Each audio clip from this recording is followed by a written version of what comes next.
Meanwhile, Jonathan Jackson is a co-founder of Blavity.com, a digital platform that focuses on issues important to Black millennials, a group that is key to whoever wins tonight. Hey, Jonathan, nice to have you. How are you? Pleasure to be here. So what are your thoughts as you're watching these returns roll in? I'm a bit shell-shocked. I was in the back trying not to stress eat. I think there's a lot of palpable fear among our community. We've seen a lot of things come to the surface this election season that have direct correlations to fears that our community faces and prevalent issues. I think whoever wins has a lot of work to do to rebuild some of these frayed and in many respects strained relationships with Black communities and especially younger voters who are actually comprising this bloc that a lot of people want, and we are powerful, but we are less about party. I think we're more about policy and about the things that directly impact what we care about. Well, let's talk about each scenario, each possible scenario. What are some of the biggest challenges that Donald Trump would face with your community and your concerns if, in fact, he's elected? Yeah, he has no idea how to speak to us, and I don't think he has enough of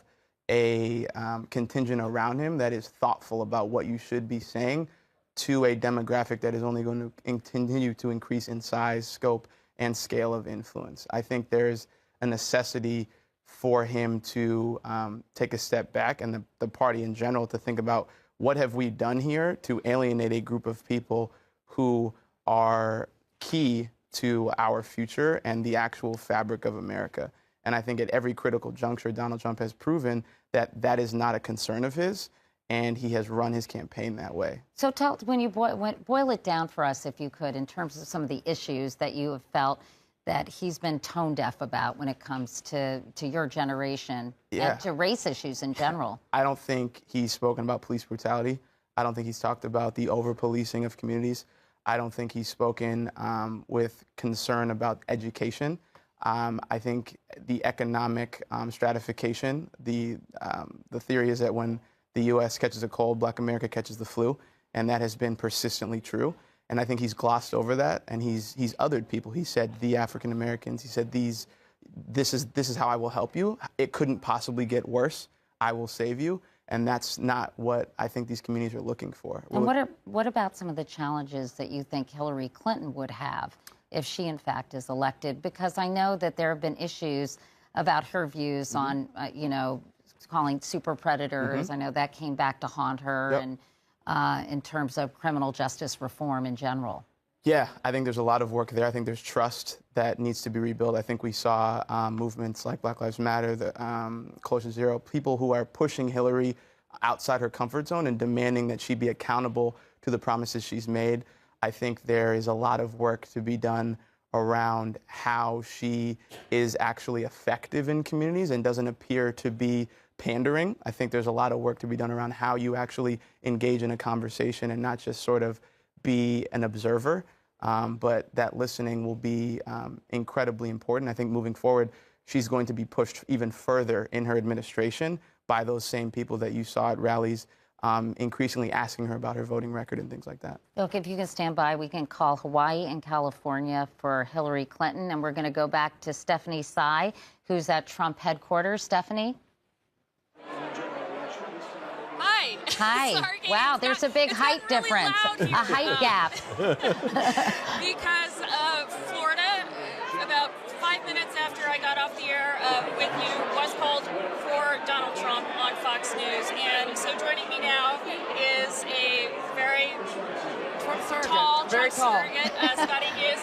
And wow, the momentum really seems to be going your way right now. Are you surprised? I'm still cautiously optimistic, obviously. I was a part of the whole, when Gore versus Bush, we were very excited. It was like an up and down mountain, so I'm very cautiously optimistic. But here's what's amazing about this process. A plus B equals C finally happened in politics.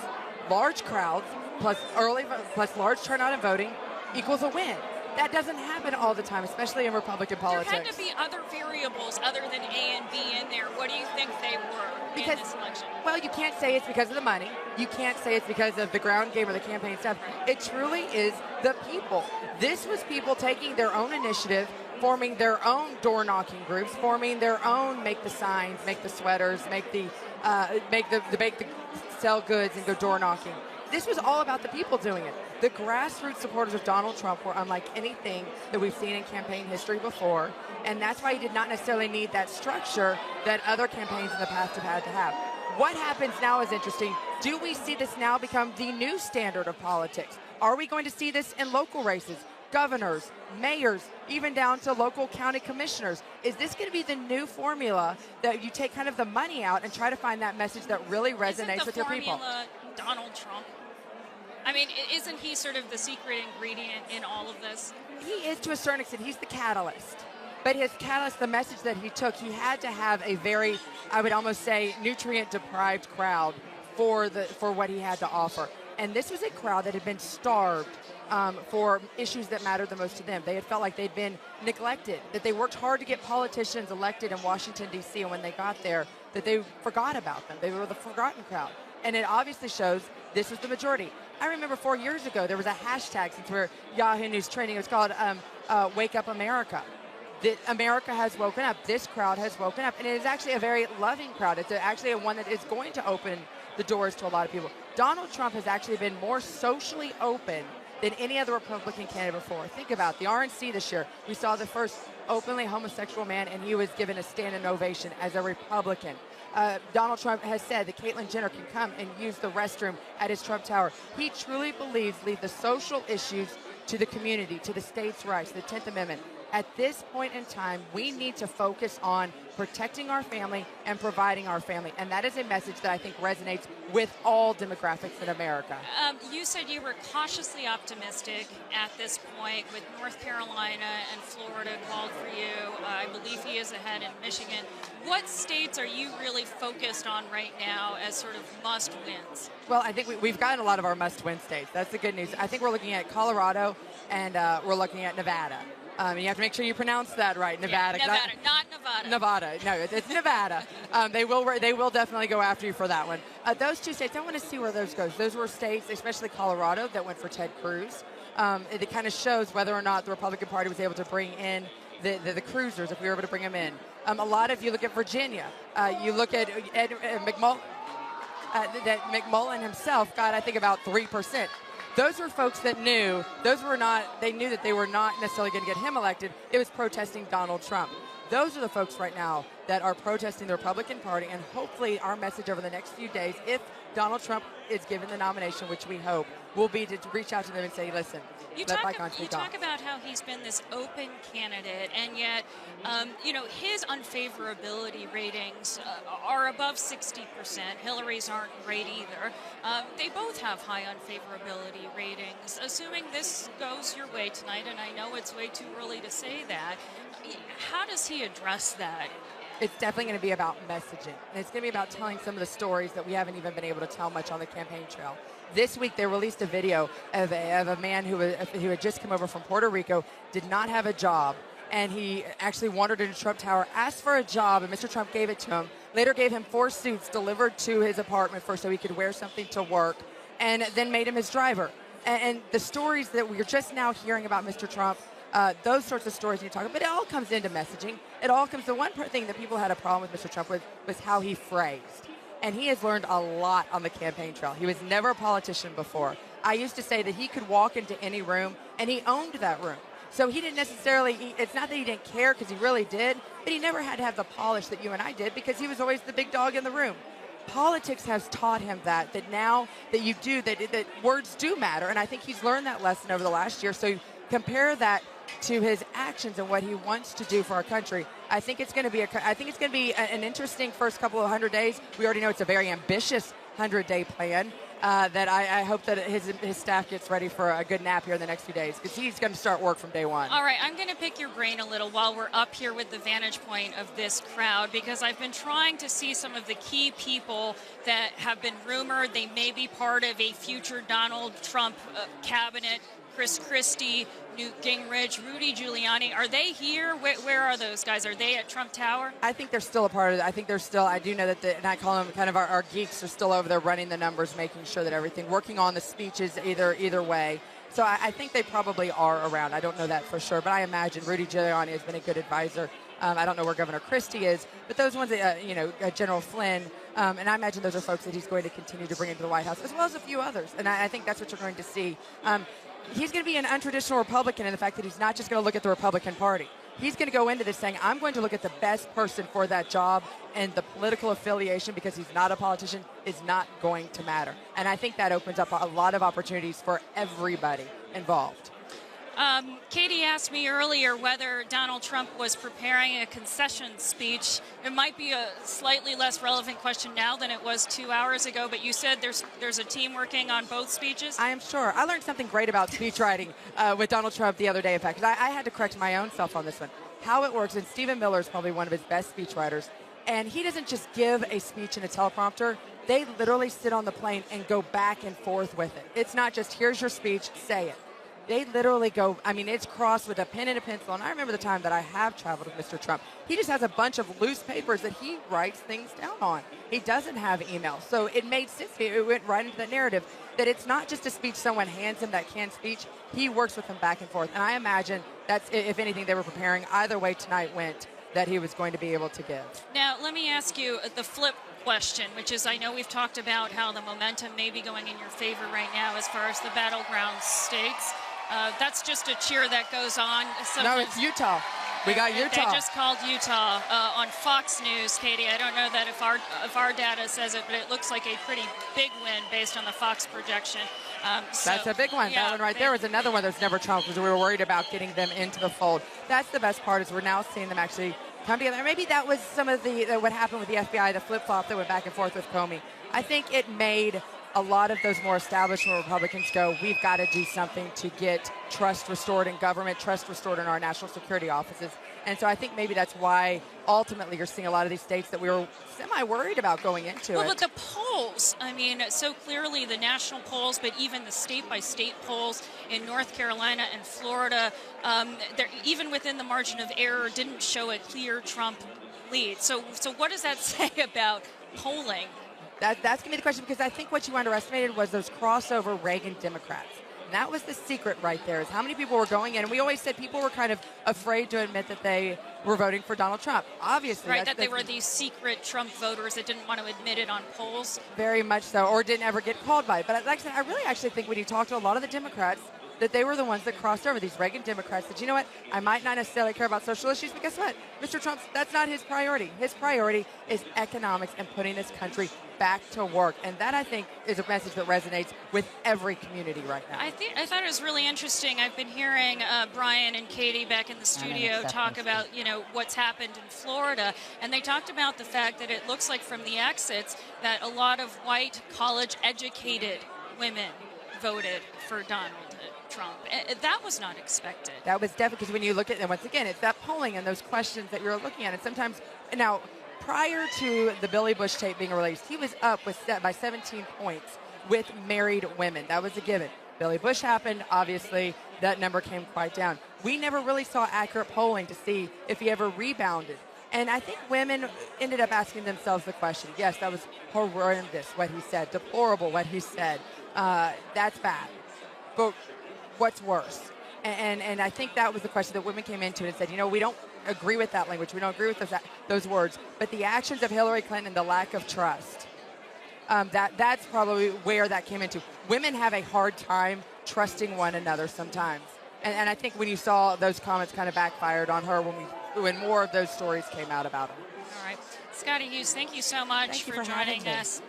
Back to you, Katie. Okay, Stephanie and Scotty Nell Hughes, thank you both so much. Appreciate it. Meanwhile, John Ward is our senior political correspondent. He's got another update on how the down ballot races are shaping up. What are you seeing there, John?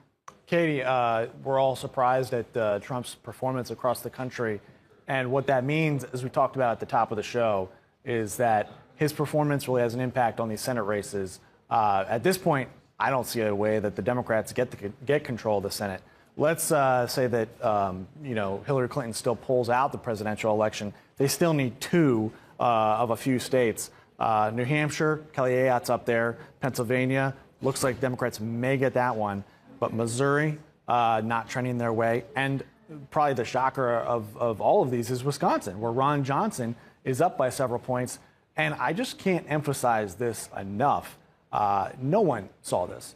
The Trump campaign didn't see this coming. The Republican Party didn't see this coming. I've been talking to the people with the best numbers in both those operations over the last few days. No one thought Donald Trump was going to win, and no one thought that they were going to win some of these Senate races. So this is a real shocker. Tell us a little bit more about that race that you were just referring to and what people thought was going to happen there. In Wisconsin, I mean, I talked to somebody this afternoon from the Republican Party, the RNC, who said that Ron Johnson, the incumbent Republican in Wisconsin, was outside the margin of error, that he was not going to win that race. At this point, with more than half the vote counted, he is up by 5 or 6 points. Trump is also leading in Wisconsin. Apparently, even the most optimistic voter models that people were running, projecting what kind of turnout there would be, really did not account for the amount of white rural vote that's been coming in, largely because of Donald Trump. Okay, John Ward. John, thanks. We'll check in with you later, although I think you have to write, so we may not see you again, but if we don't, thanks so much for your insights tonight. All right. All right, thanks, John. Yep. And so, Matt, as we were listening to John Ward, you said that basically Donald Trump is just getting, Hillary Clinton is getting slaughtered by white voters. That appears to be what's going on. I should have asked John Ward if he'd write one for me. Look, I mean, Jamal has the little interactive map that I wish I'd had the presence of mind to bring, but I think by my calculations, right, if you're the Clinton camp now, you're saying, I've won Virginia, I've got a whole Pennsylvania, I've got a whole Michigan, and lock up Nevada, and she still has a path, right? And what about New Hampshire? And no, she doesn't have to win New Hampshire. If she wins Pennsylvania and Nevada, I don't think she needs me. Right, that's right. Or she could win New Hampshire and not Nevada, but it looks like she's going to win. But she's got to win Pennsylvania, Michigan, and Wisconsin. Absolutely. Can we take a look at Pennsylvania really quickly right now? So she seems to have a slight lead with, as we see, 81.2% of the vote in. Can you shed any light on Pennsylvania? She spent a lot of time in Philadelphia. She had that huge concert in Philadelphia with Bruce Springsteen and the Obamas, and I think John Bon Jovi was there. Bruce Springsteen can't get you over the top. Bon Jovi, I get it. Bruce Springsteen can't get you over the top. But it was interesting because Donald Trump's reaction to that, I think he was campaigning with Ted Nugent over the weekend, but Donald Trump was very critical, and it's sort of interesting because I think it encapsulates a little bit the culture wars. Yeah. He was criticizing the Clinton campaign for bringing in all these celebrities like Jay-Z and Beyonce and Bruce Springsteen and John Bon Jovi. And I think it actually fed into this sort of feeling of alienation among working class white voters, right? In some ways, I think it was very, very cagey. Yeah, I think that's probably right. There's a real culture question for Democrats that we have not answered in a long time. And it's not just racial. I think people look at it and they think, oh, black president, fine. But you get people like Tim Scott who wins in South Carolina, or you get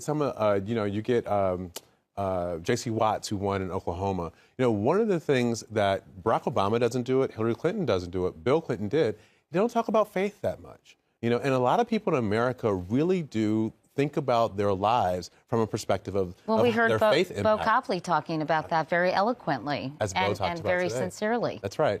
And I have always thought that if white Democrats went into white communities and talked to them the way they talk to black people in churches on Sunday, they would probably win over a lot more voters in many of those. This is a great point Jamal raises, which is there has been a feeling, and it has probably been very detrimental to Democrats, and I'm not saying it's dispositive tonight. Obviously, we're all just talking about where it is right now. There has been a feeling over the last 8 years in Democratic politics that the fact that you had an African-American president was there was sort of this collective amnesia that was the reason you weren't getting white voters. That was the reason you couldn't compete south of the Mason-Dixon line. And I heard very senior people at the White House effectively saying, oh, the next nominee is gonna do a lot better than we did down there. And I think it was a conscious forgetting of the fact that white nominees actually did worse than President Obama did in a lot of the southern states and a lot of the white states. He actually did quite well in 2008. Right. And then it's not just a factor of having an African-American president. And I think there may have been Is it more about class than race? And it's also about culture. I think culture really does matter. We talk about guns, we talk about church and religion, We talk about, like, when was the last time you heard Barack Obama talk about his mama, right? Like, they don't use phrases like that people in a lot of the rest of the country really think about the world through. Family and faith really do matter for a lot And it's of about Americans. policy, because there is an enduring faith in government and in the expansion of government. Entrepreneurship. I mean, people talk. Not there. Yeah, and the interest in private sector business growth. We talked a lot, I think, in Democratic politics about how do we shore up government services, but we don't talk a lot about the level of entrepreneurship and growing businesses. We should mention we're looking at a shot of the Hillary Clinton campaign, which is a decidedly different mood than Trump headquarters. I think people are looking sort of on in disbelief, and actually looks like their people are shedding some tears. Bianna Golodryga is there at the Clinton campaign headquarters and at the Javits Center. So, gosh, describe the mood there for us, Bianna. Well, what a difference a few hours can make, Katie. When you and I started talking earlier in the evening, there was a lot of jubilation going on, a lot of enthusiasm and optimism about what was expected to be a victory for Hillary Clinton. Again, of course, nothing has been called as of yet, but you can see progressively as more and more states have been called, specifically swing states have been called for Donald Trump. You've seen people become much more solemn here. I was actually just walking by and ran into a few major Wall Street bundlers and financiers who are Hillary Clinton supporters and surrogates, and they were very gloomy as well, pessimistic, saying that they're really now focused on Michigan. And it's interesting because Donald Trump, really for a lot of these people, is a big paradox. Yes, there's a lot of talk about change. Jamal talked about social issues, I heard him mention earlier. But when you look at Donald Trump and you talk to people who know him here in New York City, he's not necessarily the social conservative that we're used to. He's much more lenient when it comes to gun control and much more in line in some of the things that he said to background checks and in things that Hillary Clinton has advocated for. We don't know of him as to be a very church-going man. And obviously we know about his storied relationship with women and some of the rhetoric that he's used. I think from a business perspective, people not only are frustrated and concerned about the things that he said, but the lack of specifics. Wall Street hates uncertainty. So in addition to some of the language that he's used with regards to trade, with regards to immigration, with regards to climate change, with regards to infrastructure, I think the fact that there is not much there numbers-wise, specific geopolitically as well. Someone just tweeted, and it looks to be accurate because a number of credible people have mentioned this as well, that the immigration side in Canada is down as well right now. So I think a lot of people are not only questioning polls, they're questioning what many were expecting, many of the statisticians were talking about. And so anything goes here. Of course, everyone is still optimistic and never say never. But even compared the cheers you heard behind me, Katie, a few hours ago to what you're hearing now, which is basically what Stephanie was hearing in the evening earlier. Okay, Bianna, I'm sure we're going to be checking back in with you. Thanks so much for the update. Meanwhile, we want to go to our Yahoo election map, which is being colored in by kids who are really up way past their bedtime. We're going to be in trouble. But we've got Brittany. How's it going there? They're not getting tired at all. They're not? Way more energy. Have you been feeding them lots of M&Ms, Brittany? I have a candy box and we have some Pepsi. Oh, it looks good. Okay, so, it's interesting because Hillary Clinton had an ad that said, "Our children are watching." That was considered one of the most powerful ads of the campaign with some of the things that Donald Trump had been saying out on the trail. I'm just curious, do the kids that we've gathered have any opinions about what they're seeing in terms of the returns coming in? Absolutely, Katie. They do have some opinions. I have a Bella and Allegra right here. You guys, we have a lot of red on this map, and I know you guys have had a reaction to that. What do you think? I support Hillary Clinton, so I'm not really happy with that. And I think that it's really sad, and I was not expecting it, really. I was expecting that Hillary would have more than she does right now, but, I'm still hopeful. Okay. And how about you? I want Hillary to, I like Hillary, and I think I don't like that a lot of them are red because, Donald Trump is just like not nice to people. So our room is, the spirits are dipping a little bit, but as you guys have noted, there's still a little more time left, right? Why do you guys think it's important for people to vote? I think it's important for them to have like a voice for who becomes president, because if you don't vote, then you don't really have a part in who becomes president, because it depends on how many votes you get. And if you don't vote, you don't really have a part in who's becoming president. Gotcha. And Bella, I know you had a lot of opinions on issues that were important to you, right? So what is it the issue most important to you? Women's rights is definitely the issue most important to me. I've been like definitely so into women's rights for a really long time, and when Hillary started running, I really like that she's really into it. And I mean, like, I got way more into it when Donald Trump's tapes came out, and I watched them over and over again. And it just, that's why I'm so sad about all the red, because if he becomes president, that would become such a big deal. And for all of you, even back here, is the election something that you guys are talking about a lot in school? Yeah, like all of your friends? I had to watch all of the debates for school, and I came here for the second one, and I had like a whole notebook on it because they were so crazy and unlike any other elections that we've had. So it was really interesting to watch, even like me, who hasn't been like I haven't paid very much attention to politics in most of my life, even though most of my family is very interested in it. So it was very interesting for me to feel so strongly about this. And as we see tonight, voting definitely does matter. So do you guys think kids should be able to vote? Like, what do you think the voting age should be? Right now it's 18. So Abby, it looks like your hand went up first. I would say probably 16 years old, because there is a younger generation, and the younger generation is going to be kind of the next people to kind of decide things. So I think we should have a say in it as well. I definitely think, 16 I think would be a really great age. I think you do need the younger generation to vote, because they also have a say, because when they get older, they're more in charge. And I just really think younger people should be able to vote. Hey, Brittany? Yeah. Are there any guys or any boys in the group? Our fellas were here. Elliot, do you want to come over here really Did they quick? get tired of coloring? The guys sort of were upstairs watching The Office, I think. Elliot, come here. Take a seat. Say hi to Katie. Wave in the camera. Whoa. Hey, I'm over here. So are there, hi, is that Elliot? Elliot. Are there any Trump supporters in the group? We did have one. I think she's asleep. I don't know where she went, but we did have a very strong Trump supporter, and she was making her case. Elliot, are you a Trump supporter? Thumbs up. Oh, yeah. Elliot. Okay. How old is Elliot? Elliot, how old are you? 7. He's 7. Can you ask him why he likes Donald Trump? Why do you like Donald Trump, Elliot? Because my daddy does. Say a little louder. Because my daddy does.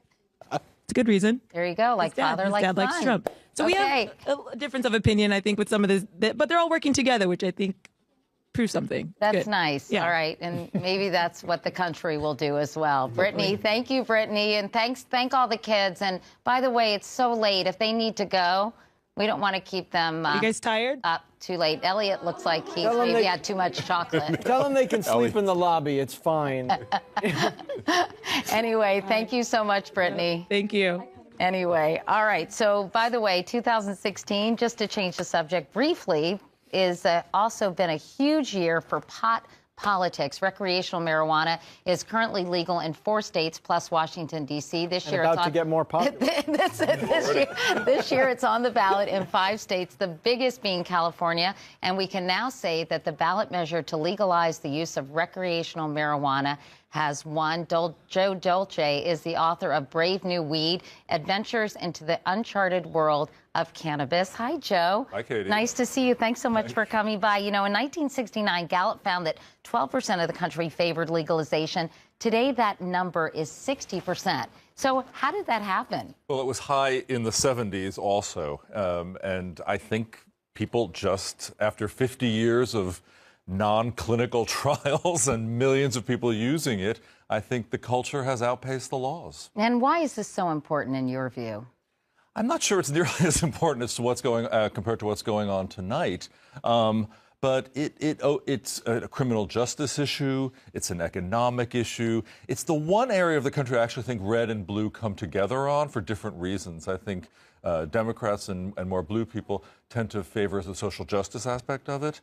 And I think the more Republican side would say, let's get the government out of regulating this plant. I know last week Nancy Pelosi said she was going to vote for marijuana legalization. Going into today, 57% of California favored legalization. So how would passing this in California change things for the rest of the country? Why is that so significant? Well, it goes from 5% of the population having access to legal cannabis to 25%. California is the 6th largest economy in the world. It's got almost 40 million people. And now you've got a wedge that goes California, Oregon, Washington, legal.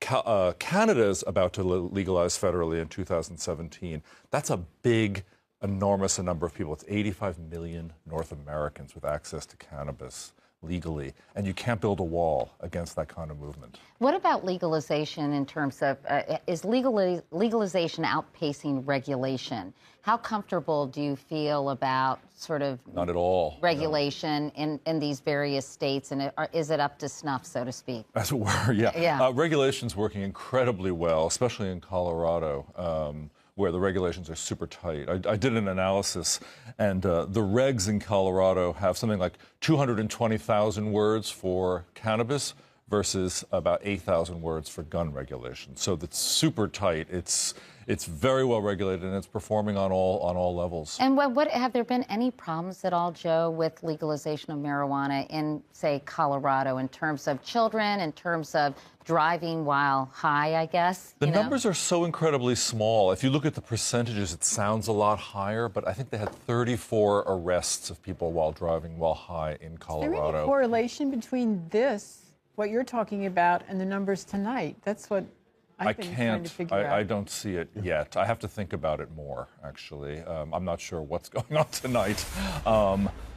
No, I don't really think there is. I think this is something, these are mostly ballot initiatives, what's going on. Like in California, it's a ballot initiative. It's not an electoral, it's not the same sort of thing. So, Joe, my question is about the sort of the political and economic context of what happens when marijuana gets legalized. So you've got a bunch of people who have been part of the informal economy of marijuana for a long time, who it seems are now being kept out of the formal marijuana economy, maybe because of their criminal records and whatever else. How do we make sure that the young, particularly Black and Latino and white males who are originally established in this market don't end up having to move somewhere else, and they could actually get reformed and brought into this economy? California actually takes care of that. The ballot initiative allows people to expunge their record and turns a lot of criminal offenses into misdemeanors. So California, it's not perfect by any means. No regulation of an economy this large can ever be perfect, okay? But it's a pretty good start. California also has something interesting. It bans large corporations for 5 years from coming into the state. So the small growers can actually solidify their markets. And what about those who are already in jail? Is there any effort to sort of get those, maybe in other states, get those laws or crimes reduced for the people who are in prison? It is state by state, and California does have some recommendations, I believe, towards that. So what states are next, Joe? Well, Florida's voted today to legalize medical, which is crucial, especially considering the age of Florida. This is not a secret. People our age are very interested in medical cannabis. We should be. Our bodies are starting to disappoint us. And Speak for yourself, Joe. Okay, my body is starting to disappoint me, Katie, and everybody else I know. And it's a botanical plant that has never killed anybody in the history of recorded time. So we know that there's a certain safety factor to it. And I have been trying it actually for some joint pain with fairly good results, I have to say. And a lot of people I know use it accordingly, especially in the free states. So we have 9 states voting, and I think I haven't seen any results yet. Have you? Other than Florida and California, the only 2 I know about. No, that's what we have here. Yeah, I think, yeah. Yeah, we'll let you know, though. Stay tuned, Joe. Yeah, we'll be here. Meanwhile, we want to go back to Stephanie Tsai at Trump headquarters, where the mood continues to be jubilant. Hey, Stephanie. Hey, Katie, the reason why the crowd is going wild is because they're watching Fox News, and Fox News has just called both Wisconsin and Iowa for Donald Trump. Iowa, not a big surprise, but Wisconsin was one of those states that was believed to be pretty strongly Democrat. Trump made a play for Wisconsin in his last-ditch campaigning, and it appears, according to Fox's projections, that it has paid off. So you're right, this is a jubilant crowd. It is getting more and more energetic in this room. I'm at the Hilton Midtown. Donald Trump, by the way, still watching the returns about 4 blocks away at Trump Tower. But this crowd is just going wild. I've been able to speak to a couple of the people in the crowd. Early in the night, everybody was sort of cautiously optimistic, but we've really seen that momentum change toward Trump. And by the way, I thought you should know, Katie, that Sarah Palin has now arrived. So lots of cameras following her. And at some point, we may see her on stage, as well as potentially now the people in this room feel President-elect Donald Trump. There is this feeling here that this is a real possibility now, that the pre-polls for a lot of these states were simply wrong. In general, people here are watching the returns on Fox News without sound. So what happens is about every 10 to 15 minutes, when they flash a new return result, we hear a cheer. If Clinton gets a win, and it's been, I'd say, 45 minutes to an hour since we've had a call for Clinton, there's boos. So it's a really energized crowd right now, Katie. Okay, Stephanie, thanks so much. And Jamal, we're talking about Wisconsin now, and that was really a state that you said the Republicans hadn't won since when? I think 1988. I really appreciate you coming to me first on this. This is Thank you. So much fun for me right now. Since 1988. So how shocking is it that Donald Trump they're calling Wisconsin for Donald Trump? It's pretty shocking, and frankly, if Donald Trump has won Wisconsin, then the odds are he may in fact win Michigan. And then we'll see about Pennsylvania. To be clear, AP is not calling Wisconsin. Yes. Only Fox is calling. Yes. Only Fox. But if that does happen, that is a very tough state. In fact, I don't really see the math for Secretary Clinton after that, if that's occurred. Okay. Mike Isikoff. I mean, I don't want to sound overly melodramatic, but this is probably the most astonishing night of American politics. If Trump prevails, and I think if he wins Wisconsin, he is probably going to be president-elect. It will be the biggest political upset, bigger than Harry Truman beating Tom Dewey in 1948. It completely upends the American political system. And just to sort of carry this forward, I mean, to think about what I think could well be a real crisis of legitimacy for the American government looking forward. Just a couple of things worth throwing out here. A lot of people, a lot of Democrats are going to blame this on Jim Comey, the FBI director, and say, had he not written that letter, that first letter on October 28th, this would not have happened. And that is a very untenable situation for the chief law enforcement officer of the country to be in. You add on top of that, you're going to have Donald Trump coming in, creating his own staffing his own Justice Department. Who is going to be the Attorney General of the United States? Rudy Giuliani, I think, would probably be top of the list. Let's think about that for a while and some of the things Rudy Giuliani had been saying during this campaign and what he thought the FBI should be doing. You have the Republicans in Congress, emboldened, who wanted more investigations of the Clintons, more vigorous investigations of the Clinton Foundation, and lots of other things. Can I ask you a question real quickly, yeah. Mike? I mean, can you really say, though, this James Comey announcement that he was investigating further these emails, that made a significant difference? Because it seems to me that, if you look at the map, I wonder if things would have gone Donald Trump's way regardless. It may have. It's unknowable. But what I said was I think a lot of Democrats are going to put their finger on that. And that's the way it will be perceived. Already there was enormous anger about among Democrats in Congress about the way this was handled by the FBI. So, that is an important institution in this country. We we depend on the FBI, and it is important that that the country have faith in the integrity of law enforcement. And I think there's going to be a segment of the country that will not subscribe to that at this point, and are going to be very angry about these results. And that's not to take away from Donald Trump's amazing political achievement if he, in fact, wins. But I don't think the rancor of this campaign is going to go away. Well, it wasn't that true with either result. If Hillary Clinton had in fact been victorious, you would have had a huge segment of the population furious about that, talking about possible revolution. If Donald Trump is elected, you have a huge segment of the population really angry about that. I think it was a very tough situation either way. It is true. I think the difference is if Donald Trump is the president-elect tonight, the people who have sent him to Washington are demanding and expecting quite radical change and quite drastic measure.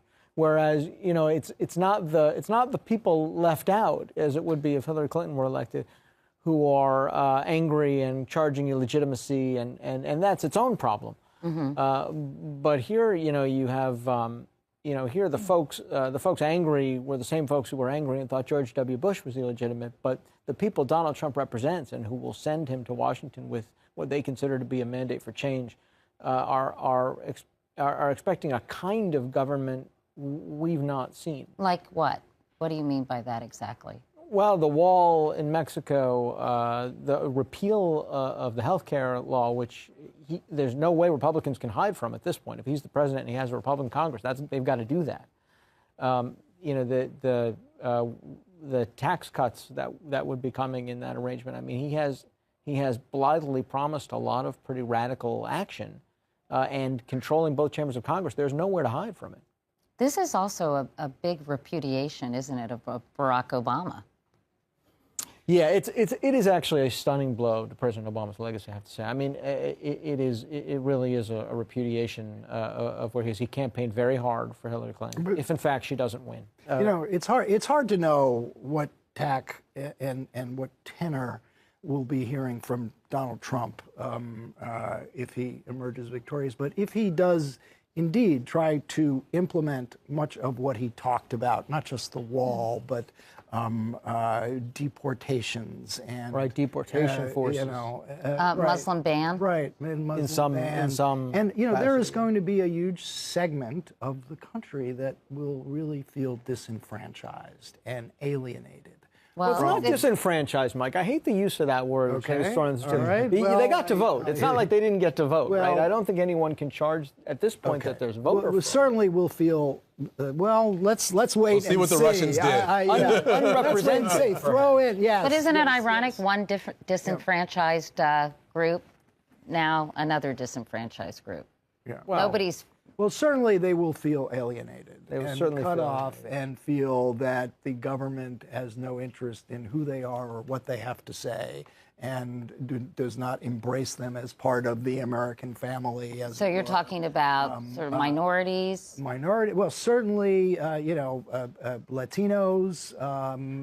Muslims would be at the top of the list. And we have millions of Muslim Americans in this country. I think a bunch of Wall Street bankers will feel the same way. I mean, I think that the coalition of people who were against Donald Trump, if Trump does end up becoming the president-elect, was pretty broad among the elites of the country, as well as among many people of color in the country who, had a lot of concerns. And I got to tell you, part of me wonders if this is how a lot of those, Sarah Palin voters felt in 2008 when they watched Barack Obama, win the White House. Like, people sort of thought, there's no way we ever elect a black guy president, right?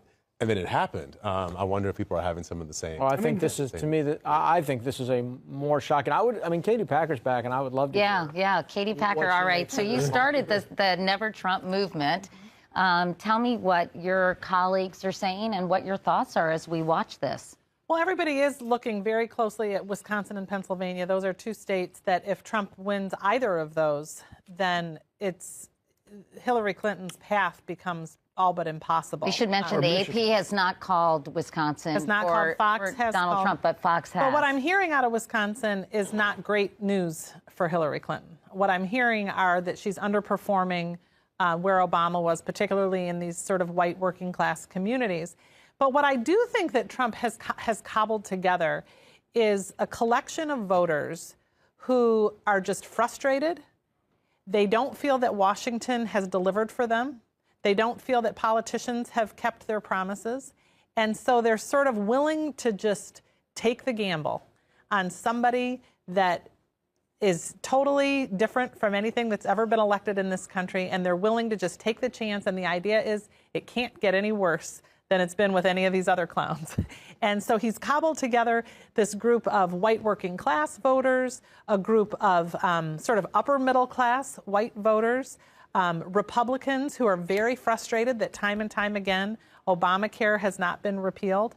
And so to Matt's point, I do think there's going to be a very high expectation should Trump become the president-elect to actually deliver on all these things.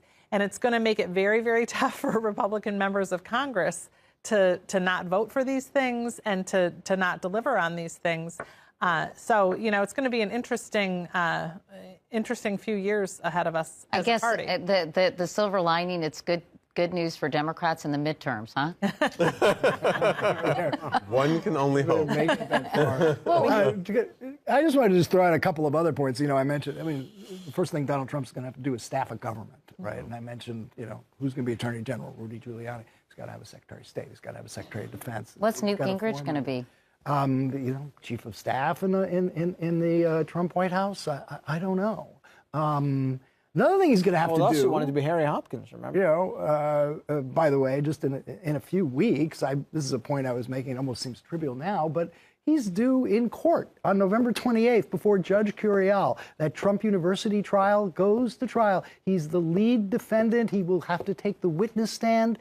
Being elected, becoming president-elect doesn't take that away. He has no defense he can make. I'm too busy forming a government.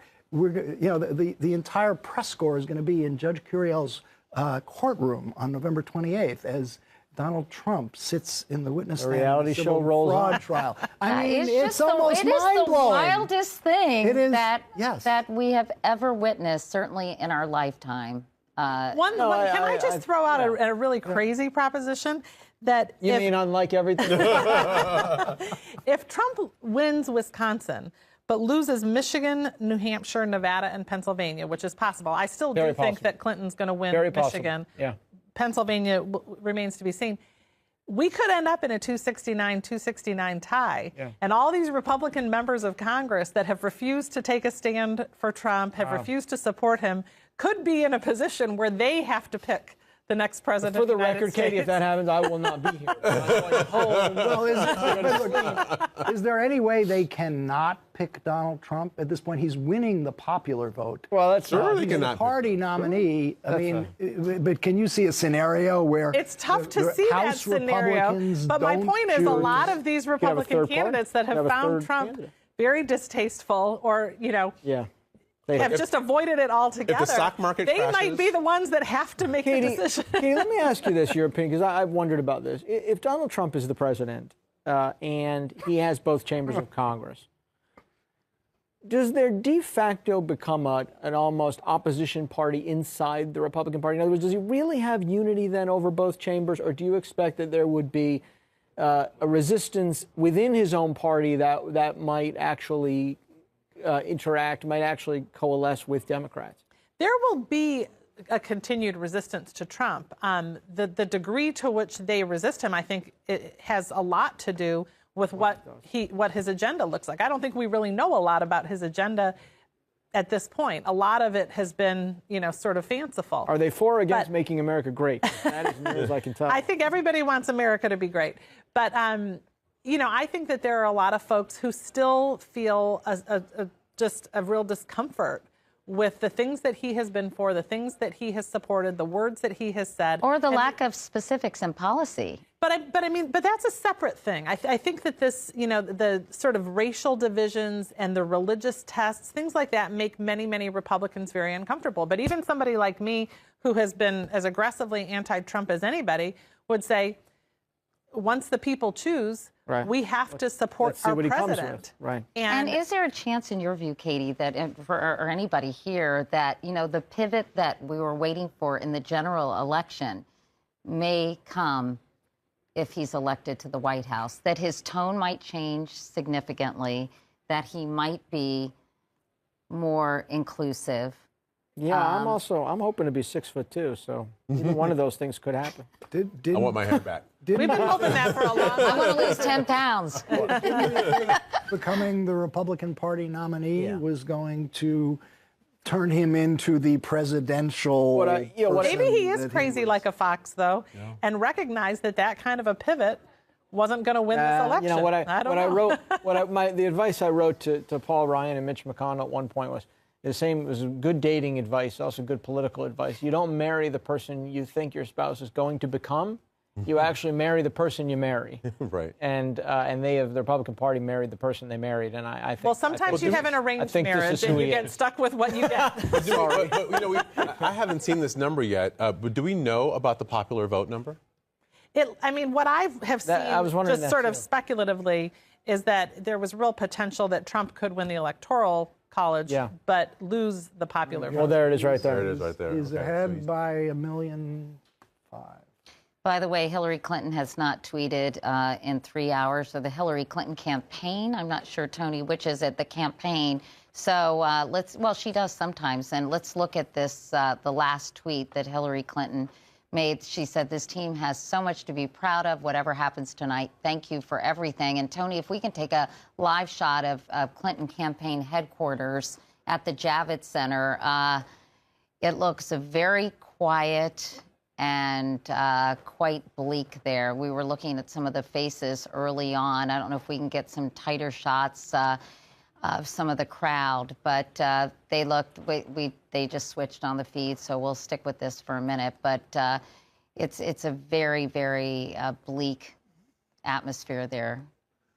Let's go to Bianna, actually. Can we ask her? Jamal wanted to say something before we go to Bianna. Just very quickly, if the scenario, I just did my little math on my iPad here, and if the scenario of the 269 happens, which is not out of the realm of possibility tonight, and Donald Trump and Hillary Clinton wins the popular vote, that at least gives people in the Electoral College conversation some cover about who they choose. So there would also be instantly conversation about a third candidate, I think. But I think according to the rules, you have to have won a state in order to be in the contest. Oh, that's interesting. Can we talk about that, you guys? Would a vice presidential candidate qualify? This is a question. Let's just do a quick primer. Can we do a quick primer?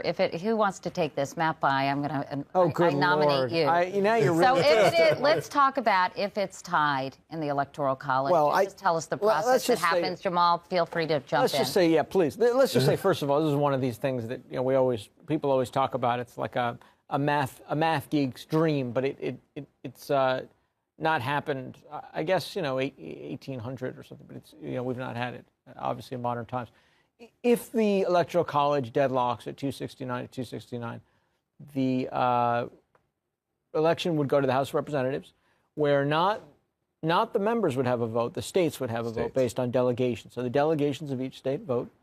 And based on that vote, the state then votes. And if someone doesn't get it on the first ballot, you go back and you do it again and you do it again. Now, we were just talking about who's eligible. Is it only the two people who won? You apparently have had to win a state, but we don't know. Does that include? I don't know if that includes vice presidential candidates. If that puts Mike Pence and Tim Kaine in play. I don't know what happens in the second ballot. That may be first ballot questions. There are a lot of questions here. I think that's right. I think it's a first. I think on the first ballot. Brian Goldsmith knows all this stuff. Brian, are you listening? Brian, okay, he's our resident geek who knows all things political, even more, well, I wouldn't say more than these guys, because these guys know almost everything. But Brian knows some of the details. So, Brian, we were talking about what would happen. Are you around? Are you plugged in? He's getting mic'd up. You can come. Oh, come on in. Yeah.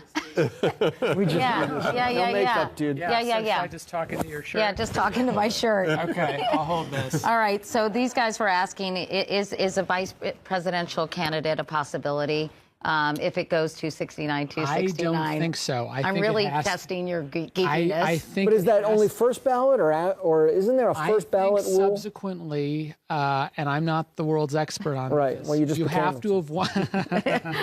I'm Yahoo's expert on this. You have to have won an electoral vote, which was core to the Evan McMullen hope as the of winning Utah. That's right. He wanted to throw it to the House, and then he thought he would be in contention. Right. You haven't won any. Looking at the map, Brian, are you seeing a real scenario for a deadlocked electoral college? Yes. If she holds wins, Michigan, Packer, ladies and gentlemen. if she wins Michigan and New Hampshire and Pennsylvania And Nevada. and Nevada, sure, all of which are possible still at this probably point. likely, actually. Yeah, I don't know about Michigan. A lot of Trump people are saying And I don't that the even know about- Wisconsin win portends good things for him in Michigan. Well, that is the right? case, right? so. Michigan could tip that. What does Michigan look like Except right that Michigan has a much larger urban African-American African-American population than Wisconsin does. I still am guessing that, and guessing is a good word for it, but I still believe that Clinton probably does pull it out in Michigan, although it's going to be a lot closer than people thought. Yeah, he's beating her by 1.5 percentage points plus in Michigan. Yeah, I don't know. The African American vote in Michigan has been a disappointment to a lot of Democrats all day long. Congresswoman Debbie Dingell from Michigan has been sounding the alarm about the state for months, and she was not listened to. She was kind of mocked. Pennsylvania looks like a coin flip at this point as well. So that scenario is probably a pretty optimistic scenario for Secretary Clinton. And then, in the House of Representatives, it's hard to see the Republican-controlled. When you get to that. Well, but it's hard to see the Republican-controlled House delivering a victory. It is. But she could win the popular vote. The New York Times at this point is still estimating that it's more likely than not that Hillary Clinton will win the popular vote. We were saying that might give some of the Republicans cover in the House, or get some of the Republican if you had a deadlock. I mean, if you had a deadlock, but to defy the will of Republicans across the country to invite a primary challenge 18 months later, practically guaranteeing yourself defeat. I don't know. I'm pessimistic that any Republican would vote for Hillary Clinton in the House. But we'll see. It seems to me a real irony in this candidate who has struggled throughout her political career to be popular, to be liked, but has been seen as a capable governing candidate, ultimately potentially winning the popular vote. Right. Winning more votes, getting more people to like her, but losing on the electoral piece of it. I mean, I just think that's... So we're going to go to Bianca Goladriga. She's at the very subdued Hillary. Hey, thanks, Brian. Yeah, stay connected so we can go to you. Yeah. You might be the star of the night. Don't tell them not to disconnect you. Anyway, do some research. We're at a very subdued Hillary Clinton headquarters with Liz Goodwin, who's been covering the campaign. Hi, ladies. Hi. Hey, Katie. Well, Liz, as I was telling Katie, what a difference a few hours makes from what we saw here on the floor with Hillary Clinton supporters to what we see now. Quiet, a lot of shock on people's faces. I know I asked you earlier if you'd reached out and heard from the Hillary Clinton camp, and you said radio silence. They completely shut off. Yes, the Clinton campaign was actually, there were staffers in the media filing center still kind of hanging around, and they disappeared about an hour ago. And there's been radio silence from them since. Like 3 hours ago, they sent out a note with a bunch of details about Hillary Clinton is in a nearby hotel. She's watching the returns with her granddaughters. One is wearing a dress with an H on it, like a bunch of kind of color and details that seemed to suggest that they were feeling confident and they wanted us all to be reporting this scene, leading up to a victory, and then all of a sudden, silence. And they're still there. She's there with her top aides. Puma's back, and John Podesta, Jen Bill Clinton's with her as well. We know that the grandchildren, Chelsea's children, were with them earlier. They're probably asleep. Who knows if they're with her right now? But I spoke with Brian Fallon earlier. He confirmed that 2 speeches had been written, a concession and a victory speech. They had been intending and hoping to use the victory speech tonight. You were following the Hillary Clinton campaign up until the last minute, up until today. Momentum really did seem to be on their side. What do you think happened in these last couple of hours? Well, it's interesting because all of us who were traveling with her were asking, you know, why are you going to Michigan so much? Shouldn't this be a safe state for you? And the public polling in that state was not that close. So a lot of us were asking about that, and Robbie Mook, her campaign manager, was saying, oh, well, it's just because they don't have an early vote, so we're going here later in the map because we couldn't influence their early vote. Clearly, they were seeing internals that were very worrisome there, and they thought that going there a bunch right in the end could kind of close that gap or safeguard that state. And I think there's going to be a lot of questions about why did you not know about Wisconsin? Why, like, you know, I think they had kind of thought, okay, we might have to give up on Ohio, but I think there's going to be a ton of questions for them about what the heck happened with Wisconsin and Michigan and why were they not on top of it. Yeah, it's interesting because coming into this campaign, they were known for being sort of super nerds in political worlds. I mean, they were crossing all their T's, dotting all of their I's. Donald Trump had been described as sort of playing it by ear, not having a ground team. I think there was one office that he had in Florida. So now having assessed what we now know, and of course the election is not called yet, but knowing now what we know, what was Donald Trump seeing that the Hillary Clinton camp was not?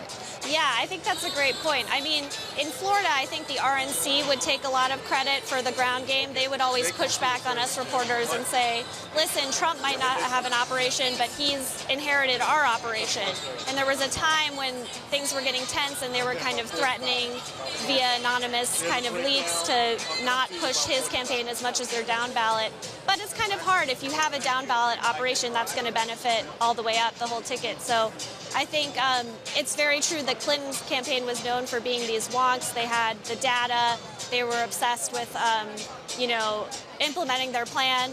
But it seems like now that just the ground game wasn't this like magical thing that we all thought it was, that the Clinton campaign said it was. Yeah, and Katie and the team back in Times Square have now been hypothesizing about these what-if scenarios. What if Hillary Clinton wins the popular vote and Donald Trump wins the electoral vote? I mean, you look at Hillary Clinton's language over the past few hours. We haven't heard from her. She has tweeted, and Katie just read that tweet earlier in the evening, that whatever happens, she's proud of the work they've done. How big of a fight would she put up if she does win the popular vote? Do you think they even envisioned this scenario? Honestly, I don't think they did. I mean, this past weekend, they seemed so confident. All of her speeches were looking ahead to what she would be like as president. You know, I mean, she was still urging people to vote and saying things like that, but what her cabinet would look like? Exactly. In every speech, it was like, oh, I'm going to heal the country. I'm going to bring us back together. In radio interviews, she was talking about, like, I hope that me and Trump can be friends after this. It was very much the pose of a confident person who thought she was about to win an election. So I would be surprised if there's a contingency plan for winning the popular vote and losing the Electoral College. And she could very well still win tonight. It looks like the path has become much narrower for her to win.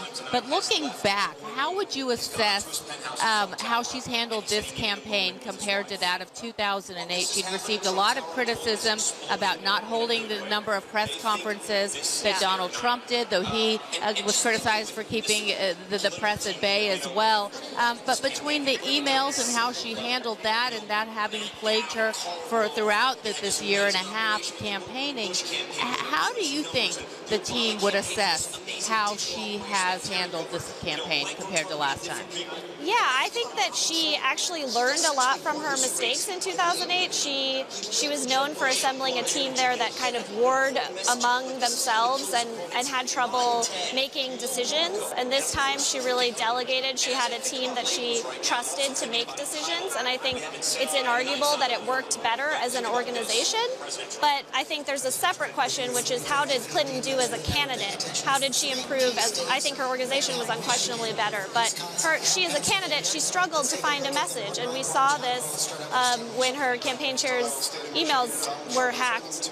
And she did have trouble like hitting on this note that could inspire people, and that's what she came up against Bernie Sanders during the primary, and then Donald Trump was basically primary 2.0, but a very different message. But she faced two opponents back to back who could draw bigger crowds, who drew more enthusiasm, who seemed to have this message that had a grassroots appeal. And it was just, I think she struggled to craft her own message that would draw that same kind of enthusiasm. And these two candidates have historically high unfavorables. They're very polarizing. Yeah. Do you think tonight will come down to, as we assess tomorrow morning, whatever happened, the fact that it's come this close was unexpected by most experts. Do you think that this will be more of an indictment on Hillary Clinton or on Donald Trump? Could another Democrat have beaten Donald Trump, or is Donald Trump running on a message that the majority of this country now feels, regardless of who his opponent would have been? I think that Hillary Clinton's supporters are going to be wrestling with that very question. I think the idea that Donald Trump's message could be so attractive to people that no one could have beat him, I think that's going to be hard for people to believe, especially because his whole campaign was like very erratic. He followed none of the rules. So in a way, it's kind of hard to know what it's almost hard to do these what ifs just because this campaign was so unusual. I think Barack Obama sort of ran against him in a way by proxy, by throwing his weight entirely behind Clinton, and he basically said this is going to be a test of my legacy. My name's not on the ballot, but my legacy's on the ballot. And he's a very popular president, and if Clinton loses even with that, I think that's a sign that maybe there was something about Trump that just appealed to people. And Katie, that is interesting. We spent all this time obviously talking about these two candidates, but one must be wondering what's going through President Obama's mind as he's watching these results come in. You know, it's become a very personal battle between him and Donald Trump over the past few years. On a number of occasions, President Obama has stated that Donald Trump will A, not be the Republican nominee, and B, won't be the President of the United States. So in addition to trying to figure out what's going on inside Hillary Clinton's hotel suite, one has to be wondering what's going on inside the White House right now as they're watching these numbers come in. All right, thank you. Thanks so much. Thanks, Fiona. Thanks, Liz. A lot of things we're trying to do up here, trying to figure out everything that's going on in this big surprise. Meanwhile, Julius Jones is the founder and lead organizer for Black Lives Matter in Worcester, Massachusetts. He made headlines when he confronted Hillary Clinton in New Hampshire last summer. He's also one of our 16 people who shaped the 2016 election. Take a listen to his exchange with Hillary Clinton and part of his interview from our series. What you just said was a form of victim blaming, right? You were saying that what the Black Lives Matter movement needs to do to change white hearts is no, I'm not talking about. Look, I don't believe you change hearts. I believe you change laws, you change allocation of resources, you change the way systems operate. To me, the crux of the conversation with Hillary Clinton came down to that one line of you don't change hearts, you change laws. It really resonated, really landed with me. And I've thought about it a lot ever since. And I think she was wrong. All right, Julius, hi, nice to see you. Thank you. Thanks So you thought, why don't you elaborate for a second before we get your overall reaction to what's happened tonight? Why did you think she was wrong by saying that? Yeah, I think Hillary Clinton was trying to dodge the real heart of the issue, that public policy stands on public sentiment, and that the way that people feel gets translated into laws. And since there's a long history of anti-Black sentiment in the United States, anti-Black racism in the United States, it gets amplified through our legal system, as we see today with mass incarceration. And so did your opinion of her change after that encounter? You thought she was wrong in terms of supporting a candidate.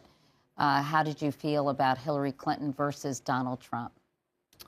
Well, it's a tough decision, obviously, for a lot of people, myself included. I feel as if we're stuck with somebody who has played a clear role in amplifying mass incarceration in the United States, talking about the 1994 omnibus crime bill that she didn't sign, but that she was a part of advocating for, versus someone who's a xenophobic, fascist, sexist, blatant dominant person in Trump, right? So I feel really deeply disturbed by it. And after that conversation, I felt as if she could be moved more. And I think that BLM actually did do a good job of pulling the Dems deeper into our issues and more to the left. But I don't know if there's any saving her tonight, or I don't know if it was enough. Yeah, in fact, we were talking earlier about the fact that African American participation, at least in early voting, was lagging behind 2012, which in some ways isn't that surprising in terms of their affection for Hillary Clinton versus Barack Obama. People say that all the time. I've never actually subscribed to that. No? No, because I think this is I don't want to speak for your generation, your movement, but the people that I work with who are involved in it, I think that people care about issues. I think what you have to do is you have to actually try to go out, you talk to people, you maintain a relationship, you find authentic, ways of doing conversation and moving. But you can't campaign and say, and I'll tell you, one of the things that bothered me in the end was the president saying, you're voting for me. Do this to protect my legacy. People don't vote to protect other people's legacies. People vote to accomplish something of their own. And I never felt like she really went out and offered a platform that appealed to this demographic in a way that would be compelling for them to want to show up and vote for her. And clearly you agree with Jamal. She didn't present anything that inspired you or motivated you. Tell us about some of your friends in the movement, Black Lives Matter movement. Did they share your sentiments about Hillary Clinton? Or I know you say that you got her more involved in your issue. Did they start to move more toward her as the election drew closer when they thought about the choice between Hillary Clinton and Donald Trump? I think what happened for a lot of people was that we are not going to join a political party just because that's the way that it's always been done, and the alternative was so much worse. A lot of people had really strong feelings of resentment towards Clinton and the Clinton family and the Clinton legacy that were not going to be wavered by the negatives on the other side, right? I think that would just be a simplification that doesn't serve us. And was it based primarily on that 1994 crime bill? It was that, and the whole tone of her campaign was, she expressed a lot of good intentions, right? But she never expressed the impact of the intentions and how they actually landed in our communities. It wasn't that the crime bill was signed. It was the way that she never actually spoke to, in a real heartfelt way, how it landed very violently on Black communities. She spoke to the impact and how we didn't mean it to be, but then it actually caused massive violence. Do you think, I was just going to ask you, Jamal, from your point of view, was Hillary Clinton reticent to sort of go full throttle and talk about these issues for fear of alienating white voters, the very voters that she seems to have alienated tonight? Yeah, but many white Democrats are progressives because of social issues.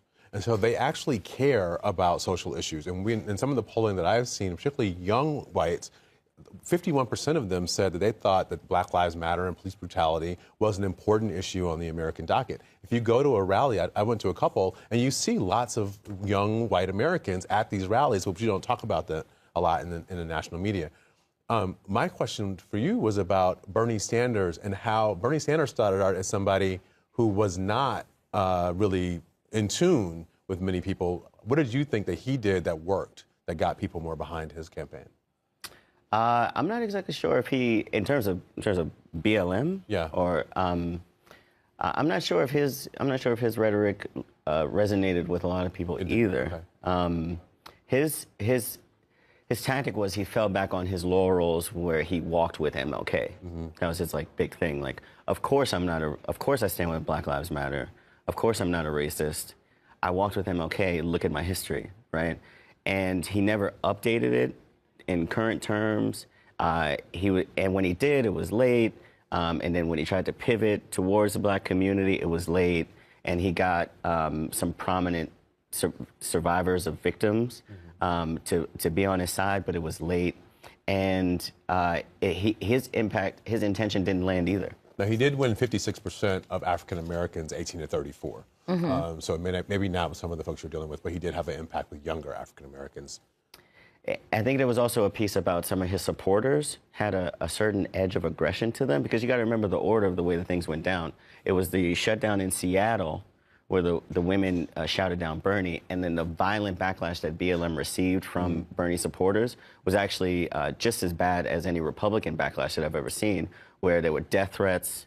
And these are progressive white liberals, right? The Bernie bros. Death threat, the Bernie bros.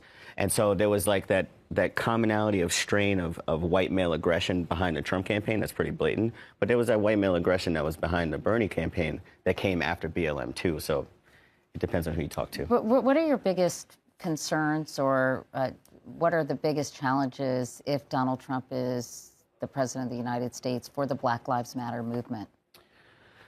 It's not just Trump. It's the fact that it would be Trump, the House, and the Senate, and the placement of the Supreme Court judges that would have an effect for the generation, for a whole generation. That's the part that's scary. It's not President Trump. That's the only thing.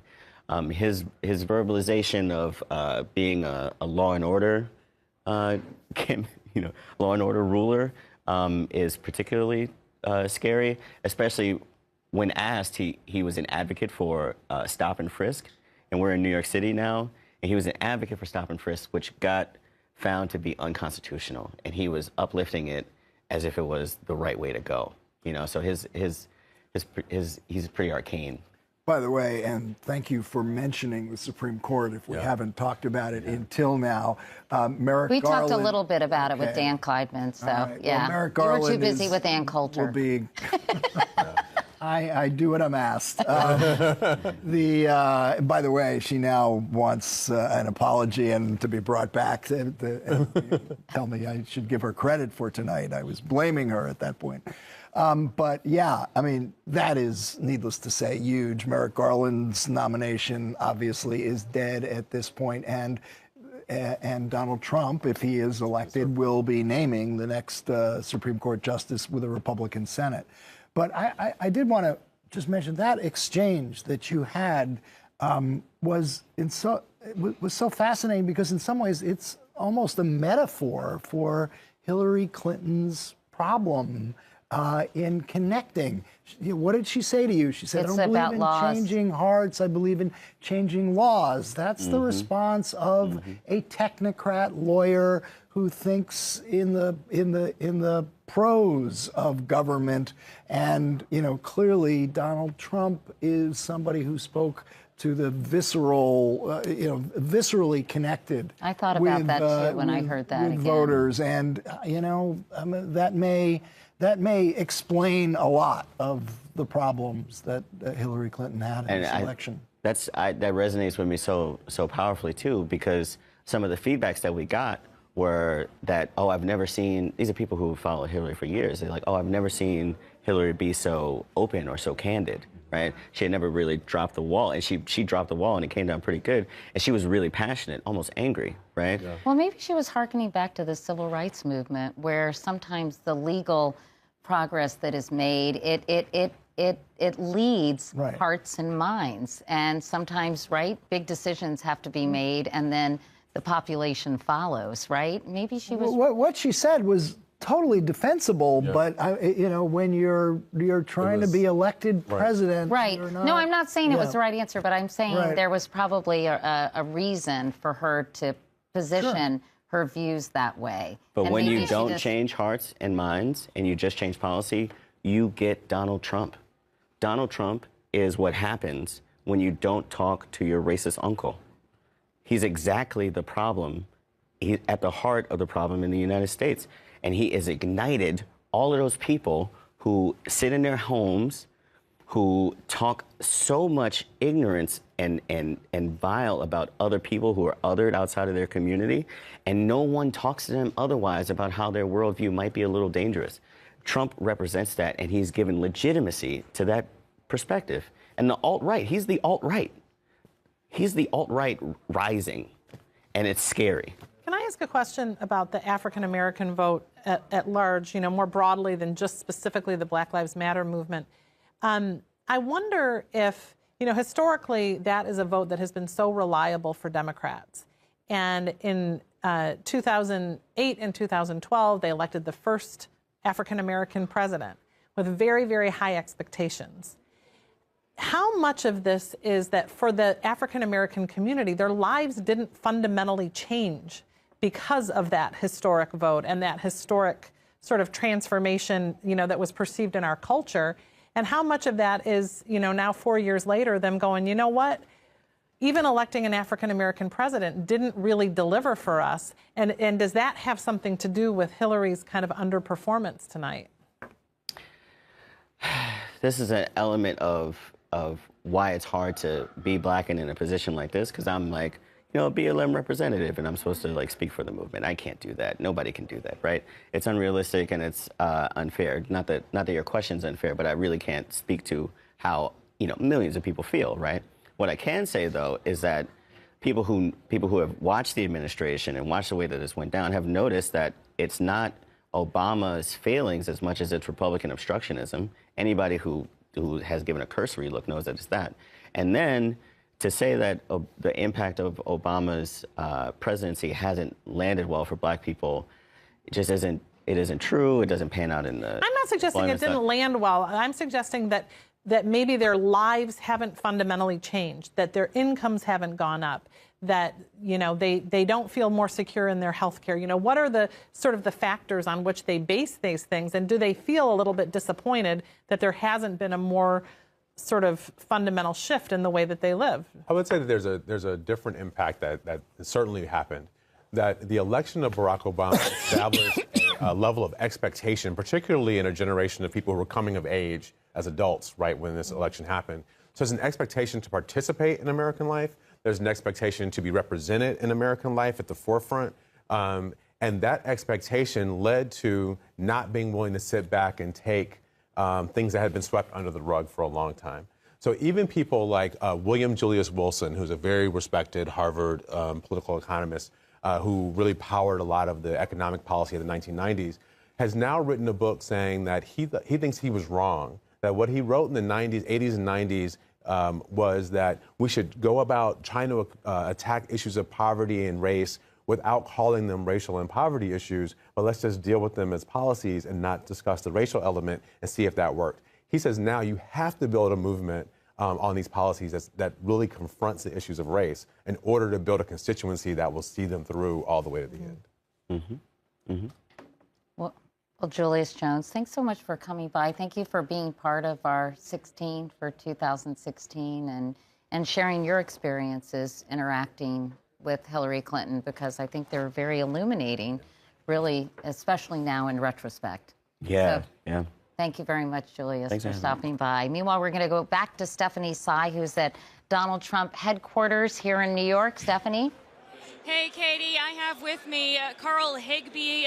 He is an author. He is a former Navy SEAL. He says he's been with the Trump campaign as a surrogate and a supporter since day one. Day one. We're now on day, 500 and something, and it's a big day. Yeah. Where is your heart? Where is your mind at? I tell you, I've been so excited and so honored to be a part of this since day one, and being here is the culmination of everything. And I really said, we walked in the door, I said, he's going to win landslide on popular vote, and I said he's still going to take the delegate vote. He's going to be up 280, 290 easy. So here we are. We're 16 points away, or 16 votes away, so I hope we get there. Okay, I should caveat what Carl just said, Katie, with the fact that this crowd has been watching Fox News, in which Trump has been projected to win Wisconsin. I know that our data is not saying that quite yet, but based on the projections of Fox, Donald Trump is 16 votes away from 270. Yep. So let's just caveat it that way. You sound like you're celebrating. I'm not celebrating yet, but I'm very confident we're going to take it all the way. I think mathematically it makes sense, and historically I think it makes total sense. Okay, so your current position is you're the spokesperson for the Great American Super PAC. You raised $30 million for the Trump campaign. How much do you think that played in to the victory we see today, or is this just a phenomenon of Donald Trump, the reality star, the man that's made Twitter a weapon in this campaign and leveraged social media versus, the old-fashioned let's raise money for a candidate? Well, I'll tell you, our super PAC, because we didn't have the big Bush bucks behind us, we only raised $30 million. And we were forced to do what Jeb Bush did with $300 million and even more. We had Ed Rollins, we had Eric Beach. We compiled the largest data of any super PAC in the history of super PACs. We had over 300,000 individual donors. We just completed a multi-state bus tour, I think 8-state bus tour, starting in Vegas, working our way all the way across the country through the battleground states. And we had tens of thousands of people show up to our rallies with our dignitaries like Sheriff Clark, John Voight, Hugh Hewitt, Larry Elder, Mike Gallagher, and myself, and a couple other folks. And it really was a movement. I mean, just without, independent of the campaign, we were garnering 1,000, 2,000 person crowds, and it really did, I believe it did move the needle. Not taken away from Donald Trump. He did 99% of this, but 24 hours ago, or even 8 hours ago, everybody was talking about early voting. They were talking about the spike in Latino voters that had turned out in early voting, and now we're talking about the power of the white American voter. Yeah. College educated, uncollege educated, working class. You look around this room, there's not a lot of racial diversity, but there certainly seems to be economic diversity. Well, I mean, people come from all walks of life who are supporting Donald Trump. I think right here, and most of these people here have been on from day one. And I think, it doesn't have anything to do with race, creed or color. I think this is a movement about people who care about America. And this is what it's distributing. Everybody here loves America, and they love to fight for it, and that's why they're supporting Donald Trump. All right, let me just talk to you from the standpoint of a former Navy SEAL. Right. Okay, because if he wins, he's going to be the commander-in-chief. Yep. He will be... We're ready. He will be in charge. Yes. There were dozens of national security advisors, former Republican and Democrat, who earlier this year signed a letter and said, we can't let this happen, and they didn't support Donald Trump. Right. What do you say to people that are really concerned about whether he has the temperament to be responsible for the country's nuclear codes? I think that's a completely foolish thing for someone to say that, is because Donald Trump is the one who didn't want to go to the war in Iraq. Donald Trump is the one who's very measured, who wants to, fight this properly, but be very hesitant to get into wars. But if we do, we go full bore. So I think Donald Trump is absolutely the man for a commander-in-chief. And the reason our military stands so firmly behind him is because look at how he stood by his campaign manager previously, Corey Lewandowski, with Michelle Fields. He backed him, even though the media destroyed Corey Lewandowski. Donald Trump stood by his side. The military values loyalty like that. What about other military values? For example, him saying that, NATO countries should pay more. I mean, and that's not... They should. That's not unusual. I mean, a lot of NATO countries do pledge a certain percentage of their GDP to NATO, and not all of them have honored that pledge. But do you think you see a man here who can really manage, the foreign wars that are going on right now, the massive refugee crisis, which is affecting major European allies, major U.S. allies in Europe? Yeah, and a lot of the policies that are allowing those countries to be destroyed by the immigration status are the policies of Hillary Clinton. That's why I believe so strongly in Donald Trump, because I think this is a guy who understands the problem first and foremost. And like you said, he doesn't want to get into wars, but if he does, he makes damn sure he's going to win it. Talk a little bit about how the atmosphere has changed here just in the last 2 hours. Again, everybody here is watching Fox News, where Donald Trump looks to be much further ahead than Clinton at this point. North Carolina, Florida, Ohio have all been called for Trump by the Associated Press as well. What's it like being around? We're not allowed to go. The press isn't allowed to go into the VIP area here, so tell me what it's like. That's hostile territory for you guys. Is it? Yeah, you guys will all be invited to the I Told You So party when he wins, though. But no, I genuinely think that, the atmosphere coming in here, people were nervous. People were really happy about the popular vote, but nervous about the delegate vote. And I'd say it's 50-50 of the people came in here were guaranteeing a win. I was one of the ones that was saying he's going to win, he's going to win. There were people that were like, it's going to be tight. So I think the atmosphere now, since we've seen the Fox News projections, it's ecstatic. It's electric. All right, Carl, I want to bring it back to Matt Bai there in the studio. Matt? Thank you, Stephanie. Yeah, Katie had to take a break. She's been on the set for a long time. She'll be back. We are joined now by Olivier Knox, our chief Washington correspondent for Yahoo News.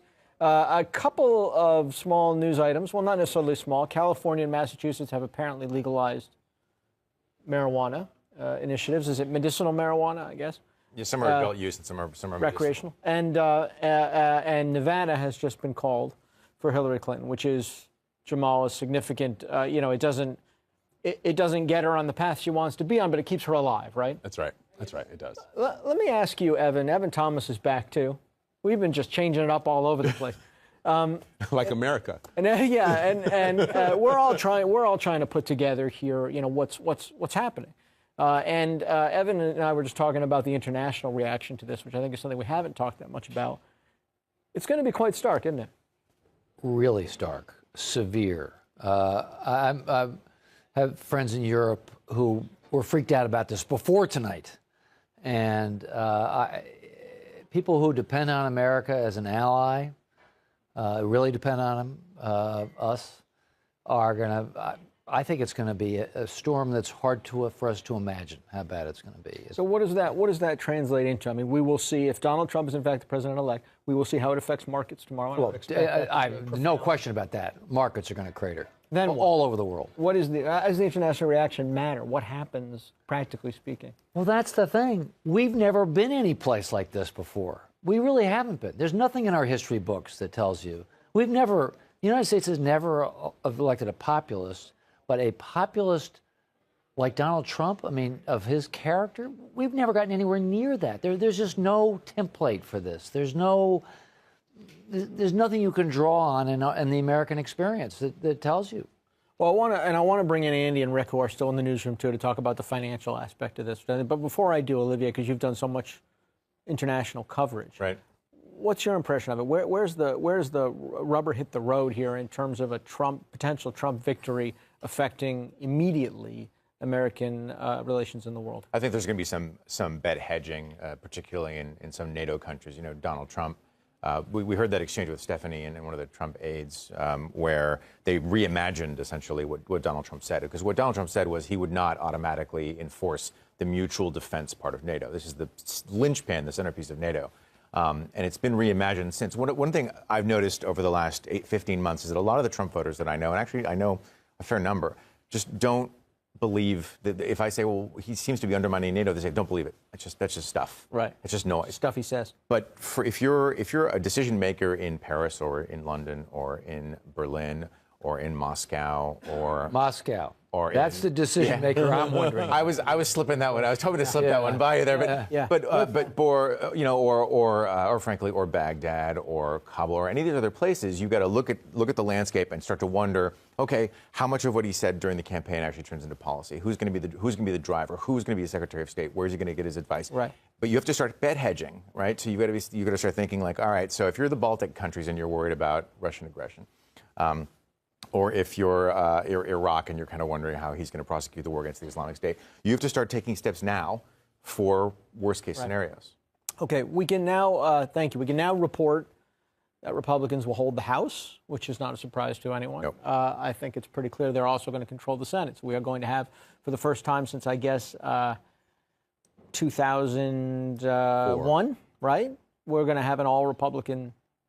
No, 2004. I think the Democrats won it back in 06, right? The House back in 06. Okay. We're going to have a Republican-controlled Washington in all likelihood, but we're not there yet on the presidential level. I want to go back out into the newsroom where Andy Serwer and Rick Newman are making sense of this and know an awful lot about the market situation. What can we expect in the morning, and how profound will the effect be if Donald Trump is the president-elect? Well, markets around the world have been thrown into turmoil, and we've been following it just tick by tick. The Nikkei, the Japanese stock market, is down 2 to 3 percentage points. Dow futures and S&P futures here, that's an indication of how the market will open. They've actually been halted. They were 800 points down on the Dow, and it hit a limit. And you can just tick through, gold soaring, the U.S. dollar is dropping. We've never been here before. Again, echoing what you guys are saying on the political front. And I think that, when we talk about who's going to be the Treasury Secretary, what does this mean for taxes, CEOs scratching their heads, all of those things are on the table. Trump has laid out what he wants to do, and nobody really thought there was a serious chance of Trump winning with a Republican Congress, which means, Trump may potentially have carte blanche to do the things he has actually said he will do. There are several economic analyses that say Trump's plan, if enacted more or less in full, would cause a recession. It would leave the U.S. economy smaller at the end of his first term and perhaps only term than when he started. We would end up with fewer jobs than we have now, and it would basically be just a bad scenario. Now, I think the real question is, does Trump begin to walk back some of those things? Does he start to try to find ways to reassure markets? And, of course, this is assuming he is the president-elect. And if he does try to do that, will markets buy it? If he doesn't, if he basically says, you know, it's full steam ahead, I can't wait to do all the things I've promised people out there, I mean, we're going to have a really turbulent time in markets all the way up to his inauguration because there's no check on Trump at this point. But, Rick, let's I mean, be clear. I mean, the world is not going to end. The United States economy is still strong. And you know, even though these will be uncharted waters, so to speak, I think that, you know, we're going to wake up tomorrow and, you know, we're going to go to work. So it's going to be different, but I don't think it's the end of our society or our economy. And there are some traders saying, wait for markets to plummet and buy. So the buying vibe is out there, but it's going to take some bold investors to actually do that if markets unfold tomorrow the way it seems like they're going to. He's an outsider, and so if he does all the things that he says, or even some of them, we're going to be in a place that we haven't been to before in terms of the U.S. economy. Is there a particular policy then that frightens the markets more than any other? I mean, he hasn't been terribly policy specific, particularly on economics. Yeah, I think it comes down to three things. First of all, his promise, threat, whatever you might want to call it, to undo North American Free Trade Agreement. That would have huge impacts, direct impacts on U.S. companies. And nobody knows what they are. I mean, no one has ever gamed that out. And also the same thing with China imposing tariffs on, certain imports from China. I mean, when you impose tariffs, what that does is it raises the price of those products. So, that ends up being consumers who pay for those products, and it ends up being a lot of American companies directly affected. So that's the first thing. The second is putting limits on legal immigration, new limits on legal immigration, and the deportation force to get all the undocumented workers out of the country. Those undocumented workers have jobs. About 6 million of the 11 million we're talking about, those are people who are working.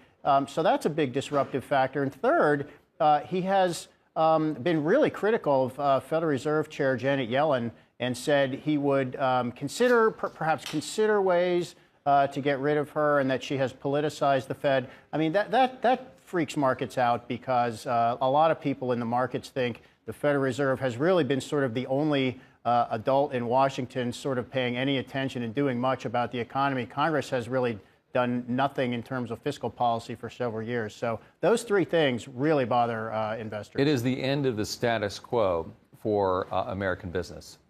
It would be. Yeah. Yeah, thanks, guys. Appreciate the explainer. I know we're all trying to make sense of this. Yeah. What proportion of Americans hear markets and think it applies to them? Well, I would think the proportion that has mutual funds, which is a lot, right? Or retirement. I don't think so. I think a lot of people that have mutual funds don't really know that has anything to do with the market. Well, that could be. We're going to find out. You made a point earlier about things that could actually practically be done to help the people of America, things to do with taxes and so on and so forth.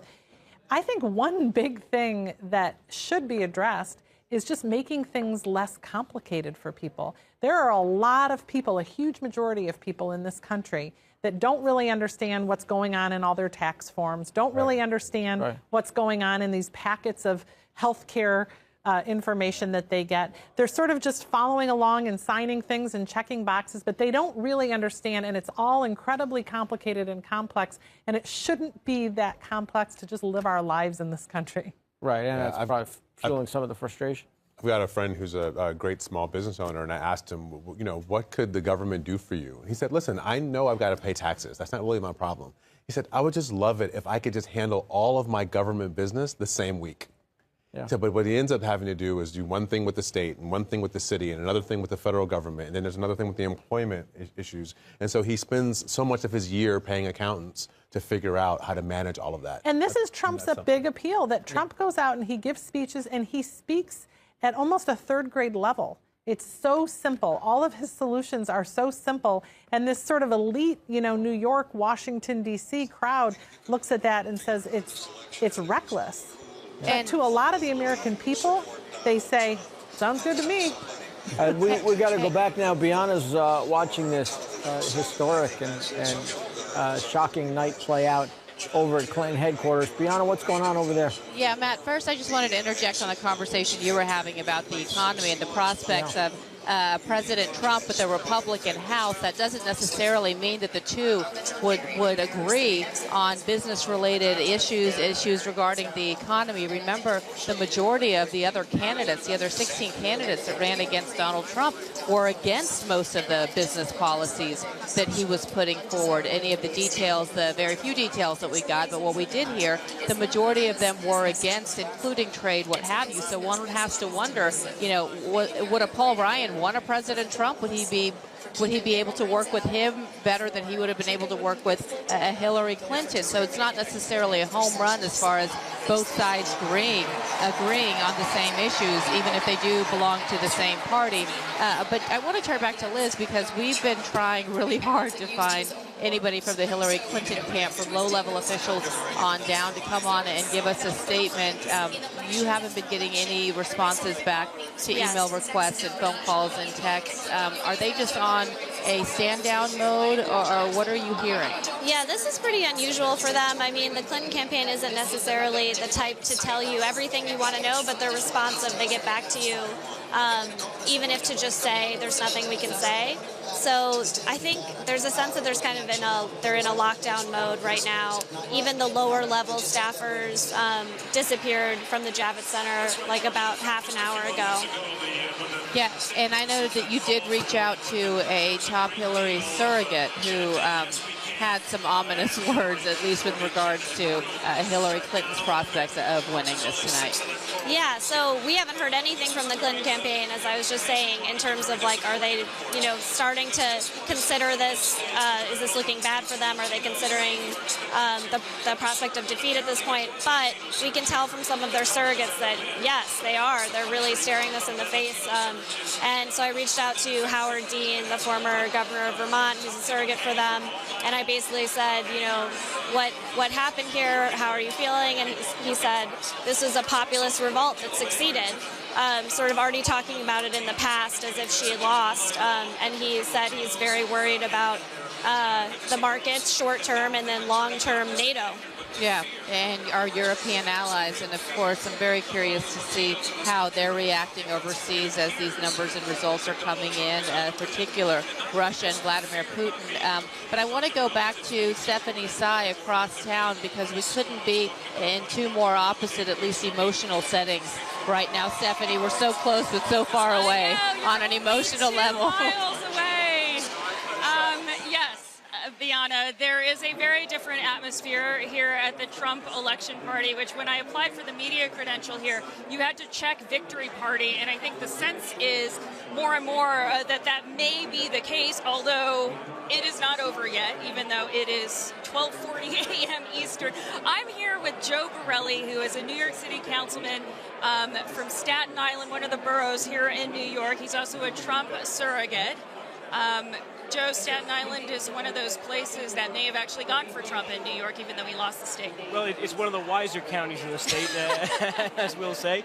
But yeah, I mean, the early numbers in Staten Island are about 60% for Trump, and that's indicative of a lot of the bellwether areas of our country, whether it be Michigan or Wisconsin, that seem to be moving in the Trump category. Explain that for people that aren't from New York. What about Staten Island and the population there makes it sort of more reflective of the heartland? Well, it's the one area of New York City and even part of New York State that really has a vibrant two-party system. In the rest of the city, in Brooklyn, the Bronx, Queens, Democrats rule the roost, and you can't be a Republican and get elected, even dog catcher. Staten Island, we have had Republican congressmen, we have Republican countywide elected officials, and it's really the only part of the city that consistently votes Republican in citywide and statewide races. Okay, so let's talk about tonight and what you've seen here. Well, we have the champagne and ice for them if they want to come by. For who? For our friends of the Hillary folks, yeah. You're going to accept them over Well, here? we'll accept them here, as President-elect Trump will have to do in the next couple of hours. All right, we'll see if we can rent some buses, and Bianna maybe can escort them here.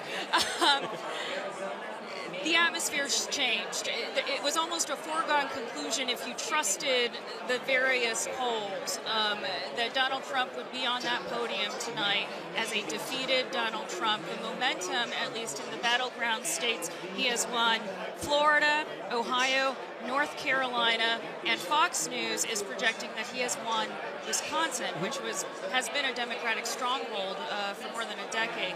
So, are you surprised?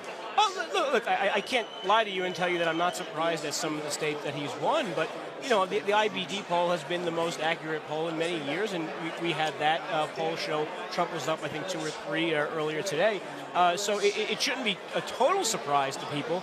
But, you know, myself and a lot of other people here are very happy with the results. There's no question about that. And we're excited that enough people in this country have realized that change is needed. And there's one change agent that possibly could be. Actually, 85% of people in an exit poll today answered that change is what we want in our next president. So if you believe that rhetoric, if you believe that that's what the next president needs to do, Donald Trump's your only answer. This was an ugly campaign. And I think a lot of people just want to see. Okay, it looks like they're projecting Minnesota. Michigan. It looks like Fox News may be about to call Michigan, which is why you're hearing the cheers from the crowd.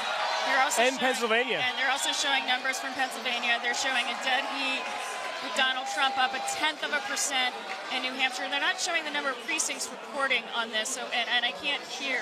77% in Minnesota. Okay, so they're not making calls. They are, Matt, Bianna, they're just giving updates, and the crowd is getting increasingly excited about what they're seeing. Although with 94% in Pennsylvania right now, they're projecting Trump ahead by 1%. All right, assuming we have a President-elect Donald Trump taking that podium in the next hour, how is he going to heal the divide that he has created or contributed to creating in this country? Look, you know, he has not said the right things at certain times. I think a lot of people could admit that, including myself, who's been a supporter of Donald Trump. But that said, you can't take the fact that he said wrong things about perhaps immigrants to say that the immigration problem is not a real problem for Americans and something that needs to be solved. So he has to put the things he believes in to actual pragmatic policies, ignore some of the rhetoric that he's sort of got caught up in the past, and move in the direction of formulating more effective policies and basically explaining them to a broader section of the American population. If we see a Donald Trump president-elect tomorrow, what do you think America is going to look like tomorrow? Look, I think America will be relieved that this election is over. Let's start there.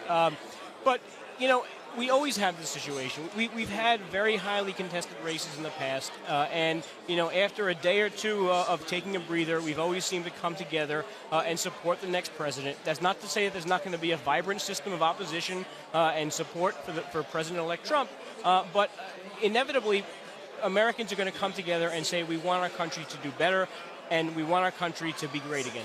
Has he reinvented the Republican Party? I mean, he is her standard bearer, and yet he's against sort of classic Republican and even bipartisan consensus on things like nuclear proliferation, on things like globalization and trade. Well, he certainly take the existing dogma of Republican policy and sort of thrown it out the window. But what it really shows you is that the Republican electorate was not the party of people who, you know, write in National Review, you know, per se. It's the party of real working class, center-right people who want America to function better for them and not better for sort of the corporate elite or the insider politicos that inhabit Washington. You know, when I look around this room, Joe, and I'm from a different part of New York City than you are, I don't see a lot of diversity when it comes to racial diversity. I see a lot of white men. I think I counted like a handful of Asian people and maybe 2 handfuls of African Americans here. What does that say about how inclusive President Trump, if that's what we're talking about tonight? I just did an interview with Pastor James Davis of Cleveland, Ohio, and a wonderful guy. And he's someone who's not been sort of at the forefront of the Trump campaign, someone you've not seen in the media that often. And he summed it up better.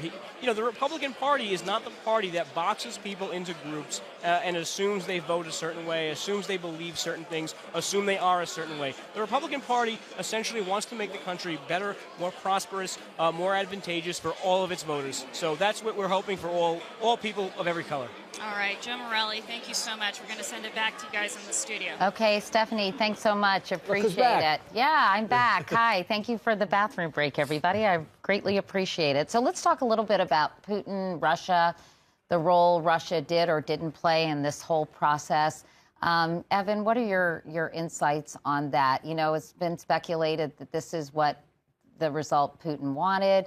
I'm not sure if that's accurate, but, talk about a bromance between Donald Trump and Vladimir Putin.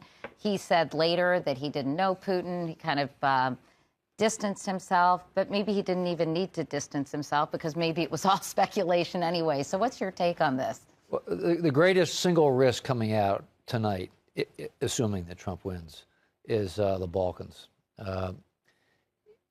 If Trump feels, if Putin feels the need to test Trump, and that's not an unreasonable assumption, Putin has to distract from problems in his own country. His economy is cratering. And the way he does this is by creating foreign adventures. And if he feels the need to test Trump, the most likely place to do it is in the Balkans, in Estonia. The tanks won't roll, but he'll start stirring up trouble. Those are NATO countries. And Trump is going to immediately be on the spot where Putin's going to want to find out how strong NATO is. Now, this all sounds kind of theoretical, but NATO, that's nuclear. That's nuclear. That means we are on nuclear alert. That's not Ukraine. That's not Crimea. That's nuclear weapons. And I'm not saying we're back to the Cold War, but we're getting closer to the point where we have nuclear missiles on alert aimed at each other. That's a very scary place to be.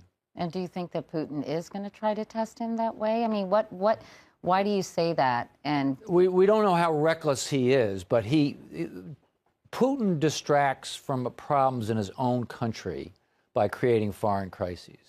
And the one he's edged up, he's done it in a lot of different places. He's sort of edged up to, he actually has more tanks on the Estonian border than he used to. And they are talking in his own country about nuclear alerts and fallout shelters, and that rhetoric has already begun. But he's going to want to find out. One of the things that they've always done is test NATO, test NATO, test. And the way you test it is by pressuring a NATO country. And Estonia is probably the country to pressure with Russian-born people within Estonia doing a kind of Ukrainian causing trouble. It's not, again, it's not an invasion. It's a stir up trouble within that country. But they're going to want to see the NATO response. And this is not just some kind of war game on a shuffleboard here. This is the real thing. It's a dangerous thing when you have the risk of mistake. The problem with nukes is not that we're actually going to start a nuclear war. It's a mistake. It's somebody makes a mistake. Well, let's talk about who might be assisting if Donald Trump becomes president. Looks pretty likely at this juncture. But, we talked about Rudy Giuliani possibly being in his cabinet, or Newt Gingrich having an important role, Chris Christie, depending on what is happening with him. But General Michael Flynn, I think, has been his primary military advisor. And he has some pretty unconventional military views, doesn't he, Evan? Well, he's pretty hawkish. I mean, Trump, people like to think Trump talks tough, but actually wouldn't be tough, that he would bluster, but then he doesn't really want to get in a war. Flynn, Flynn, the people around him are maybe more hawkish, actually hawkish. And it would be good if the people around Trump were restraining him. You don't want people who are encouraging him. And Flynn, I would put in the encourage camp. From what little we know, we don't know. But it seems like a pretty aggressive, hawkish guy. That's not a healthy. You don't want that kind of person around Trump. You want somebody around Trump who's going to say, "Whoa." Katie, is there anybody in the Trump sort of ecosystem that makes you feel more comfortable about the possibilities that Evan is raising? Not currently in terms of his sort of like innermost counsel, but my hope would be that if there is a President-elect Trump, that he would reach out to people that haven't up until now been with him. He's going to need to do that. If he's going to start to unite the country, he's going to have to start by trying to unite the party. And he's going to have to reach out to people that have been outspoken against him, people like Condoleezza Rice, who's a very trusted figure in the country and in the party, and look for advice from people like that are steady hands, maybe not to bring into his cabinet, but to help him make some of these decisions. I hope that he has the humility to do that. Do you think that they will put country over politics? I mean, there are some people that I guess would be willing to. This is a fascinating, fascinating question, which we haven't seen before, really. If you're the sort of George Shultz type, and you've all sort of been like that about Trump, all of a sudden you're in a position of thinking, whoa, this is not just politics now. Yeah. Right. This is the country. Is national this is really national security. Somebody from the responsible wing of the Republican Party. Right. All of a sudden, all these people who have been considering him like the plague, who've been staying away, have to ask themselves, maybe I do have to volunteer for duty. And that's why I think this conversation gets out ahead of reality. You know, I've heard all along this campaign when I've talked to Republicans who support him, they mentioned they love to invoke Reagan. Reagan puts the right people, he'll put the right people in place. He doesn't know himself, but he put the right people in place. There is nothing that I'm aware of, either in Donald Trump's campaign over the past year or in his past as a businessman, that would encourage you to think that he's now going to reach out to people who haven't agreed with him. He has been quoted as saying, you should always be the smartest person around. You should not surround yourself with people who are smarter. His children have basically run his business, promoted from school to the top of his business. And when he went out in Pennsylvania and announced that child care plan in the fall when he was trying to reconnect with women voters, it was his daughter, Ivanka, who he credited with having come up with the plan. And she said at that event, this will be my priority when my father is elected. I don't think we're about to see an outreach to the grand wise. Well, I was thinking more the other way around. I think we're about I agree with you. The other way around. Their outreach. Condoleezza Rice. Those people reaching out to him. You know, somebody right now, Stephanie Sy is at Donald Trump headquarters with someone who could probably answer some of these questions. Stephanie, go ahead. Sorry about the wait. Sorry. Hi, problem. Boris. Sorry about that. No problem. Katie may want to weigh in at some point. Katie, but let me have it go first. Right. Boris Epshteyn, who is a senior advisor to the Trump campaign, I'm seeing a lot of smiles around here right now. Do you have any idea where Donald Trump is right now or when we might see him? Well, as far as timing, you know, we're still waiting for some results to come in. And so we're optimistic, obviously. It's a really good night. We're at 254 now. There's a straight path to 270 through several combinations for us. So we're very confident, very optimistic. Okay, now when you're looking at the map at this point, Boris, I mean, we've still not got calls in some key states, including Nevada, Michigan, and Pennsylvania. Arizona, right? And Arizona is still up for grabs as well. So what are you really focusing on right now as must-wins to get him? Well, we were looking at, there's so many paths. Arizona, Michigan, Pennsylvania, New Hampshire, Maine second. These are all part of the equation. So we're very confident that we're going to get these last 16 electoral votes and win the presidency. Okay, now earlier I heard that Donald Trump was in Trump Tower with his close family. He's there with his running mate, Mike Pence, and they're sitting around a TV. He tweeted out a picture. I was in the room. Okay, were you in the room? Okay, can you just tell us what it was like to be in the room? What was Donald Trump like? It was exciting to be there. Mr. Trump was determined. He was confident. He was optimistic. And, of course, you know, excited like the rest of us to watch. And so, you know, and it was a great historic moment to be a part of, and it's going to be a momentous win, a truly historic win. Were you there at the time in which the momentum started to change in the evening? And I think that probably started happening around the time that North Carolina and Florida were called? Well, actually, we were confident throughout. So I wouldn't say there was a momentum change. We were confident in our core four of Florida, Ohio, North Carolina, and, you know, Florida, North Carolina, Iowa, and Ohio from the very beginning. Sorry, it's a late night there. Yes. But our core four, we're always confident, and in a combination of the others, Michigan, Wisconsin, amazing results. Pennsylvania is going to be great for us. So we were confident going in. We got the core four, and now we're going on to get the rest of the votes needed. One of the things that you advise candidate Trump on is communications. And we've had several guests up here on the podium, or on the rafters here with me tonight, that talked about how Donald Trump doesn't always say things the right way. How are you going to change that? If we have President-elect Trump? Well, you know, I would advise the guests on the podium here on the riser to maybe change the way they look at it. Mr. Trump is going to be the president of this country, and he speaks for the country. He's an authentic candidate, and he's somebody the country relates to, American people relate to. He's not a robot, and that's a huge part of the reason for his success. Yeah, but you know, the difference between speaking to your base and speaking to a country, let's just say half of whom didn't vote for you.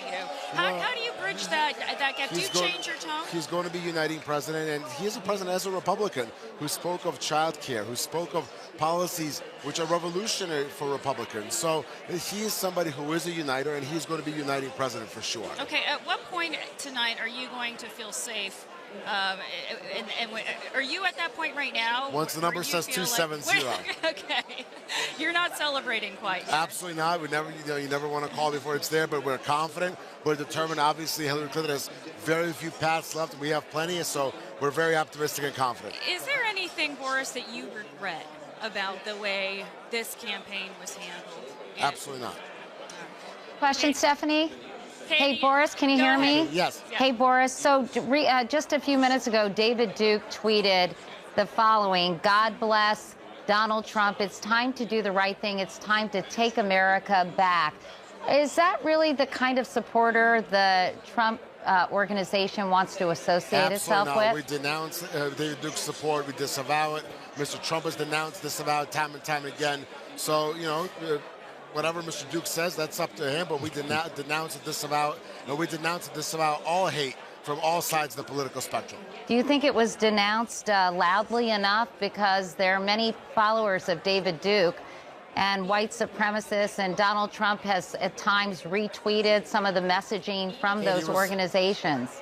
It was denounced and disavowed very loudly and repeatedly, and the voices that we're concentrating on are the voices of millions and millions of Americans who are going to elect Donald Trump to be president of the United States, and not divisive rhetoric by these folks or anyone else that you could bring up. We are going to unite this country and lead it into an era of prosperity and of security. Hey, Boris, let me ask you, we were talking about, obviously, you know, we live in very tumultuous times in terms of, you know, internationally and what's going on with the United States and various countries around the world.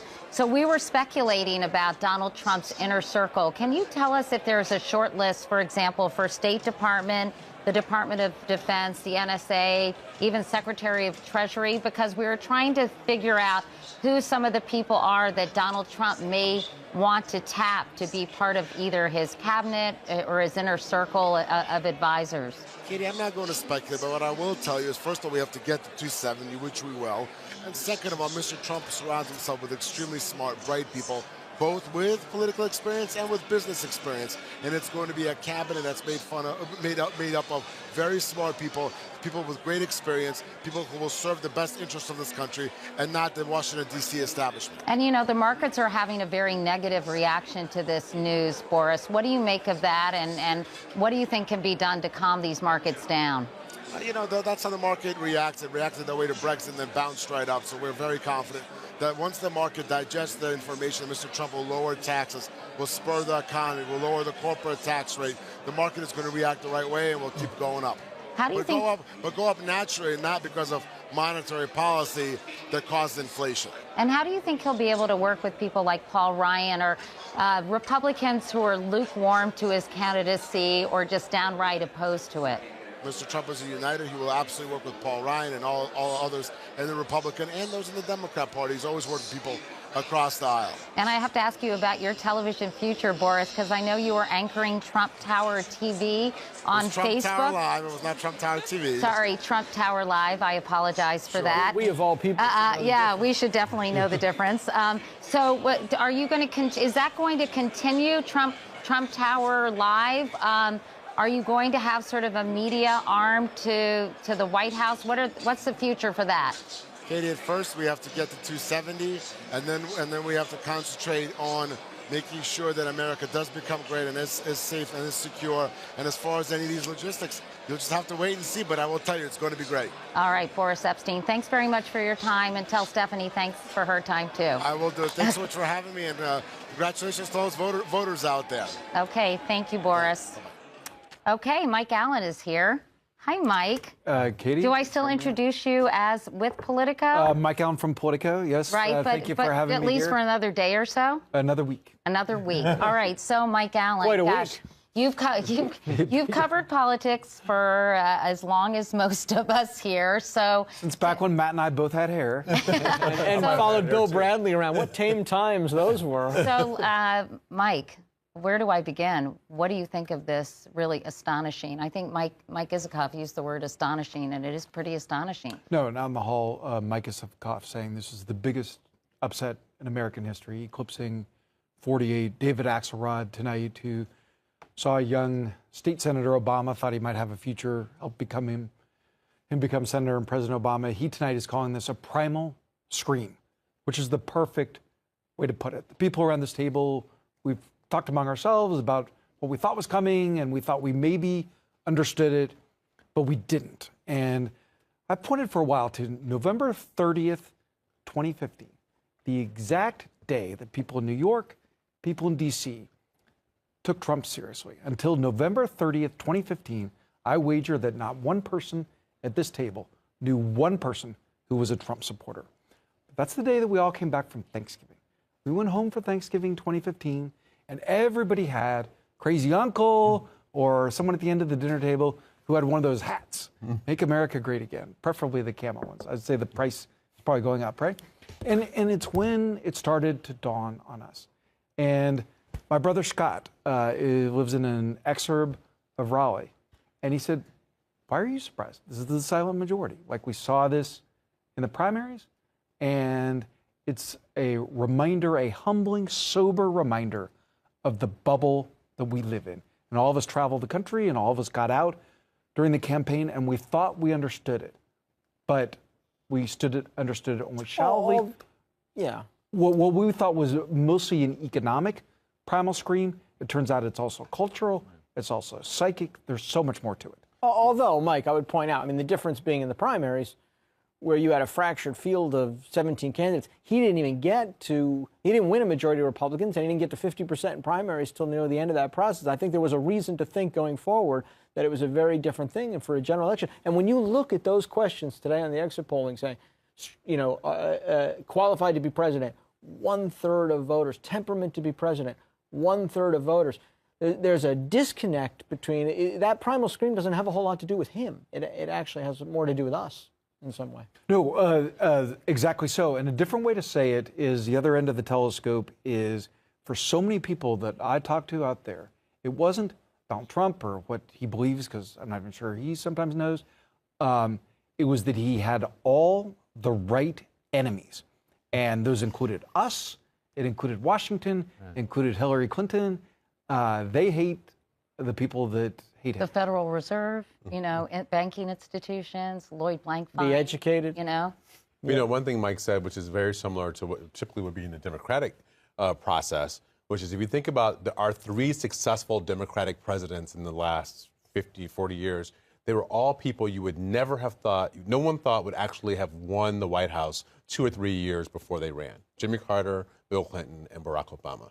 Right? And so every time the Democrats have tried to put forward the next person in line, Al Gore, John Kerry, Hillary Clinton, it is a tougher election for us. Democrats are typically... Also, it's extraordinary. Walter Mondale. It's very unusual for a party to hold on to the White House this long, right? Yeah. I mean, generally, there is a change after it's happened once. It's happened once. Since George Herbert Walker Bush, as the only time Ronald Reagan. Since they passed the law in 1952, and it appears it's not going to happen here. And part of the reason it doesn't happen, Katie, is not because people want to switch parties around or party fatigue. It's because the party in power for 8 years inevitably turns to the next person in line. And if the next person in line who'd been waiting their turn were that great a candidate, they wouldn't be the next in line. And Hillary Clinton really fits the prototypical mode of a next in line, waited it out kind of candidate, and it's very hard to get over that hump. And how much? And I was going to ask Mike, how much a factor was this mistrust and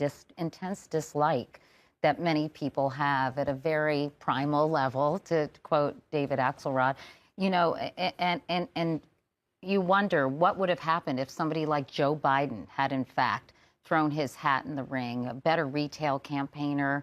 I think scores much higher on likability and trustworthiness, as far as I know. Gives you a lot of what you like about Trump without the stuff you don't like about Trump. Does better with white voters. Right, quote unquote, authentic. But how did you see that playing out in really the course of the campaign, and particularly in this final week or two? Yeah. Well, you talk about the primal scream, the mistrust. One of the most fascinating segments during this campaign, a lot of your viewers saw it this Sunday on 60 Minutes, Frank Luntz's focus group, where it wasn't that people were, and these were undecided voters, these were not Trump voters. It was not just that they were mad or angry, and it was not just that they were disappointed. The word that Frank used to me when he was describing this group is vicious, and they were looking for an outlet for it, and this became that. And I agree with your point about Biden as a smart one and could well have mitigated some of that. Like, what would have happened in a Biden versus Marco race, Jamal? Oh, I mean, that may have actually been tougher, right? But I still think Biden, he's a beloved figure of the party. He speaks to a different. He doesn't bring a lot of the baggage that Hillary Clinton brought into the race. And something that he has in common with Donald Trump, I think people here will agree, is authentic communication. Right, I just said, the authenticity. Yes. And I think you never look at Joe Biden, the word sketchy would never come up, right? I mean, some people might say he's too mouthy, right? He's a bit of a bloviator. He can be at times, right? He's a little touchy. Yeah. But I think sort of this kind of ethical gray area, I don't think that's anything you ever associate with someone like Joe Biden. Maybe he is gaffe prone or something like that.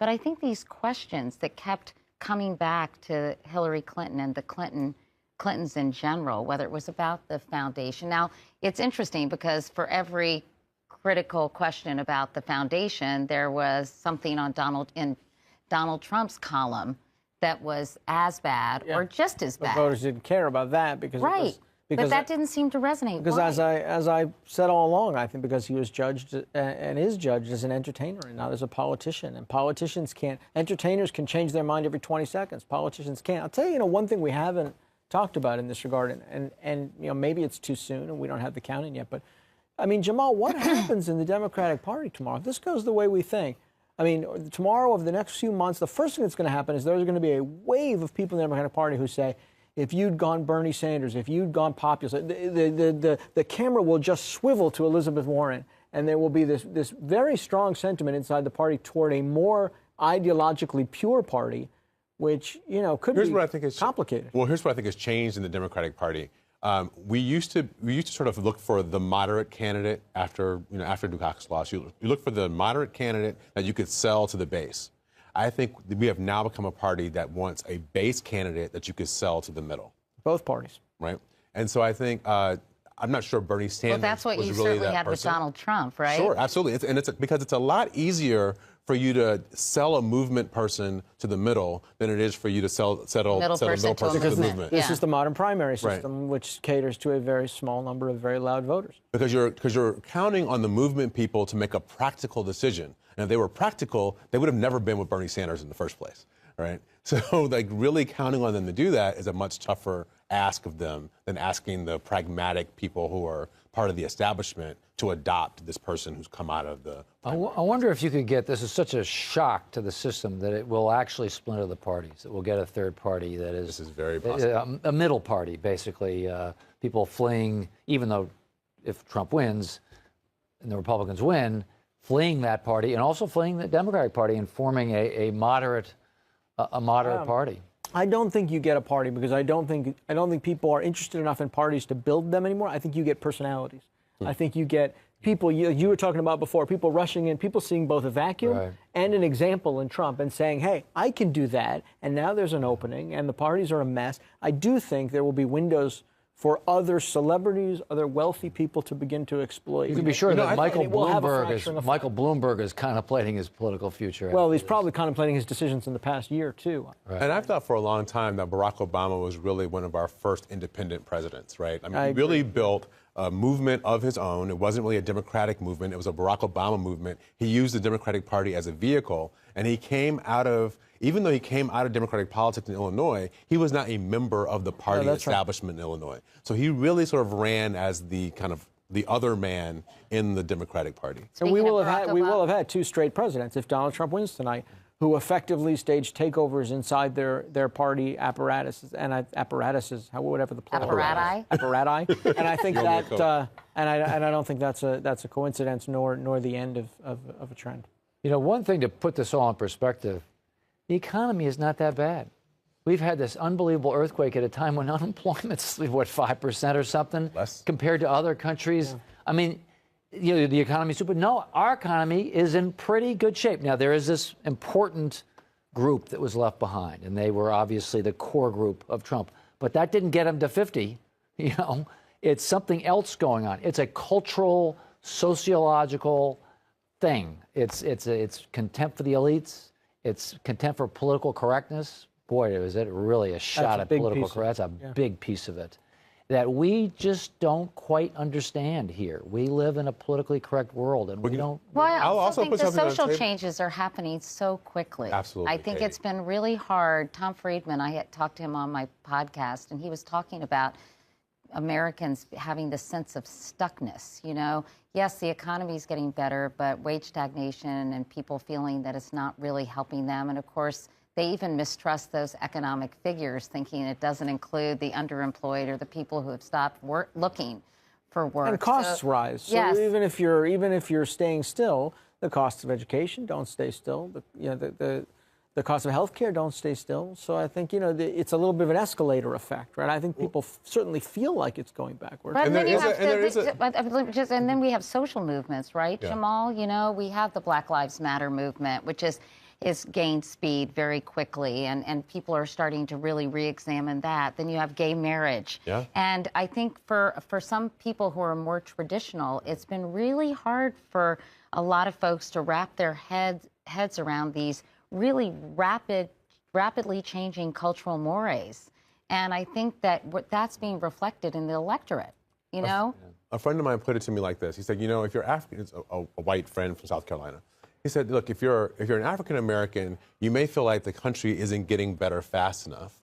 But for many white Americans, you feel like the country, your position in the country is getting worse faster than you want. Right. Right. And so in a way, it's almost as if we need a new social compact, because the old social compact was wealthy and elite whites sort of, helped, people who were working class whites were able to build a family and have a lifestyle. And they also had white skin privilege. And I think that now what you have is a society where you've got wealthy and elite whites who are doing fine. You've got African Americans who now feel more bought into the system. And if you are a working class white guy somewhere in the country, you've lost what you think is maybe economic privilege because of the technology changes. And you may be feeling like you lost some social privileges because of the diversification of the country and all these other things. Right. We need to find a new way to buy people into a national structure that is not necessarily built off of that old dynamic that we have for most of the countries existing. Do you think this is going to widen the racial divide in this country? In the short term, for sure.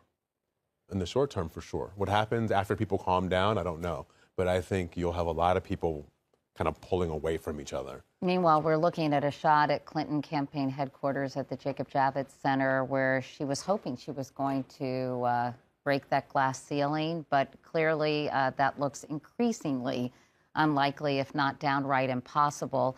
This was going to be a big moment for many women in this country, or at least some women in this country, people who felt deeply invested in the feminist movement, to see the first woman president of the United States. And Lisa Belkin, our chief national correspondent, Lisa, we've been watching this, and of course, in 2008, Hillary Clinton kind of downplayed the notion that she was a woman and tried to kind of keep that on the DL as much as she could. She embraced it much more wholeheartedly during this campaign cycle or election cycle. What do you think, why didn't it resonate, do you think, with more women? Because as we've been saying all night, Lisa, the gender gap was not big enough to really put her over the top in many of these states. It resonated a lot with a certain category of women. I mean, it resonated a lot with college-educated women, which were the one group that she won, based at least on exit polls. And there is a devastated group of college-educated women out there. To them, this was guaranteed to be the moment that changed everything. I mean, they had put so much hope on finally electing the first woman and breaking. I mean, look where she chose to have her victory celebration was the largest glass ceiling in the country. And so she embraced it and thought that finally it was, the time that women would follow her. And why didn't they?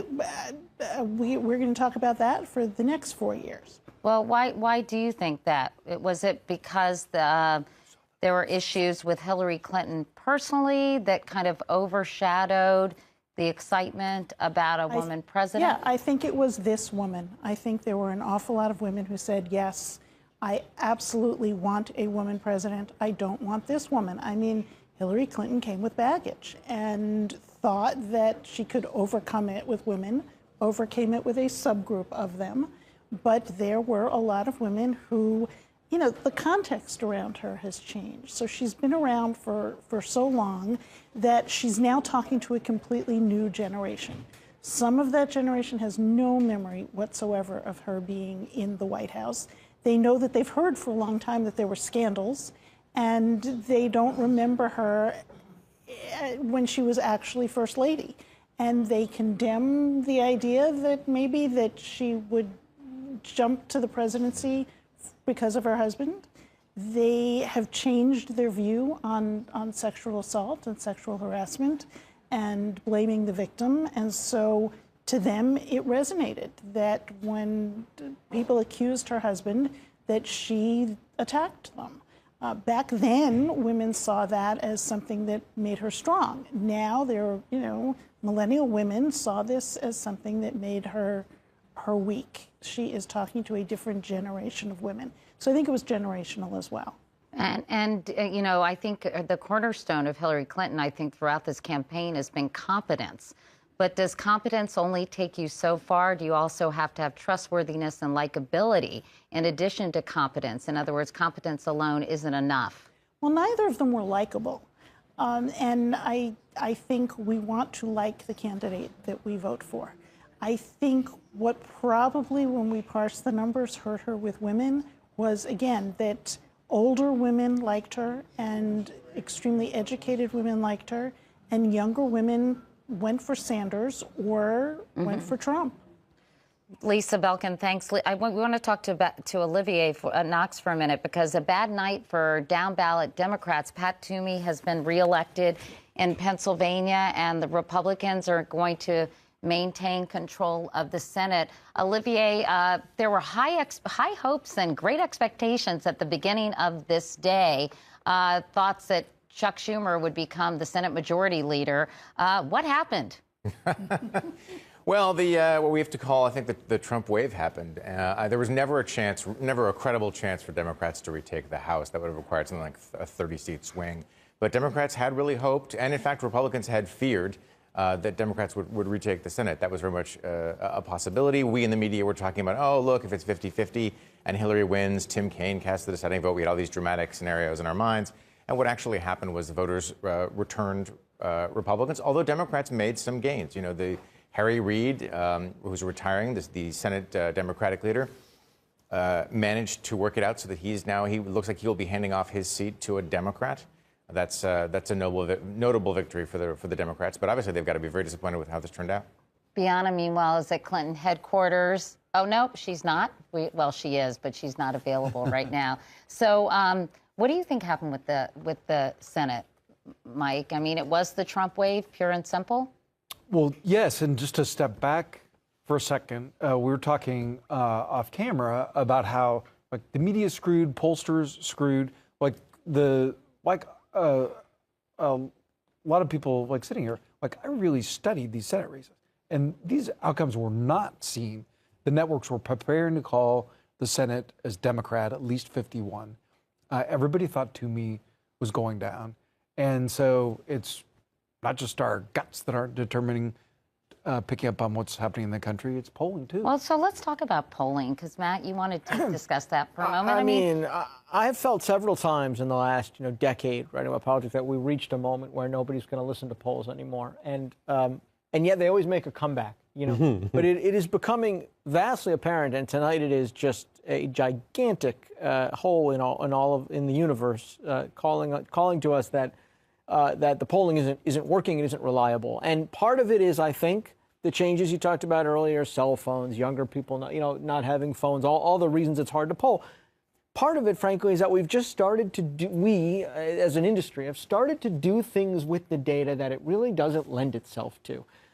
Crystal ball projections, 82% chance, 50% chance, rankings. We've started to treat it like OTB. And the polling data is only scientific to the extent that it's used for its intended purpose. It's not an OTB.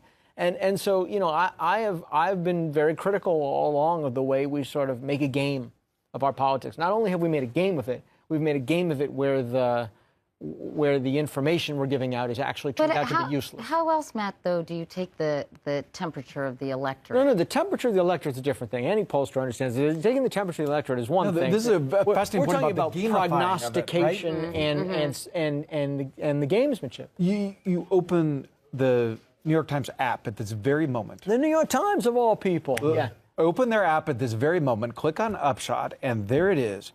Hillary Clinton, 85% chance. And then you click one more time to the live, and I think it says like a 95% chance for Trump. I mean, I got a news alert yesterday. I got a news alert yesterday from my old colleagues at the New York Times. Breaking news. Hillary Clinton now has a 70-something% chance. Well, A, it's not news. It's a projection. B, it's a projection based on data that can't really be used to project. You can't establish this. We're always fighting the last war, though, and Nate Silver looked pretty good last time. The quants, the numbers guys, beat the oldfashioned political correspondents who put their finger up in the wind and listen to their gut. But even Sounded like Nate the Silver, young quants were right. Yeah, well, but it turns out Nate they Silver were. wasn't My gut even was right. pretty good. I know, right? I know, but that's what I mean by fighting the last war. Because the numbers guys, the data guys looked right last time. We thought, well, they must be right, and the old hacks like me must be wrong, and. Hacks were wrong, but so are the numbers guys. Yeah, I think the truth is, if we looked at Donald Trump and Hillary Clinton on paper, and we didn't think about Donald Trump himself, we just looked at the two of them written down on paper, it's pretty clear that Hillary Clinton was going to have an uphill fight against that personality. It's just when you saw them in live living color, it just seemed, at least for me as a Democrat, it just seemed like, well, that just doesn't make sense. I can't see how people would ultimately make that choice, even though by every objective measure, it's a third term, she's been around for a long time. Barack Obama beat her making the same arguments that Bernie Sanders. Don't the debates seem like about 5 years ago?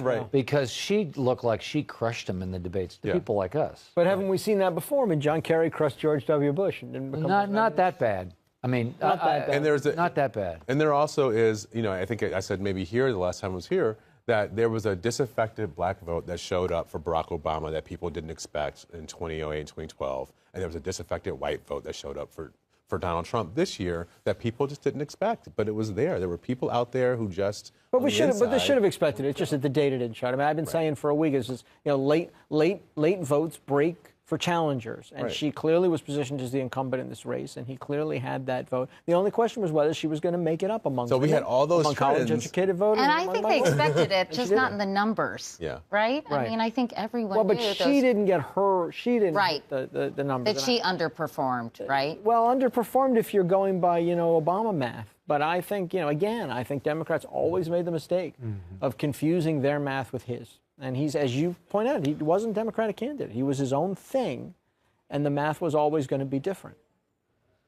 So let's go to Jesus Del Toro, who works Yahoo Espanol, and he joins us on the phone. Jesus, tell us what the reaction is in Latin America to this stunning news that Donald Trump may be the next president of the United States.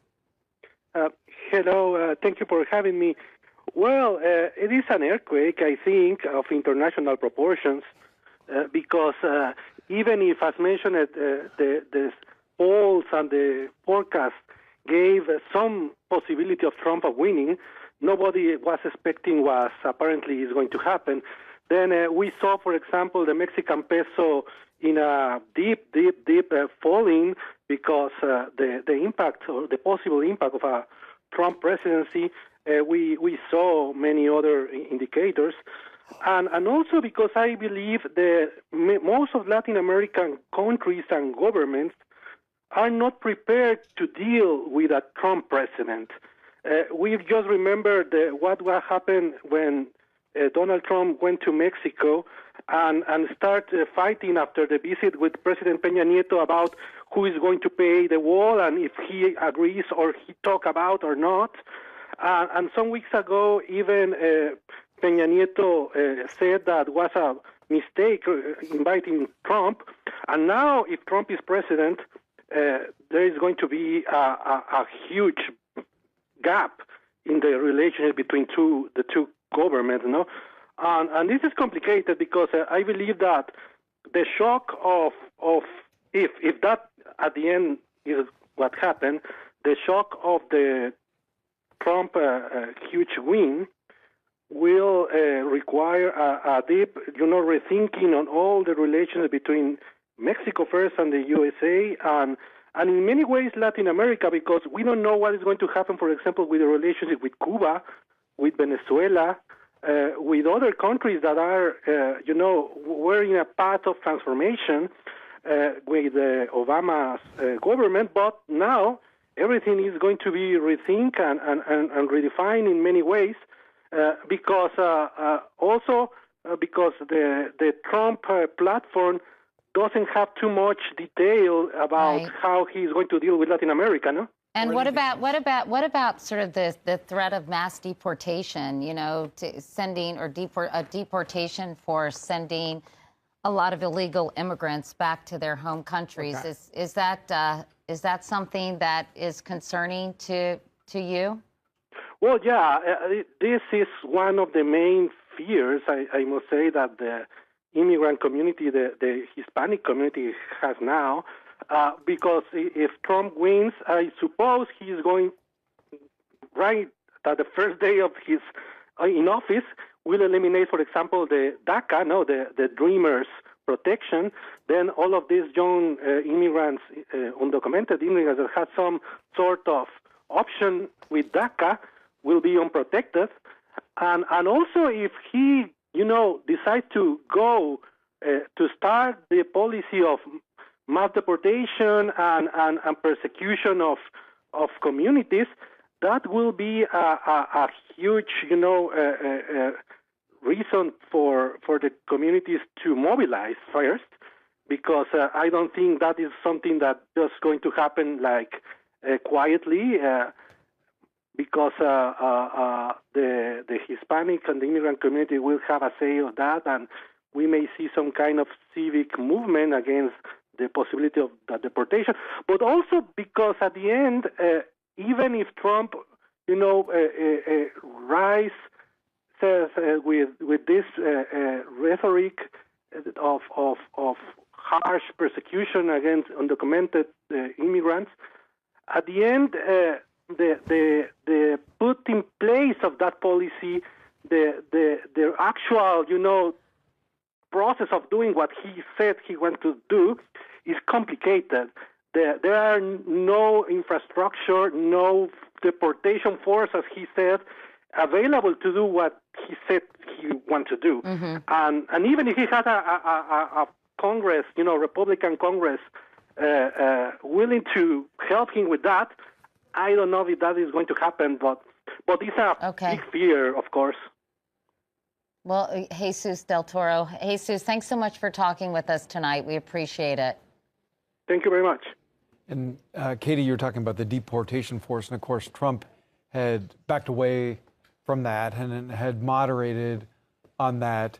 There have been some signs throughout the day that he would be gracious. I think people in his own camp were assuming a concession. They didn't see much of a path themselves. But I was just texting with a Trump advisor, and they texted me, hashtag lock her up. So that didn't sound like moderating or like it was going to be a sudden switch to Morning in America. You know, I think you know, the question, when the shock wears off, assuming he wins, I think that the question that will hang over almost every aspect of policy at this point is, does he believe the things he has said? Right. And or is he a different, you know, this is the one, it's obvious, but it's the one big overarching question that we can't answer anything else till you know, which is he actually ideologically wedded to the rhetoric and to the things he has said? Right. That's what I was talking about, whether we're going to see I don't have absolutely no idea. I don't think he knows. I don't think he knows. Don't forget he's making it up as he goes along. What? Mike just said, don't forget he's a Democrat. Right? So I think that kind of answers Matt's question. But I think, as I've always maintained it, I think that the problem with the Trump presidency is not that he's Democrat, Republican, ideologue, harsh, whatever. I don't think he's reactionary. I think it's that he will go wherever the applause is, wherever the mob is. He is an absolute he is a human ballot initiative, and our system isn't designed for that. We actually have a pretty good check and balance on that, and I think that is the fear, is that he believes nothing but whatever gets that poll number up by morning, and that could be a rocky ride. How much of this is a repudiation of the Obama presidency? I mean, are people upset because of the executive actions they interpret as government overreach? Plenty of those people, I think, who are supporting Donald Trump were really upset about Obamacare. Well. You know, what is your take on that? You know, the toughest thing about Obamacare is that voters were looking for health care cost control, but the president was actually building a bill that was going to get health care expansion. For the uninsured. Right, for the uninsured. But to be fair, got more uninsured. It was kind of sold as the former. Yeah, it was sold as nobody did anything control. to disabuse them of that idea. Oh, I think there were people internally who were a little worried about. Depended who they were talking to. I think there were some people worried about the dissonance. But I do think that that's part of the problem, right? So you have people who are actually voters who now are seeing their costs go up. There's a whole bunch of reasons because of that.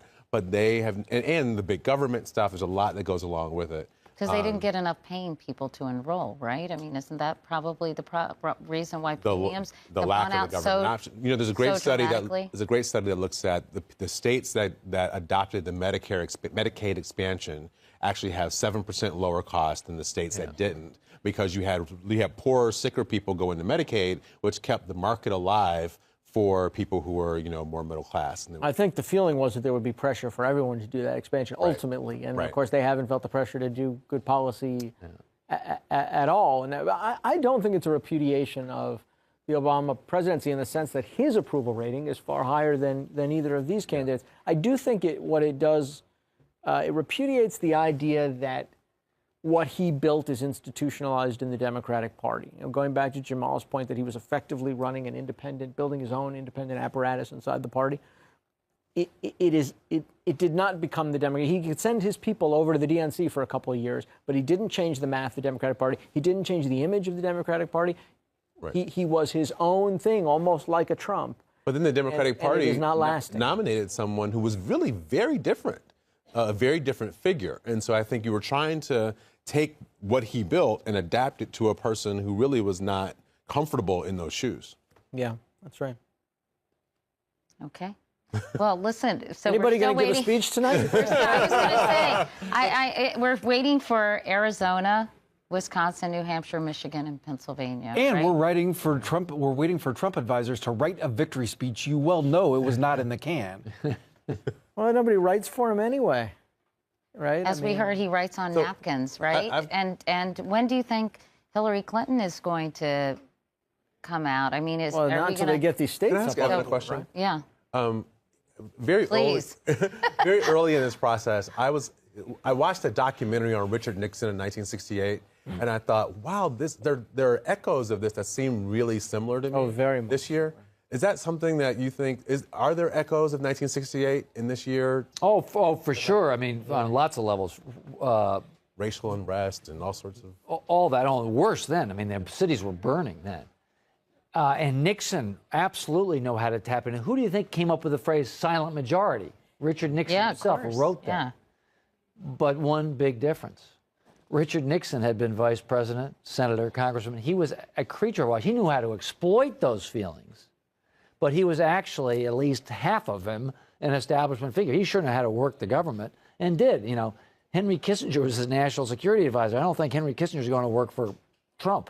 But I think, Evan, that the similarity runs the other way, right? That it's not so much that Richard Nixon is reminiscent of what Trump has done. He's very reminiscent in a way of Hillary Clinton, having been written off years earlier, old figure, distrusted by the public, hangs around long enough to inherit the party because everyone else is decimated. And the difference being that he hangs on largely, I guess, because of the war and the disunity and Humphrey getting in late.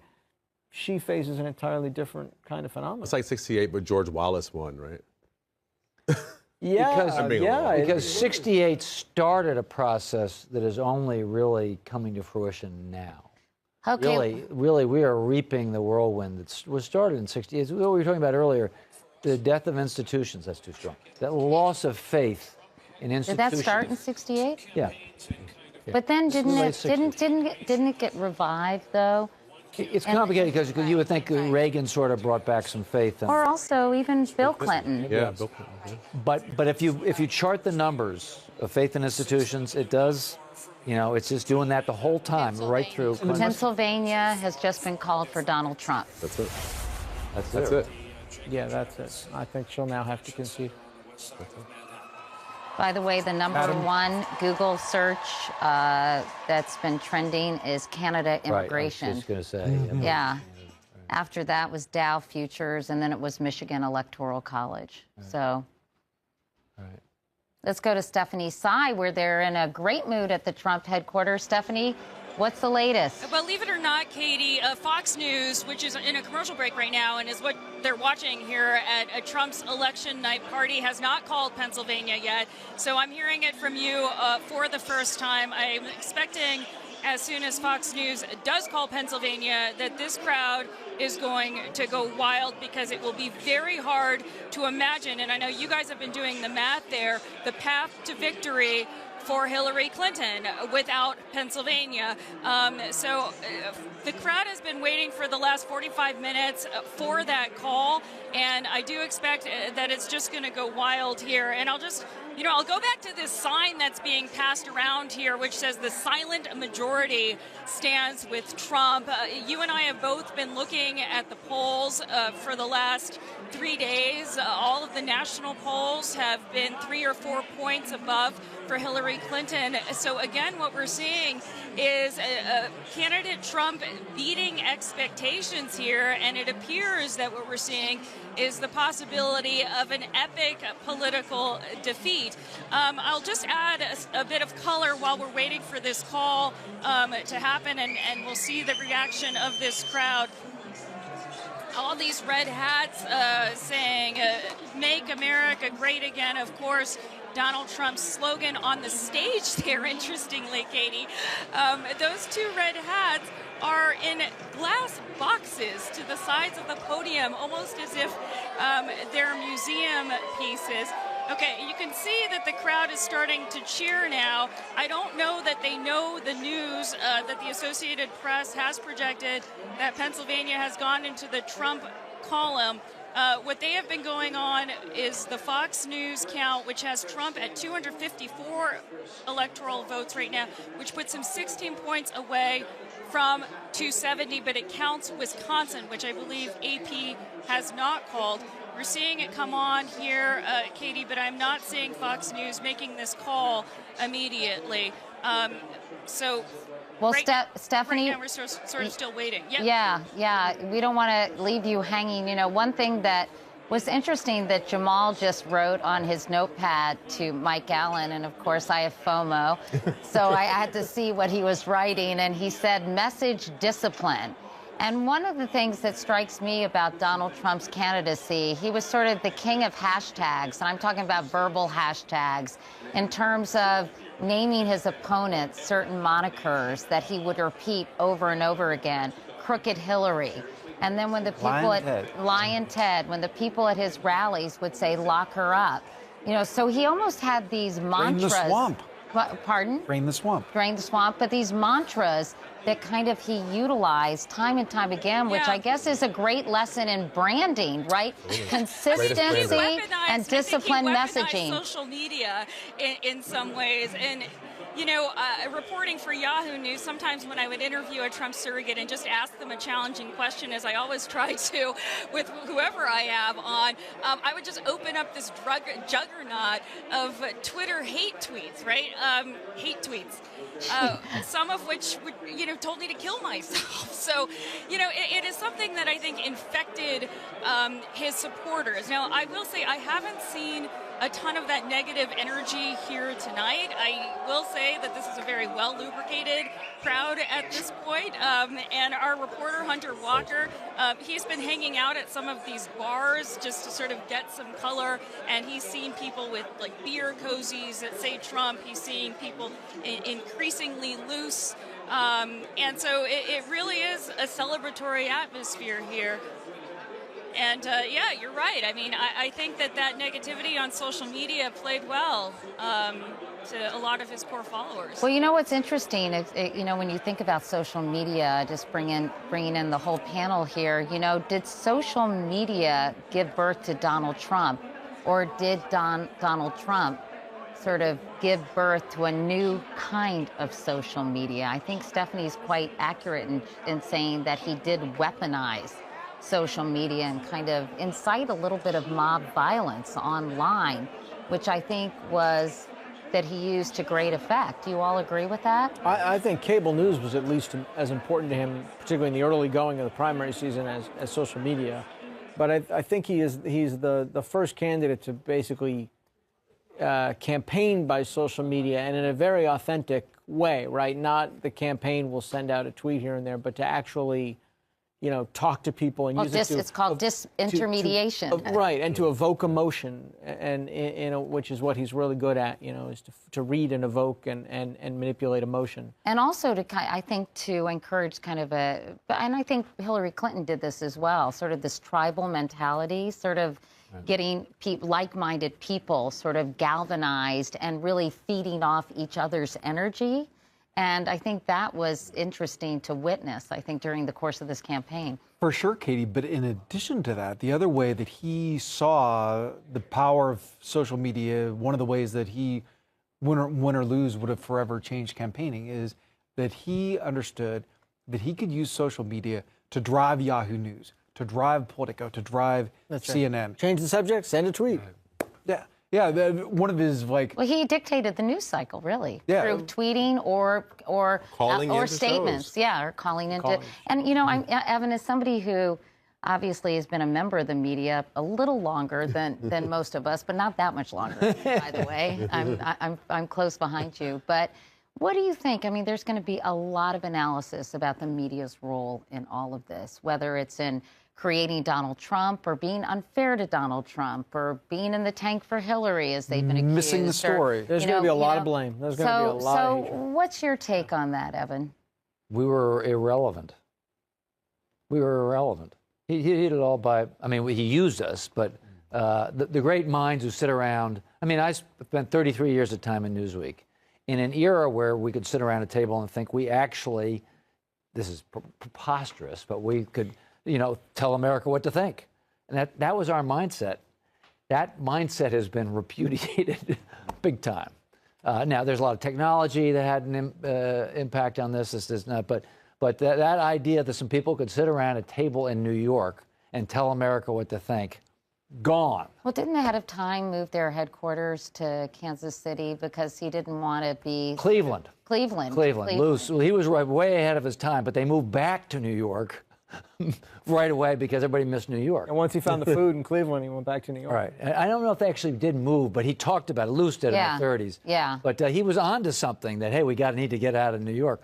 But It's a fantastic repudiation of the so-called media elite. But then, yeah, not only, yeah, well, is there really, I mean, what is the media What is it? now, I mean, right? doesn't even. The well, media as it once existed doesn't really exist, We know right? Barack Obama in 2008 used Facebook, right? And he sort of turned Facebook into like a grown-up organizing tool that was able to use. Most people think of him as being this very social media person, but he only ever sent one tweet that year, right? It said, go vote on election day. Donald Trump has taken Twitter and, like someone said, weaponized it and really turned it into a way to not just communicate from him to his people, but then for his people to communicate with each other sideways, and totally changed the game. Let's go to Bianna Golodryga, who is at Clinton headquarters. There's Katie. Mr. Khan. Hey, Bianna. Obviously, it's a very subdued mood there, although I saw some people applauding moments ago.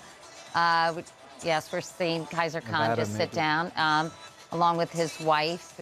Tell us what you're seeing there, up close and personally. That's still here of the supporters are starting to flood the stage, and you heard that round of applause for the Khan family. They had been speaking here in New York alongside the governor of New York and Senator Gillibrand and what have you earlier in the evening, of course, hoping and expecting a different turnout. And what we're seeing, we're just a few electorates away from Donald Trump officially being the president-elect, but nonetheless, a lot of people showing their appreciation and respect for the Khan family. Still no word from the Hillary Clinton camp on whether or not she's planning on leaving the Peninsula Hotel or not. I'm wondering if she's going to wait there until the final numbers do come in. Does she make then after that a phone call to Donald Trump and in a sign of life going on? Tomorrow's another day. There is a time where everybody has to clear out of the Javits Center because there's another event they have on the docket for tomorrow. So I think they have an hour or so for everyone to clear out of here before they start tearing down. So we don't know exactly when we're going to hear from Hillary Clinton, but we know that we have a window of an hour or so before people start having to leave here. So there aren't any surrogates at all wandering around, Bianna? When's the last time you saw people like Donna Brazile or anybody from the campaign or the DNC walking around? When you saw them with me on air. Really? Yeah.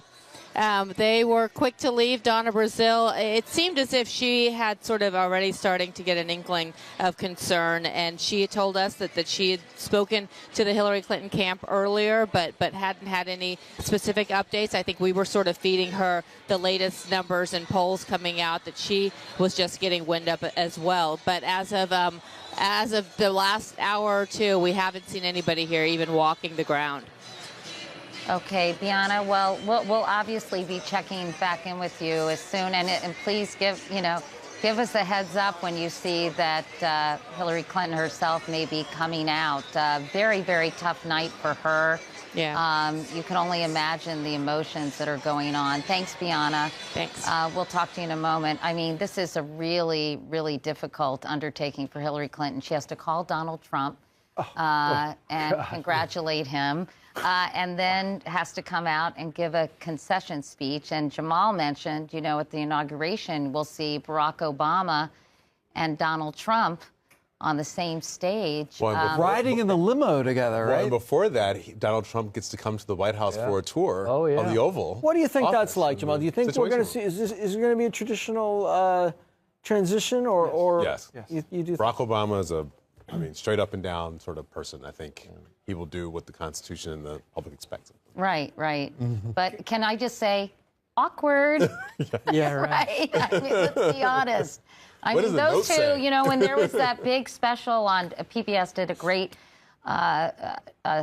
documentary called The Choice, where they really traced Donald Trump's political evolution from childhood as well, or, his life as a businessman, and Hillary Clinton's evolution from childhood. And they started the documentary with that scene from the 2011 White House Correspondents' Dinner when President Obama mocked Donald Trump and how he was not amused at all. And that sort of, that set that created a situation where the two were really mortal enemies, right? It's so visceral, and it has to do, of course, with Donald Trump accusing with the president birther. of not being born here. And a funny story about the White House correspondence. That was 2011, right? Yeah, and the president is so. Jamal and I have talked about the fact that the president was much more eager to go out and campaign because it was Donald Trump. Like, it's not in his DNA. He wouldn't have been so excited to campaign for Hillary Clinton, but he loved campaigning against Donald Trump.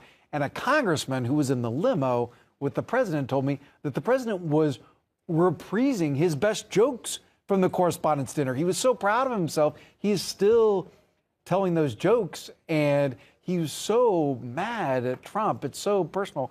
One of the great lines of this cycle, Jake Tapper said that one of the greatest deals Donald Trump has ever gotten is living rent-free in the president's head. That's pretty good. Trying to look at this from the point of view of the rest of the world, they're going to see, they see Donald Trump as an expression of American culture. Boastful, bullying, coarse, crude. That's the way they're going to see America. So ugly Americans. Ugly right? Americans. I mean, that phrase has been around since the 1950s, but it's going to be on steroids now.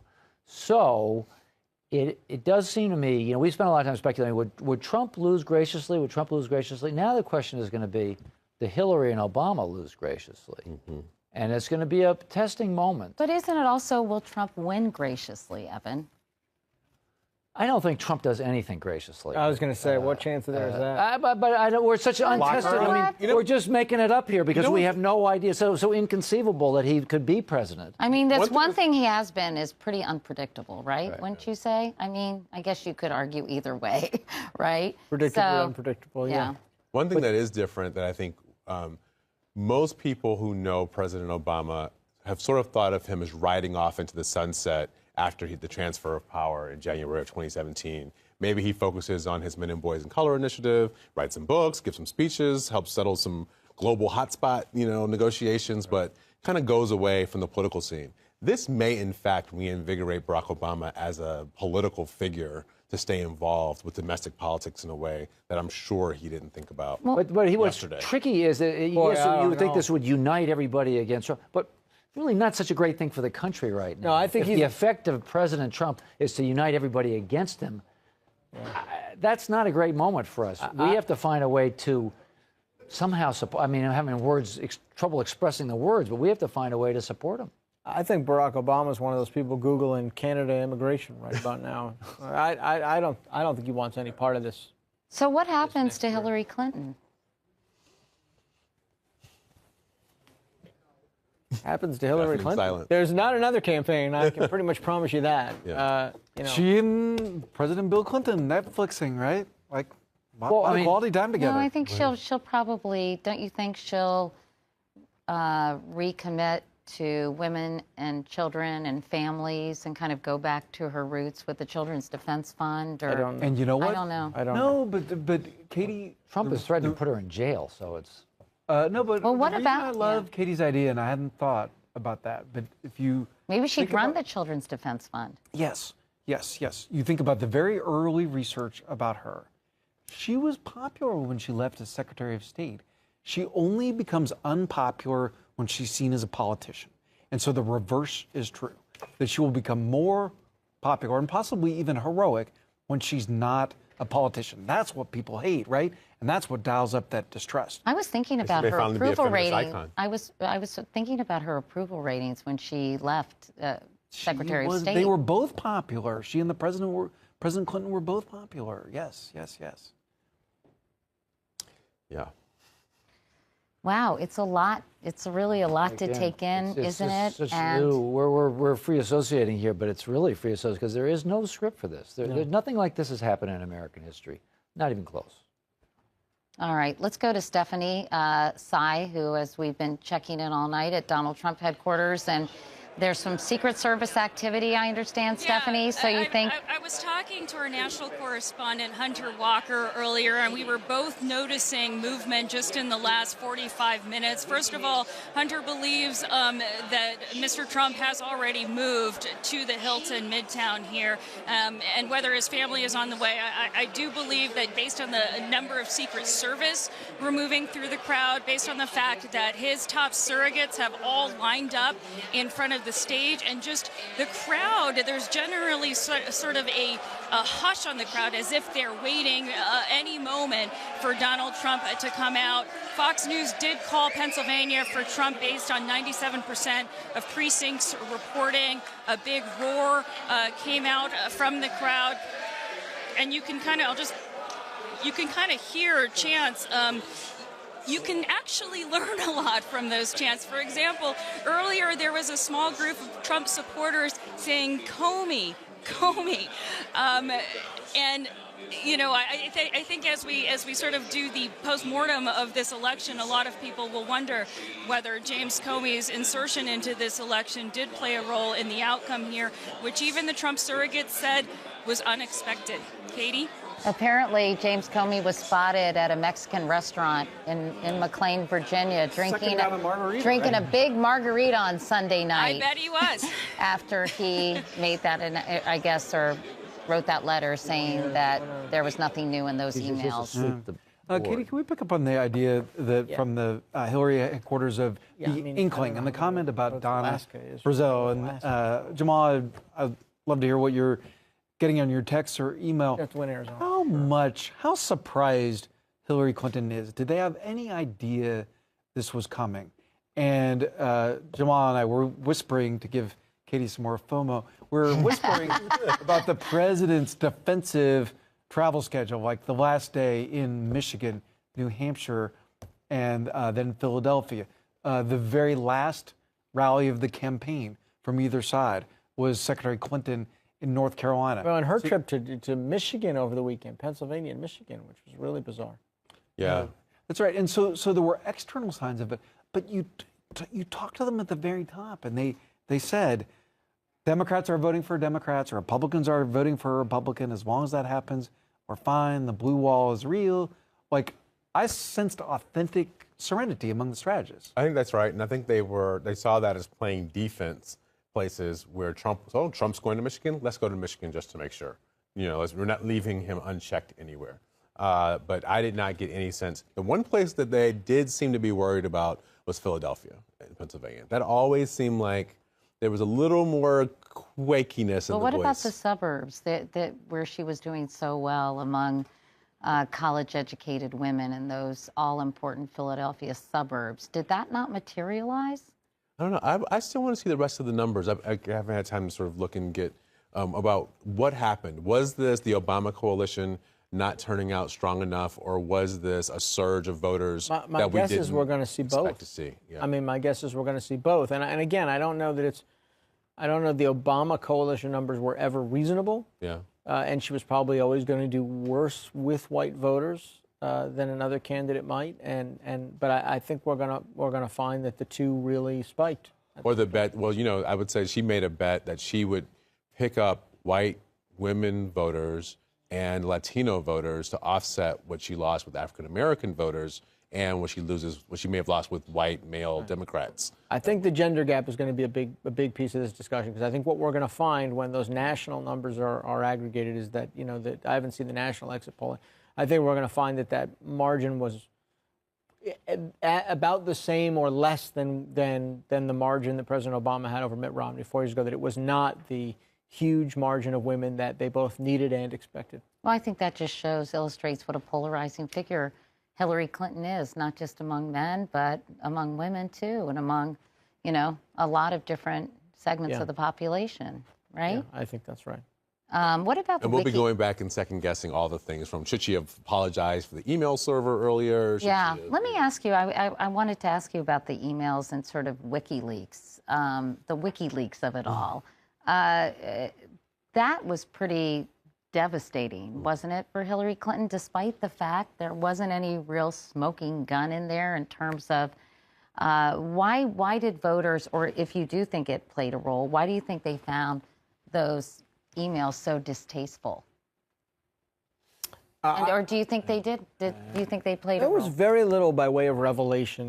Right. I was actually, frankly, surprised that they didn't look that bad. I mean, if I thought there'd be worse if the if you spilled out the email contents of a major party like that. I thought there'd be uglier stuff. But what it did do was control the conversation, keep the subject on her. Again, Right. as I said earlier, this And it threw the campaign is campaign always off balance. going to be about one of them, and since neither of them were particularly well liked, if most of this campaign, the fall campaign, was about Donald Trump, it was a referendum on Trump, and then it became more in these last few weeks about her, and I think the emails were part of that. And if you think of one of his, his mantras throughout the course of the campaign, it was emails. So I think anything that fed into that narrative, no matter whether they were damaging or not, you got to keep invoking that mantra. And the WikiLeaks emails had nothing to do. That's the thing. I think voters were confused about that. Yeah. My sense, and it's not a great scientific sense because you're dealing with social media and email, and so it's a very select group. But my sense is that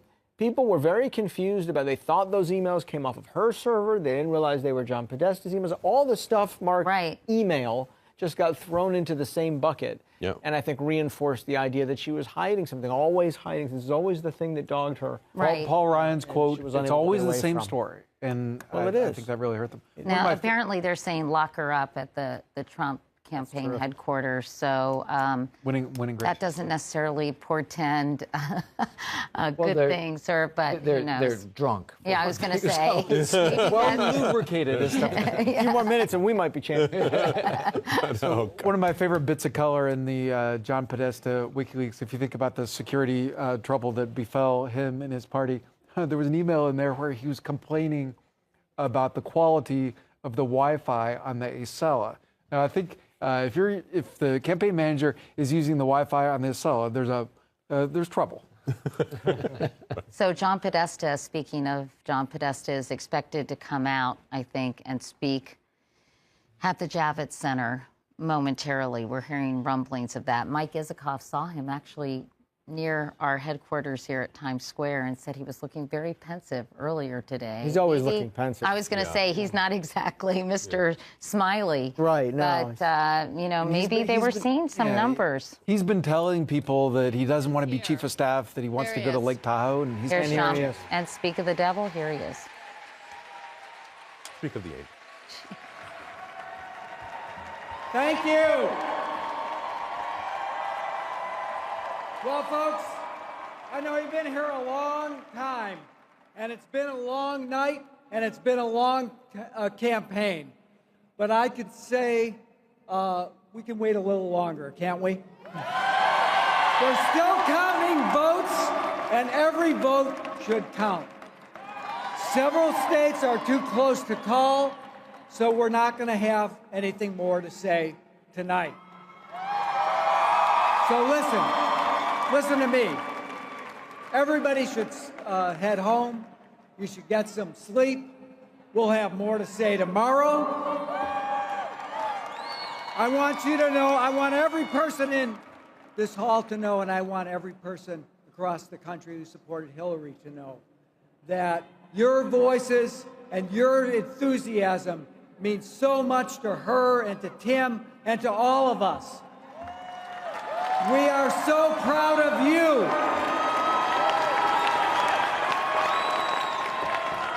And we are so proud of her. She's done an amazing job, and she is not done yet.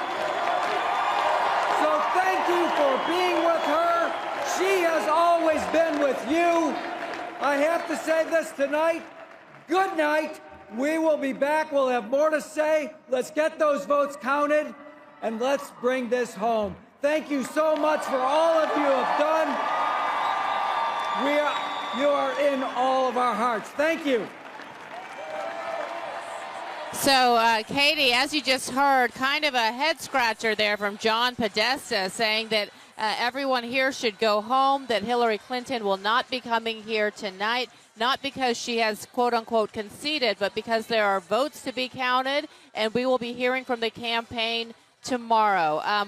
for a campaign that has been so scripted and has stuck so closely to protocol, this is something I think a lot of people didn't expect coming. Regardless of the election results tonight, we knew, as we told you, that there had been 2 speeches that Hillary Clinton had prepared, one for a victory, one for a concession. We were assuming we would hear one of them, probably the latter at this point. So this was kind of a curveball. We just heard from John Podesta. We know that he had left the Peninsula Hotel alone. We didn't know if Hillary Clinton would follow or if he would be giving the speech for her. But it just makes you wonder what is going on right now in that hotel suite, what is going on emotionally with Hillary Clinton and her family as they're trying to decide now how they move to the next step.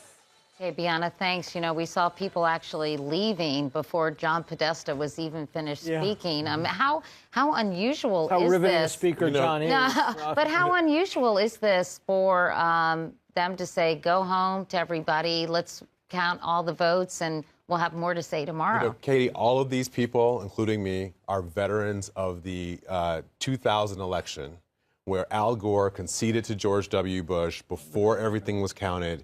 Michael Hooley, one of his aides, had to call him, tell him a different number. He had to call Bush back. It was a mess, right? So I'm sure what the conversation was is, this is a really big deal. We've been at this for 2 years. We can wait 10 more hours. Or, however long it's... Or 50.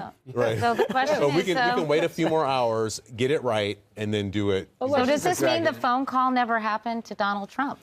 No, it sounds like not. Yeah, so does that mean Donald Trump speaks tonight? Podesta could have called Kellyanne Conway. I mean, there are other conversations that could have happened. This is not so unprecedented. I mean, Kerry didn't concede till the morning, as I recall, after they had to wait for Ohio. You're right about that. And he conceded in the morning. And Richard Nixon sort of conceded, but didn't really concede until in 1960. So this has happened before. William Henry Harrison, I believe, the next morning, Evan, as I recall. They're right Was that now, William they're, Tyler? They're back at the hotel rummaging around for a DeLorean, trying to build a time machine. So what do you guys think, seriously? I mean, Donald Trump has all those people there. Does he come out and say, I'll have more tomorrow? Let's vote. I think he speaks.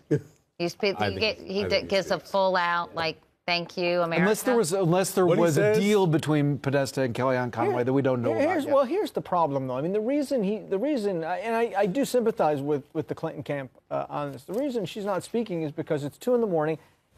and he's not. He's not at the number. And you know, I don't know how many electoral votes are in Alaska. Somebody will have to tell me. But you know, Arizona's still out there. I mean, I don't know that there's a mathematical path, but he's not there. Right. And they don't want to concede until they've lost, right? And maybe they have some evidence that there's something in a state that makes it closer than everyone may right, think. there may be another state. So I mean, you know, he doesn't. I'm not sure. What does Alaska comes out and speaks without the votes? Oh, go always. Yeah. Republican. Yeah. Now the question, But the one that's three. interesting to me is Arizona is still out, and it was a 50 or 60,000 vote margin a little while ago. But even frankly, at this point, if they got Arizona, it's still pretty hard to. Well, you'd have to run the table outside of Alaska.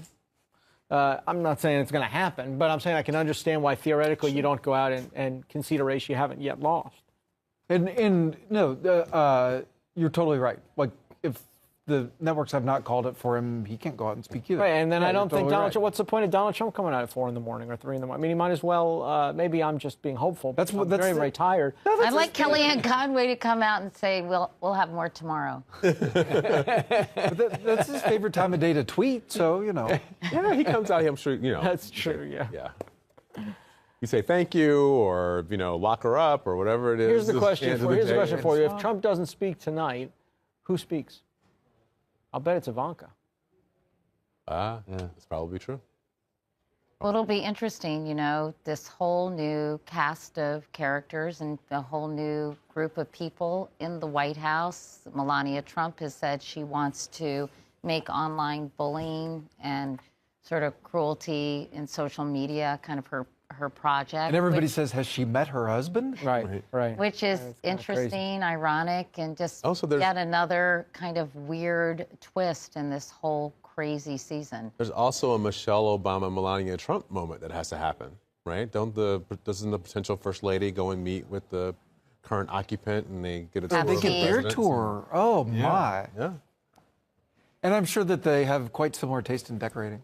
The Architectural Digest is out with the White House interiors, I'm sure that she could just leave her all of her speech remarks, and so you don't have to do any more work. Just use those. Mike Iskoff was pointing out earlier that Donald Trump is due in court in December, I think it is, and one of these. I think he said late November, didn't he? Yeah, something like that. But November 26th. Very. This is about Trump U. Yeah, Trump U thing where with it's the judge that he said couldn't be Yeah. fair and impartial because he was of Mexican heritage. Yeah, So you can't make it up. You can't make it up with the judge who he With the attacked. judge that he It's attacked as just- being right. You just can't make it up. What's So the in point of writing fact, about something Trump that's is the already a one novel? that goes in front of a judge, not Hillary Clinton. Right, that's right. But what about the notion of, that Trump had said during one of the debate, you're going to, when he said he would put Hillary Clinton in jail or whatever, right? And somebody had to explain to him that's not how the justice system Right. works. But do you think that with Republican-controlled Senate, House, and the White House, that we will see investigations that are launched against Hillary Clinton, or is that just cruel and unusual punishment? They're going to drop that. Yeah, cooler heads will prevail on that. Also, in fairness to Trump, when he said you'd be in jail, I thought he was pretty clearly talking about what would have happened had he been in charge when the email scandal broke. I did not think he was saying he was going to put her in jail. I think it was saying. Then there's the lock her up chance. So I thought it was. I thought it was more in the future. You're looking for precision from somebody. Exactly. It's pretty hard to do that. Yeah. But and whatever he's meant when he said it, it certainly morphed into something else when he got. Yeah, well, then it was the whole locker second up. time. Yeah. Stephanie Tsai is going to give us some reaction to what John Podesta just said at the Javits Center. Stephanie.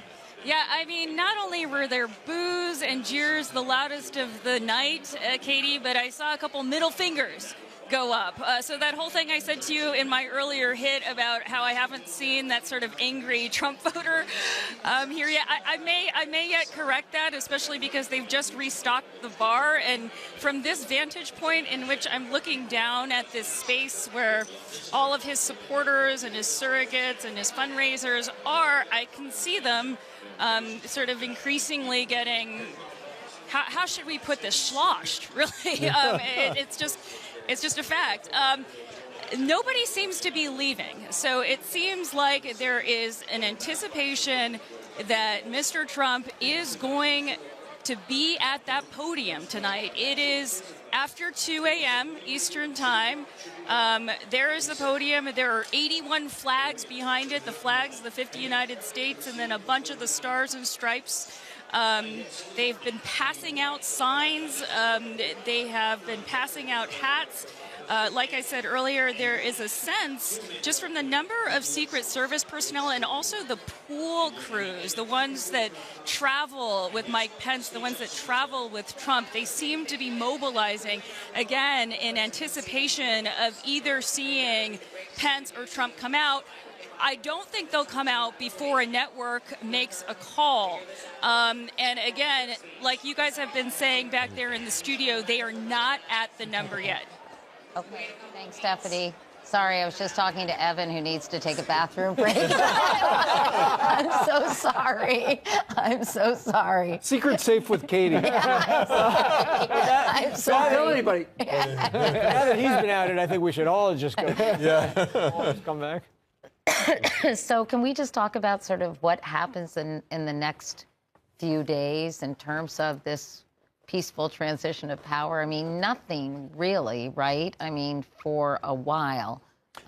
Let's just talk about sort of what is protocol in terms of, I guess, the next couple of months. Yeah, so just talk about the transition, and I think it's about 70 couple days. And the president-elect, will immediately start to call him President-elect Trump, and his closest aides will start to get briefings. I can remember when the young Clinton aides went in 2008, and they said that absolutely their scariest briefing was, I think, North Korea. The Obama aides. Obama aides. Yeah. So, and they start to put together a government. And a lot of these Republicans who've shunned Trump or were never Trump, like, are suddenly going to be at the Trump trough, right? You kind of have to be. Well, Chris Christie has been. Well, I want to. Yeah. Governor Christie has been Attorney General making Christie. transition plan, right? He's in charge of the transition. Yeah. Presumably, I just looked for Evan. I forgot he was gone. Presumably, you know, you have to think that in the last few weeks, Governor Christie, who's been distracted somewhat, probably was, you know, doing the job, but not thinking it was going to necessarily be vital. And why don't you bring here us up go. to speed, Matt, on what's been going on with Governor Christie and Bridgegate, because there's been some pretty significant There have. developments. I've not delved into all the details, and I haven't spoken to him in quite some time. Actually, Right, the longest time I haven't spoken to him probably since he took office. But you know, Governor Christie's under investigation. He was named in the trial of the Bridgegate scandal by his former aides as having lied about this and having known, although he still denies that he knew what was going on. You know, there's a decent chance he doesn't last out as governor. I would say that tonight, had Donald Trump lost, Chris Christie's political career would likely be over. But he took a massive gamble this year. Yeah, he was one of the first Republicans, and right? took a real pounding for it. He was the first real big establishment Republican and presidential candidate to come over and join Trump. You know, was the transition chair, was on the short list for the vice presidential pick, and now is in charge of that transition. And that's a lifeline for Chris Christie. That's a whole new act. If he can survive the bridge thing, there's probably something waiting for him in the Trump administration. I'm not sure it's what he wants because he's now damaged. You know, President Trump What could. that Donald Trump wants or Chris I'm Christie not sure wants? it's what Christie would want. I mean, I think he wants probably to be AG. I don't know that. I don't think that can possibly happen. I mean, President who knows what Trump could can do? pardon him. Trump can do anything, right? Trump can make a guy AG who's under criminal investigation because two witnesses in a corruption trial named him. But it seems probably a bridge too far in the opening of an administration. Who knows? Well, who is it? Giuliani seems to me more likely AG. Well, talk about the train coming back around. That was, you know, you would have thought that ship had that train had left the station.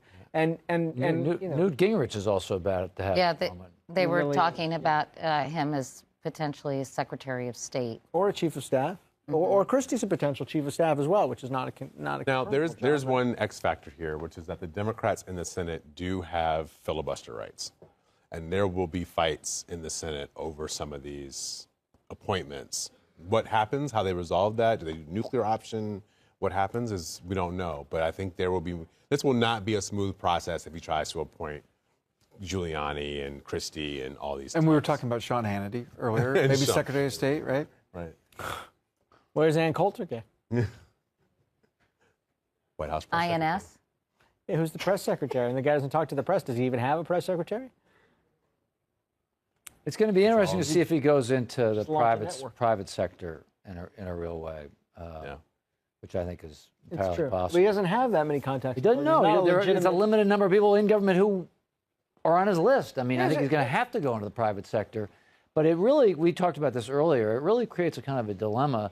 People could just loathe Donald Trump, but if they think about their country at this moment, you know, maybe they swallow their distaste for Trump and they do.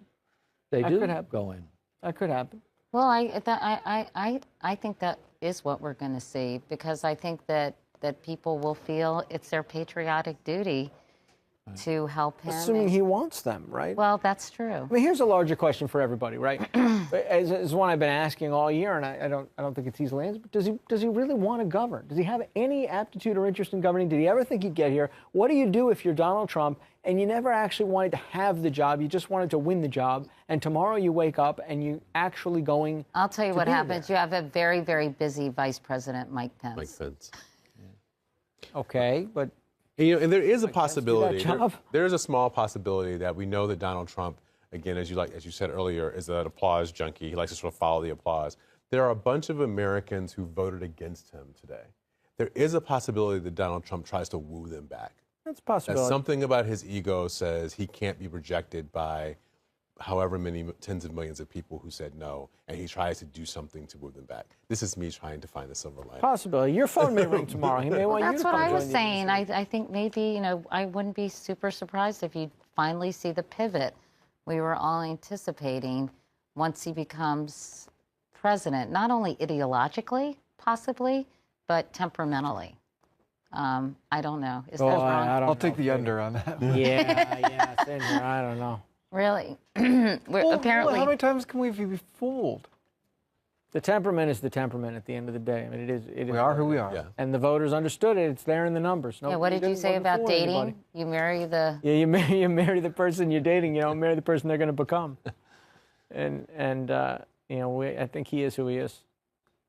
Meanwhile, we understand that he has Elvis has entered the building, as they say, that Donald Trump has arrived at the Hilton. Is that right, Tony?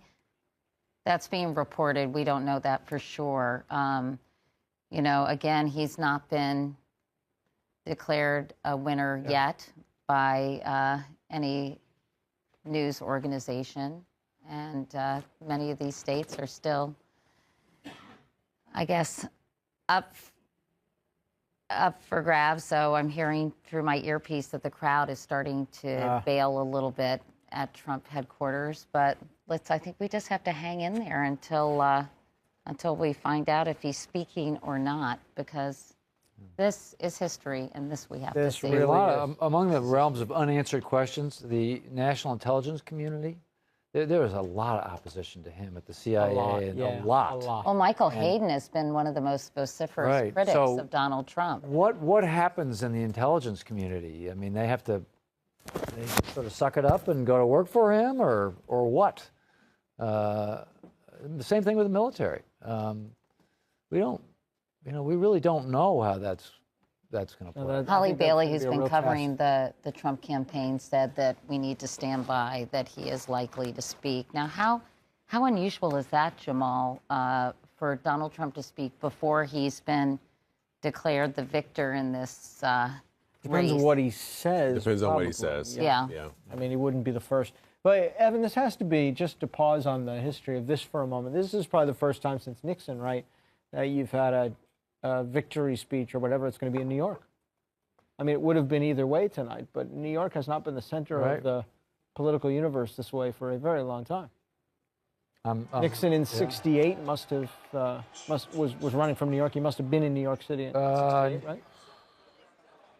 He didn't run from California? No, I think he ran from California. He was at the Ambassador Hotel.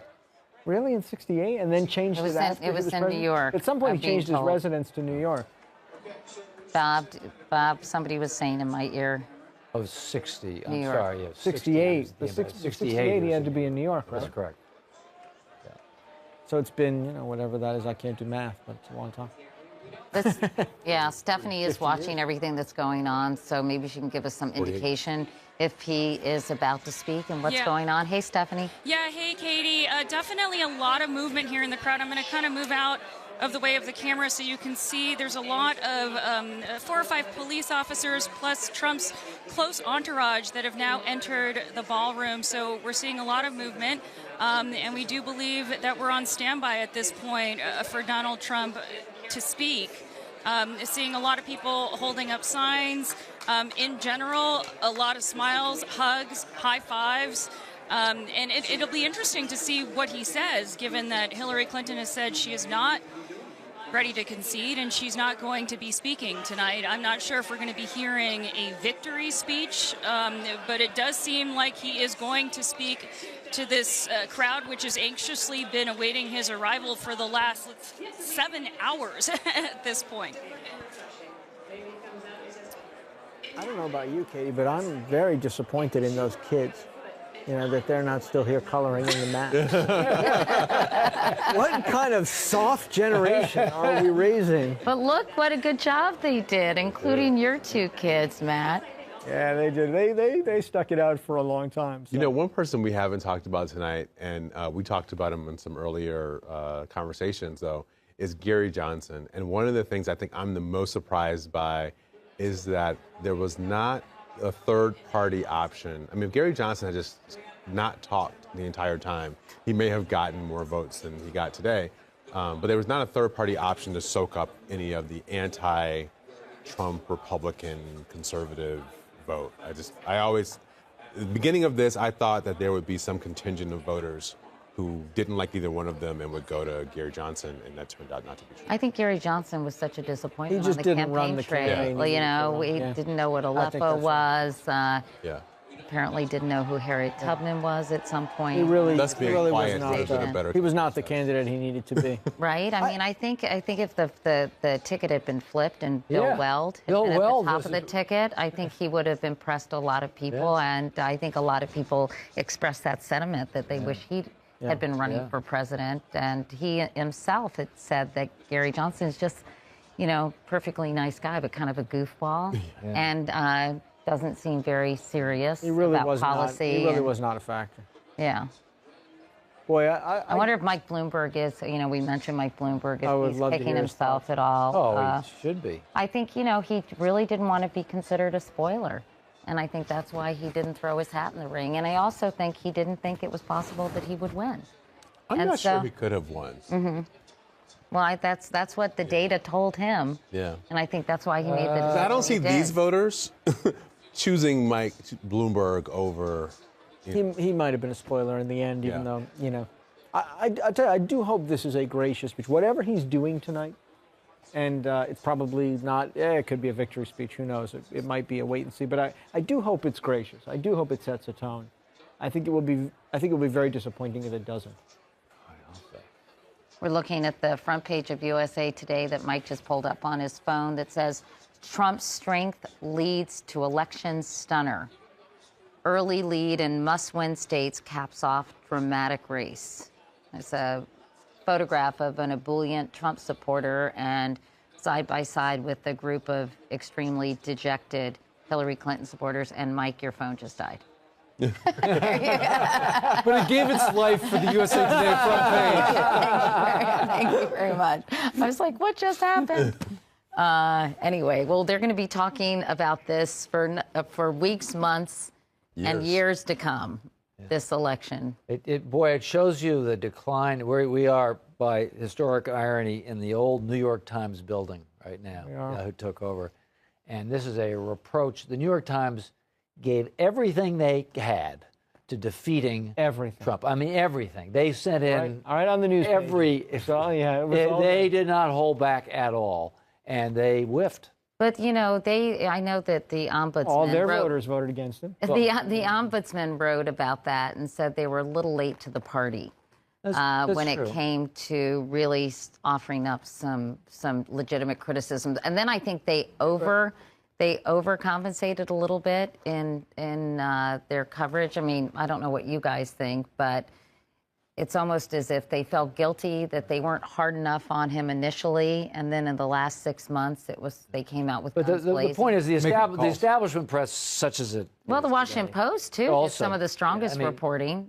There's no question where the establishment press stood on this one. In a way, I've never seen such bias. I agree, and no one can argue that the media gave him a pass. I've heard that. You can certainly argue, and I have, that at the beginning, in the primaries in the beginning, cable TV really did allow cable networks really did allow him to mount a free campaign at the expense of other. What did they say? How much worth of free advertising? CNN was in financial trouble.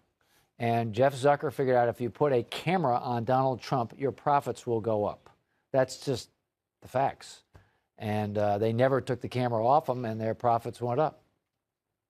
In fairness, a lot of that also was done to Barack Obama when he was running. I remember sitting on CNN sets, and we'd be having a conversation, and in the corner would be a box, Barack Obama coming to speak in 5 minutes, in 2 minutes, in 1 minute.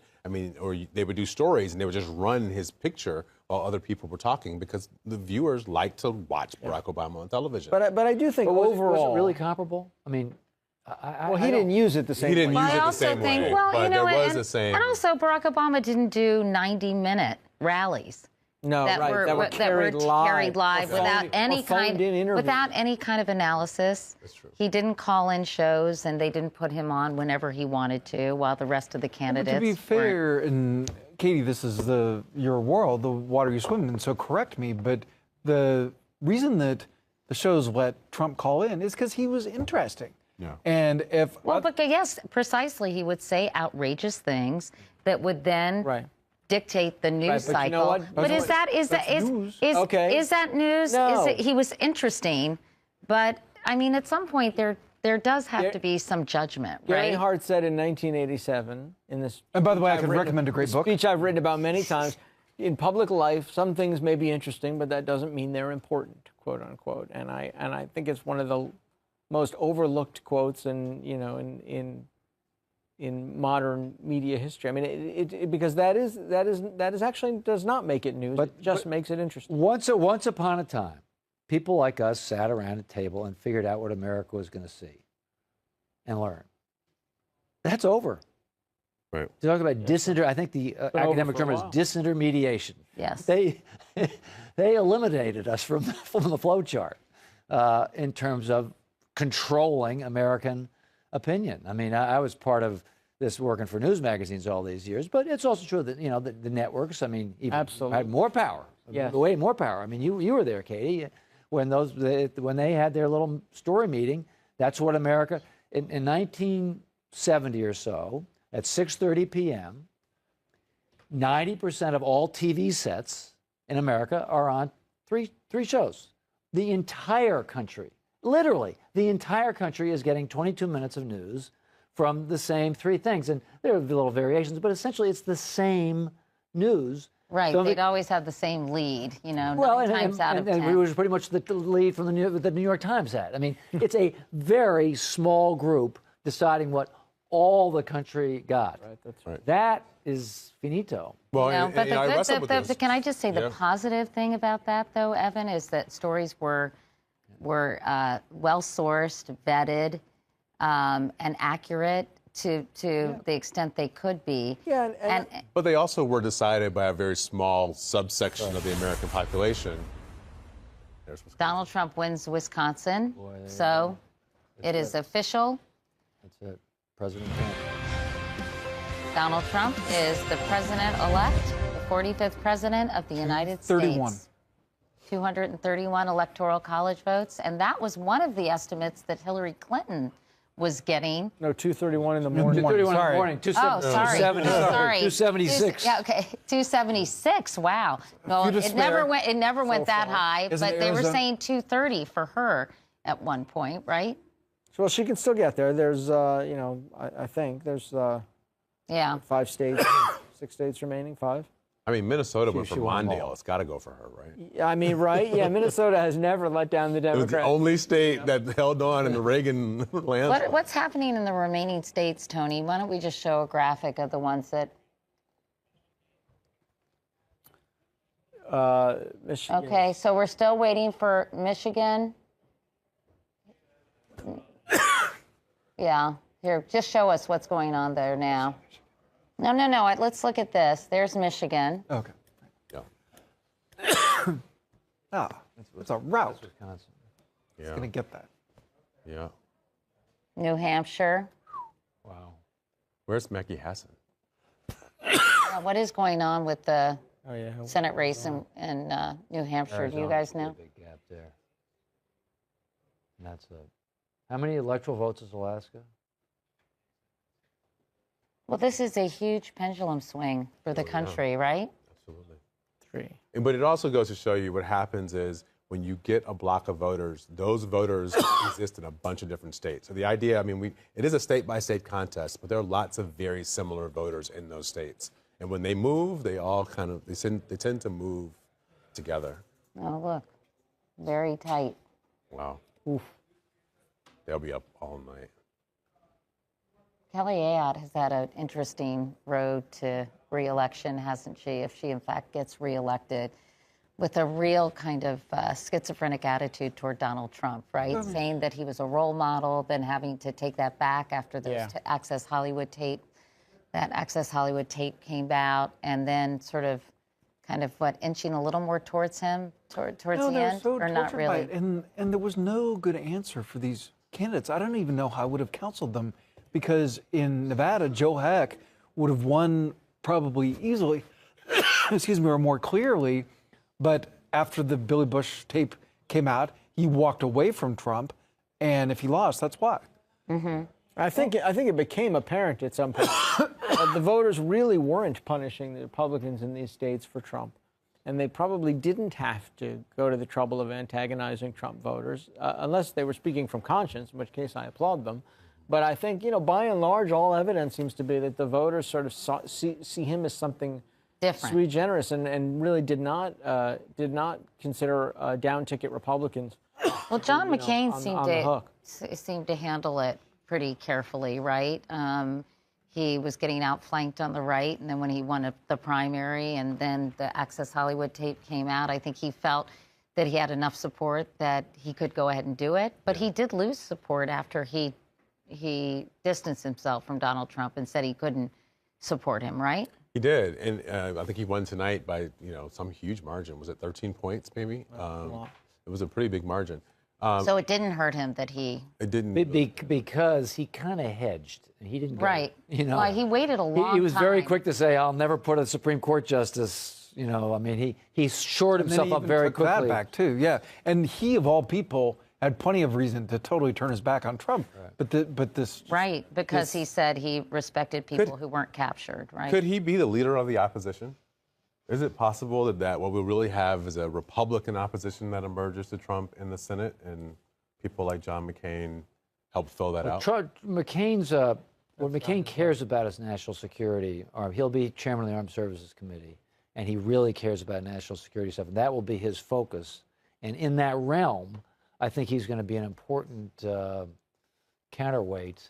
Well, would that be ironic if Donald Trump enlists his health and counsel? Here's but McCain's a hawk, so I take it back. I don't think it's McCain. I actually think that the Republicans Trump has to worry about are those who see him as very likely to implode before the end of his first term and who will want to swoop in, who will be looking to the next presidential election. Marco Rubio, Rand Paul.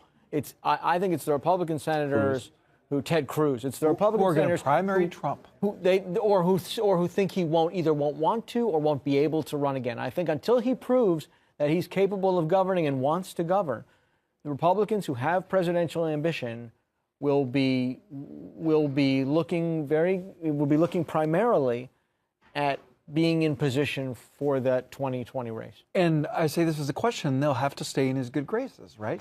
No, not necessarily. Not if he's unpopular.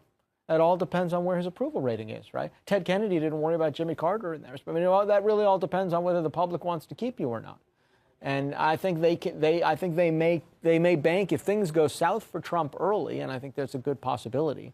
They may bank on opposing him because of presidential ambition. Boy, I'm not thinking about. I'm thinking about North Korea, which is coming up to a boil because they're about to get an ICBM that can hit us. Iran, South China Sea. Iran, South China Sea. Yeah, what happens to the Iran? Or Russia. I mean, there are about 4 or 5 international things that are getting to a kind of boiling point, a decision point for a U.S. president, and that president is going to be Donald Trump. Think about it. Oh, I've thought about it. I mean, and that goes to your argument. There have to be some people who decide that they're going to be patriots. They want to go into the government and see if they can corral them. Now, the question becomes, if people make that choice, they go into the government and Donald Trump ignores them and does things, erratically or whatever that are just contrary to that sort of old wise man and woman advice, what do those people then do, and what does? Well, there are checks and balances. I mean, there are a lot of checks and balances, and the bureaucrats and the national security state and all that can slow down. There have been some articles written about this. What if Trump won? But these are really going to be tested, and these checks and balances are somewhat theoretical. There was a good piece where they talked about one thing the president does. He has sort of a head start on the bureaucracy. He can get a jump on them. Now they can try to slow him down and catch up, but he can, get one step ahead of them and kind of force their hand in the tug of war that. It's a New Yorker piece that's talked about President Trump. Ryan Lizzo. Yeah. No. Evan Osnos. Evan Osnos wrote. And that piece is worth now rereading. Now, when was the last time that the generals were against the president, at odds with the president? Oh, well, in Vietnam. I was going to say McNamara. I mean, they were more hawkish than Johnson was. Because remember, Trump has dissed these generals, right? Right. He said he knew more than the generals. And they may not be there. I think he implied that he would clean house. Yeah. I mean, there have been tensions over the years. Of course, Truman had to fire MacArthur. There are lots of President-Pentagon tensions that have emerged over the years were about this.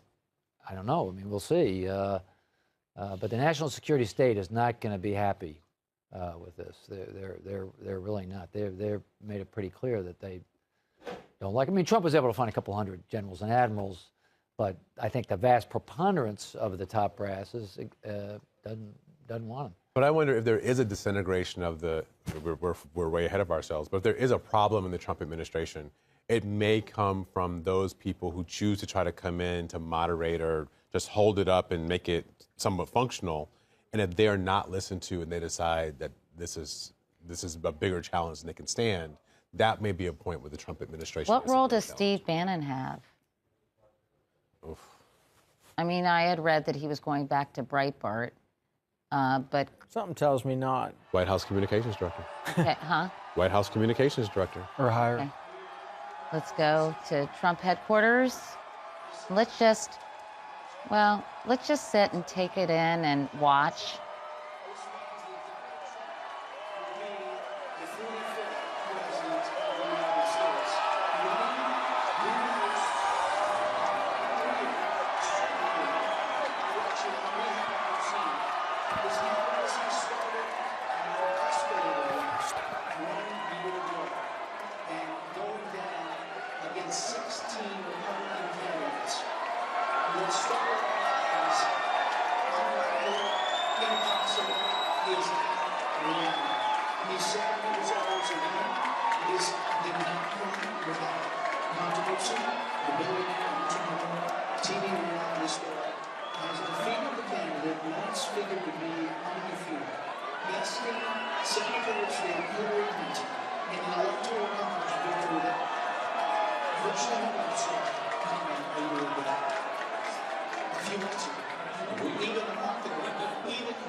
Ladies and gentlemen, please welcome the Vice President-elect of the United States, Governor Mike Pence.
come this side. Come both sides.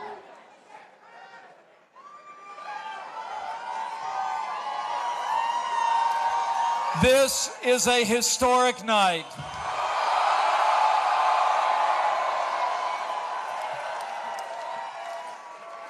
The American people have spoken, and the American people have elected their new champion.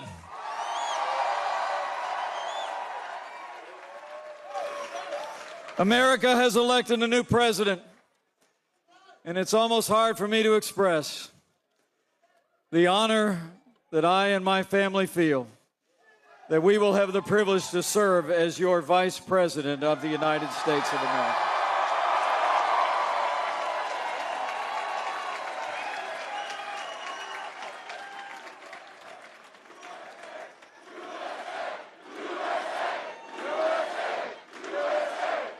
I come to this moment deeply humbled, grateful to God for his amazing grace. Grateful to my family, my wonderful wife, Karen, our son, Michael, and his fiancée, Sarah, our daughter, Audrey, far away, and our daughter, Charlotte. I could not be here without them. And I'm deeply grateful to the American people for placing their confidence in this team and giving us this opportunity to serve.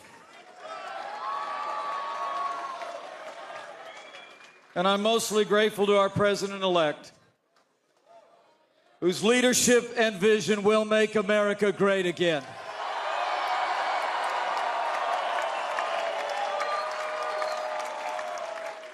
So let me say, it is my high honor and distinct privilege to introduce to you the President-elect of the United States of America, Donald Trump.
Thank you. Thank you very much, everybody. Sorry to keep you waiting. Complicated business. Complicated. Thank you very much.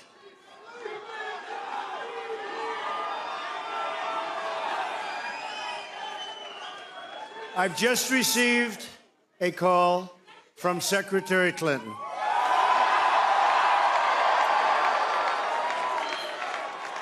She congratulated us, it's about us, on our victory. And I congratulated her and her family on a very, very hard-fought campaign. I mean, she fought very hard.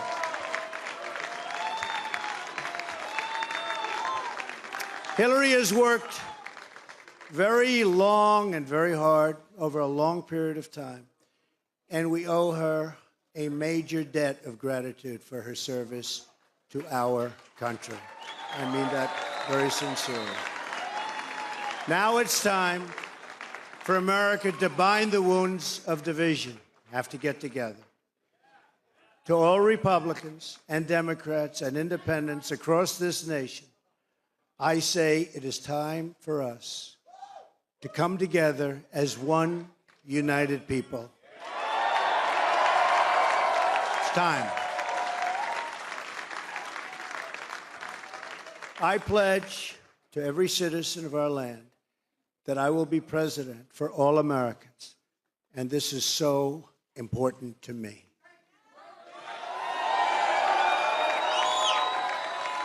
For those who have chosen not to support me in the past, of which there were a few people, I'm reaching out to you for your guidance and your help so that we can work together and unify our great country. As I've said from the beginning, ours was not a campaign, but rather an incredible and great movement made up of millions of hardworking men and women who love their country and want a better, brighter future for themselves and for their family. It's a movement comprised of Americans from all races, religions, backgrounds, and beliefs who want and expect our government to serve the people, and serve the people it will.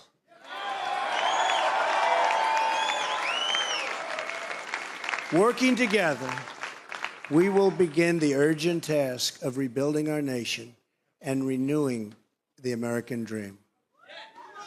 I've spent my entire life in business looking at the untapped potential in projects and in people all over the world. That is now what I want to do for our country. Tremendous potential. I've gotten to know our country so well. Tremendous potential. It's going to be a beautiful thing. Every single American will have the opportunity to realize his or her fullest potential. The forgotten men and women of our country will be forgotten no longer.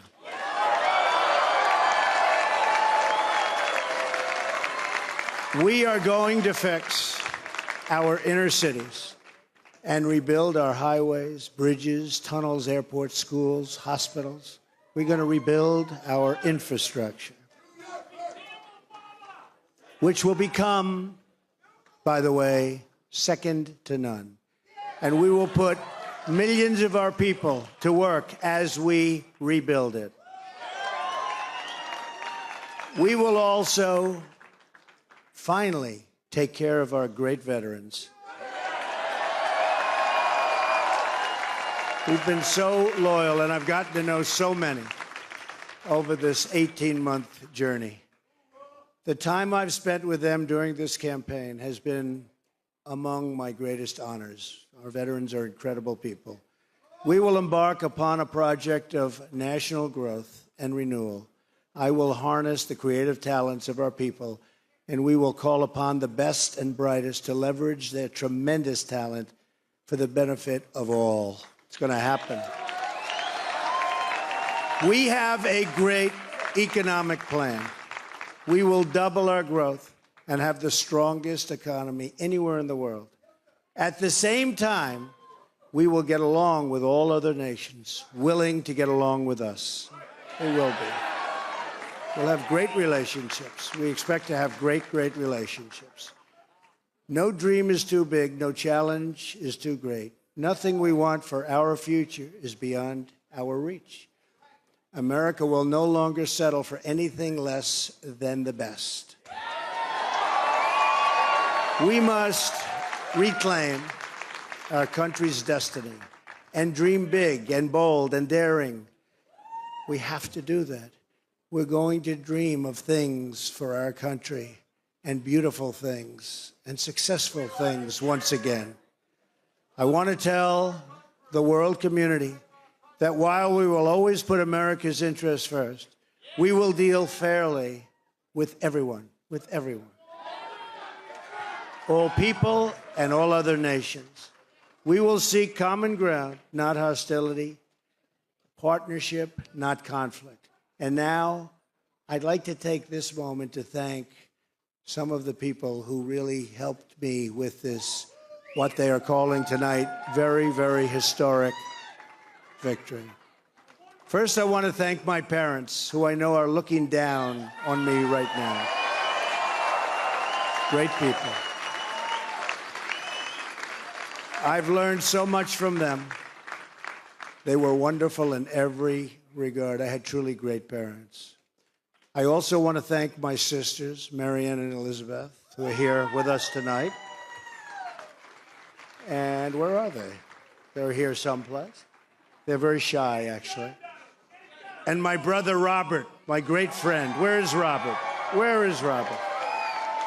My brother Robert. And they should all be on this stage, but that's okay. They are great. And also my late brother, Fred, great guy, fantastic guy. Fantastic family. I was very lucky. Great brothers, sisters, great, unbelievable parents. To Melania and Don,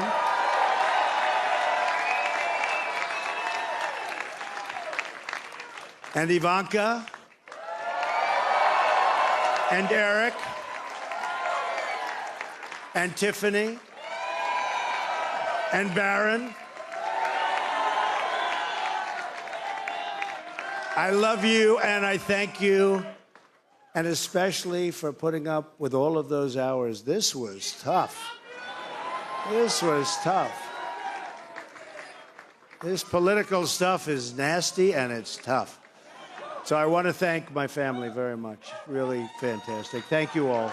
Thank you all. And Lara, unbelievable job. Unbelievable. Vanessa, thank you. Thank you very much. What a great group. You've all given me such incredible support, and I will tell you that we have a large group of people. You know, they kept saying we have a small staff. Not so small. Look at all the people that we have. Look at all of these people. And Kellyanne, and Chris, and Rudy, and Steve, and David. We have got tremendously talented people up here, and I want to tell you, it's been very, very special. I want to give a very special thanks to our former mayor, Rudy Giuliani. Unbelievable. Unbelievable. He traveled with us, and he went through meetings. And see that Rudy never changes. Where's Rudy? Where is he? Rudy. Governor Chris Christie, folks, was unbelievable.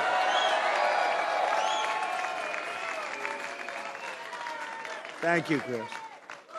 The first man, first senator, first major politician, and let me tell you, he is highly respected in Washington because he's as smart as you get. Senator Jeff Sessions. Where's Jeff?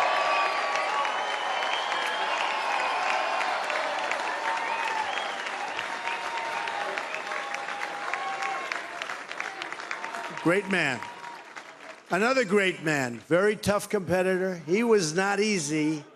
He was not easy. Who is that? Is that the mayor that showed up? Is that Rudy? Oh, Rudy got up here. Another great man who has been really a friend to me, but I'll tell you, I got to know him as a competitor because he was one of the folks that was negotiating to go against those Democrats. Dr. Ben Carson. Where's Ben? Where is Ben?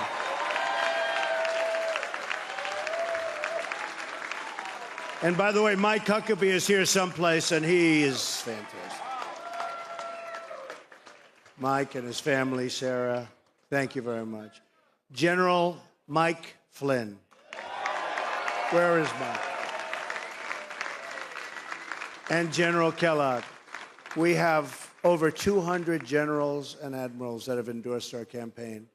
And they're special people, and it's really an honor. We have 22 Congressional Medal of Honor recipients. We have just tremendous people. A very special person who believed me, and, you know, I'd read reports that I wasn't getting along with him. I never had a bad second with him. He's an unbelievable star. He is, that's right, how did you possibly guess? So let me tell you about Reince. And I've said this. I said, Reince, and I know it. I know it. Look at all those people over there. I know it. Reince is a superstar. But I said, they can't call you a superstar, Reince, unless we win. Because you can't be called a superstar like Secretariat. If Secretariat came in second, Secretariat would not have that big, beautiful bronze bus at the track at Belmont. But I'll tell you, Reince is really a star.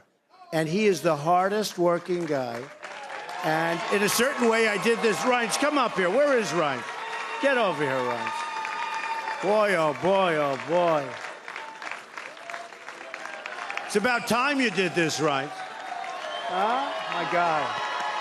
Yeah, say a few words. No, come here. Say something. Ladies and gentlemen, the next president of the United States, Donald Trump.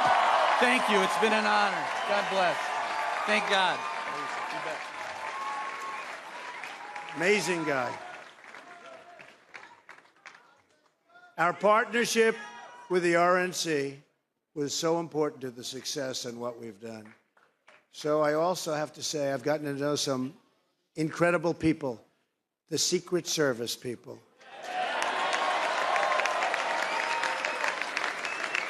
They're tough, and they're smart, and they're sharp, and I don't want to mess around with them, I can tell you. And when I want to go and wave to a big group of people and they rip me down and put me back down in the seat. But they are fantastic people, so I want to thank the Secret Service.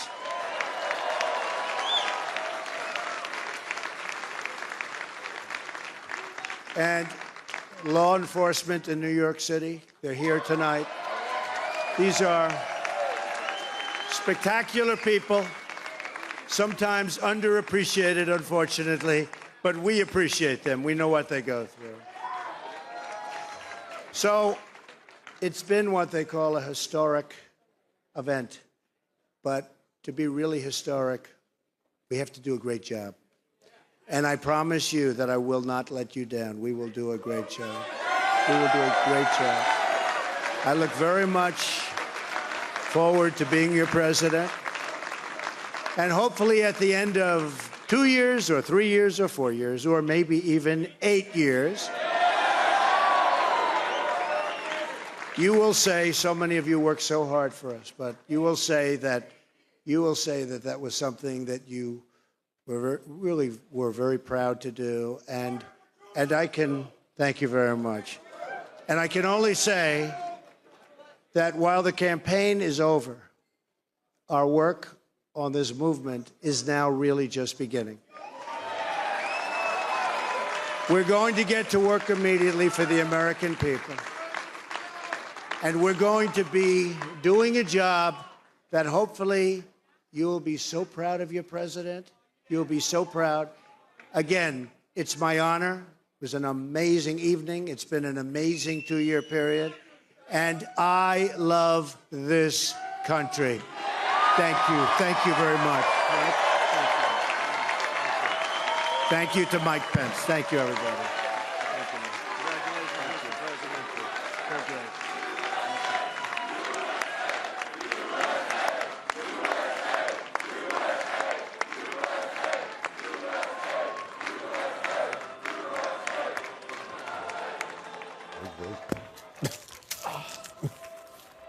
And after a very long night, and as he said himself, a historic night, a stunning night, Donald Trump has just spoken to his supporters who were gathered all night at the New York Hilton, trying to be, I think, unifying and gracious in victory, mentioning Hillary Clinton and complimenting her on a hard-fought campaign, talking about how he was going to work hard to be a president for all people. If we were looking for him to set a tone that was positive, I think he did that. Thoughts, gentlemen? I don't know. I fell asleep during it, and then I had this weird dream that Donald Trump won the election, and then I just woke up, so I don't know. There's Omarosa. She would be in the White House. You know, the country's going to have to pull together behind him. I mean, there's going to be a lot of bitterness, but people are going to have to do their best. There are larger stakes here.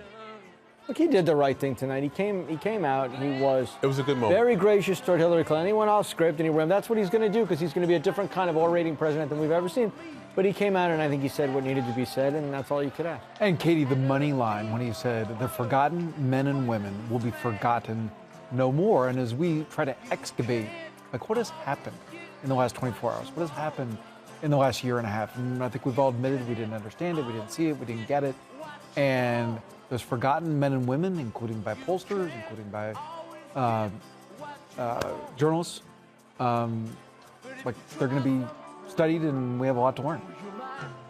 Jamal, closing thoughts? It's been probably a very, difficult night for you. Oh, yeah. I mean, I'm the Democratic hack here, and I got to say, I didn't see this coming in the body of Donald Trump. I don't know any Democrats who did. I think ultimately he did give a speech tonight that I think was better than what we've heard from him lately. And the question will be over the next few weeks and months how he forms a government that shows whether or not he really means that he wants to reach out to people in the country and try to take us in a new direction that we could all get together. Can you hear what they're playing? Yeah, we've commented on that. It's the Stones. You can't always get what you want, which Is we that a always message? found perplexing to do at a campaign rally. Yeah, right? especially his It campaign rally. seems somewhat And when you win, defeatist, doesn't especially. it? Right. If you lose, perhaps. But it's still a good song, I have to say. I used to say that to my children all the time when they would ask me for things. I would say, girls, you can't always get what you want. It's my ringtone. Try sometime. It's, Really? It's literally my ringtone, Well, and I use it for my kids. Apparently, Donald Trump likes the song as well. And just to recap, Donald Trump has been elected the 45th president of the United States. As he mentioned, Hillary Clinton called him to concede tonight. We expect to hear from her tomorrow in a more public statement. This was perhaps not the ending pollsters would have predicted. It is, however, the ending voters chose after an unprecedented and highly unconventional 18 months. Mr. Trump, now President-elect Trump, has his work cut out for him in trying to unite what is clearly a deeply fractured nation. Stay with Yahoo News for all the latest tomorrow and over the coming weeks as 2016 The Choice becomes 2016 The Transition, and we learn who will serve in Donald Trump's cabinet and administration. It should be fascinating. So, Evan, thank you so much for coming. Matt Bai, as always. It's been a really interesting, fascinating ride that we've shared together. Jamal, thank you for all that you've done. And Mike, always great to see you. Katie, what a treat. Thank you, Yahoo News, for such great coverage and such a clever line that Donald Trump dropped in. To be really historic, we have to do a great job. That's true. And let's hope he does for all of our sake. For all of us here at Yahoo News, good night, everyone, and we'll see you tomorrow.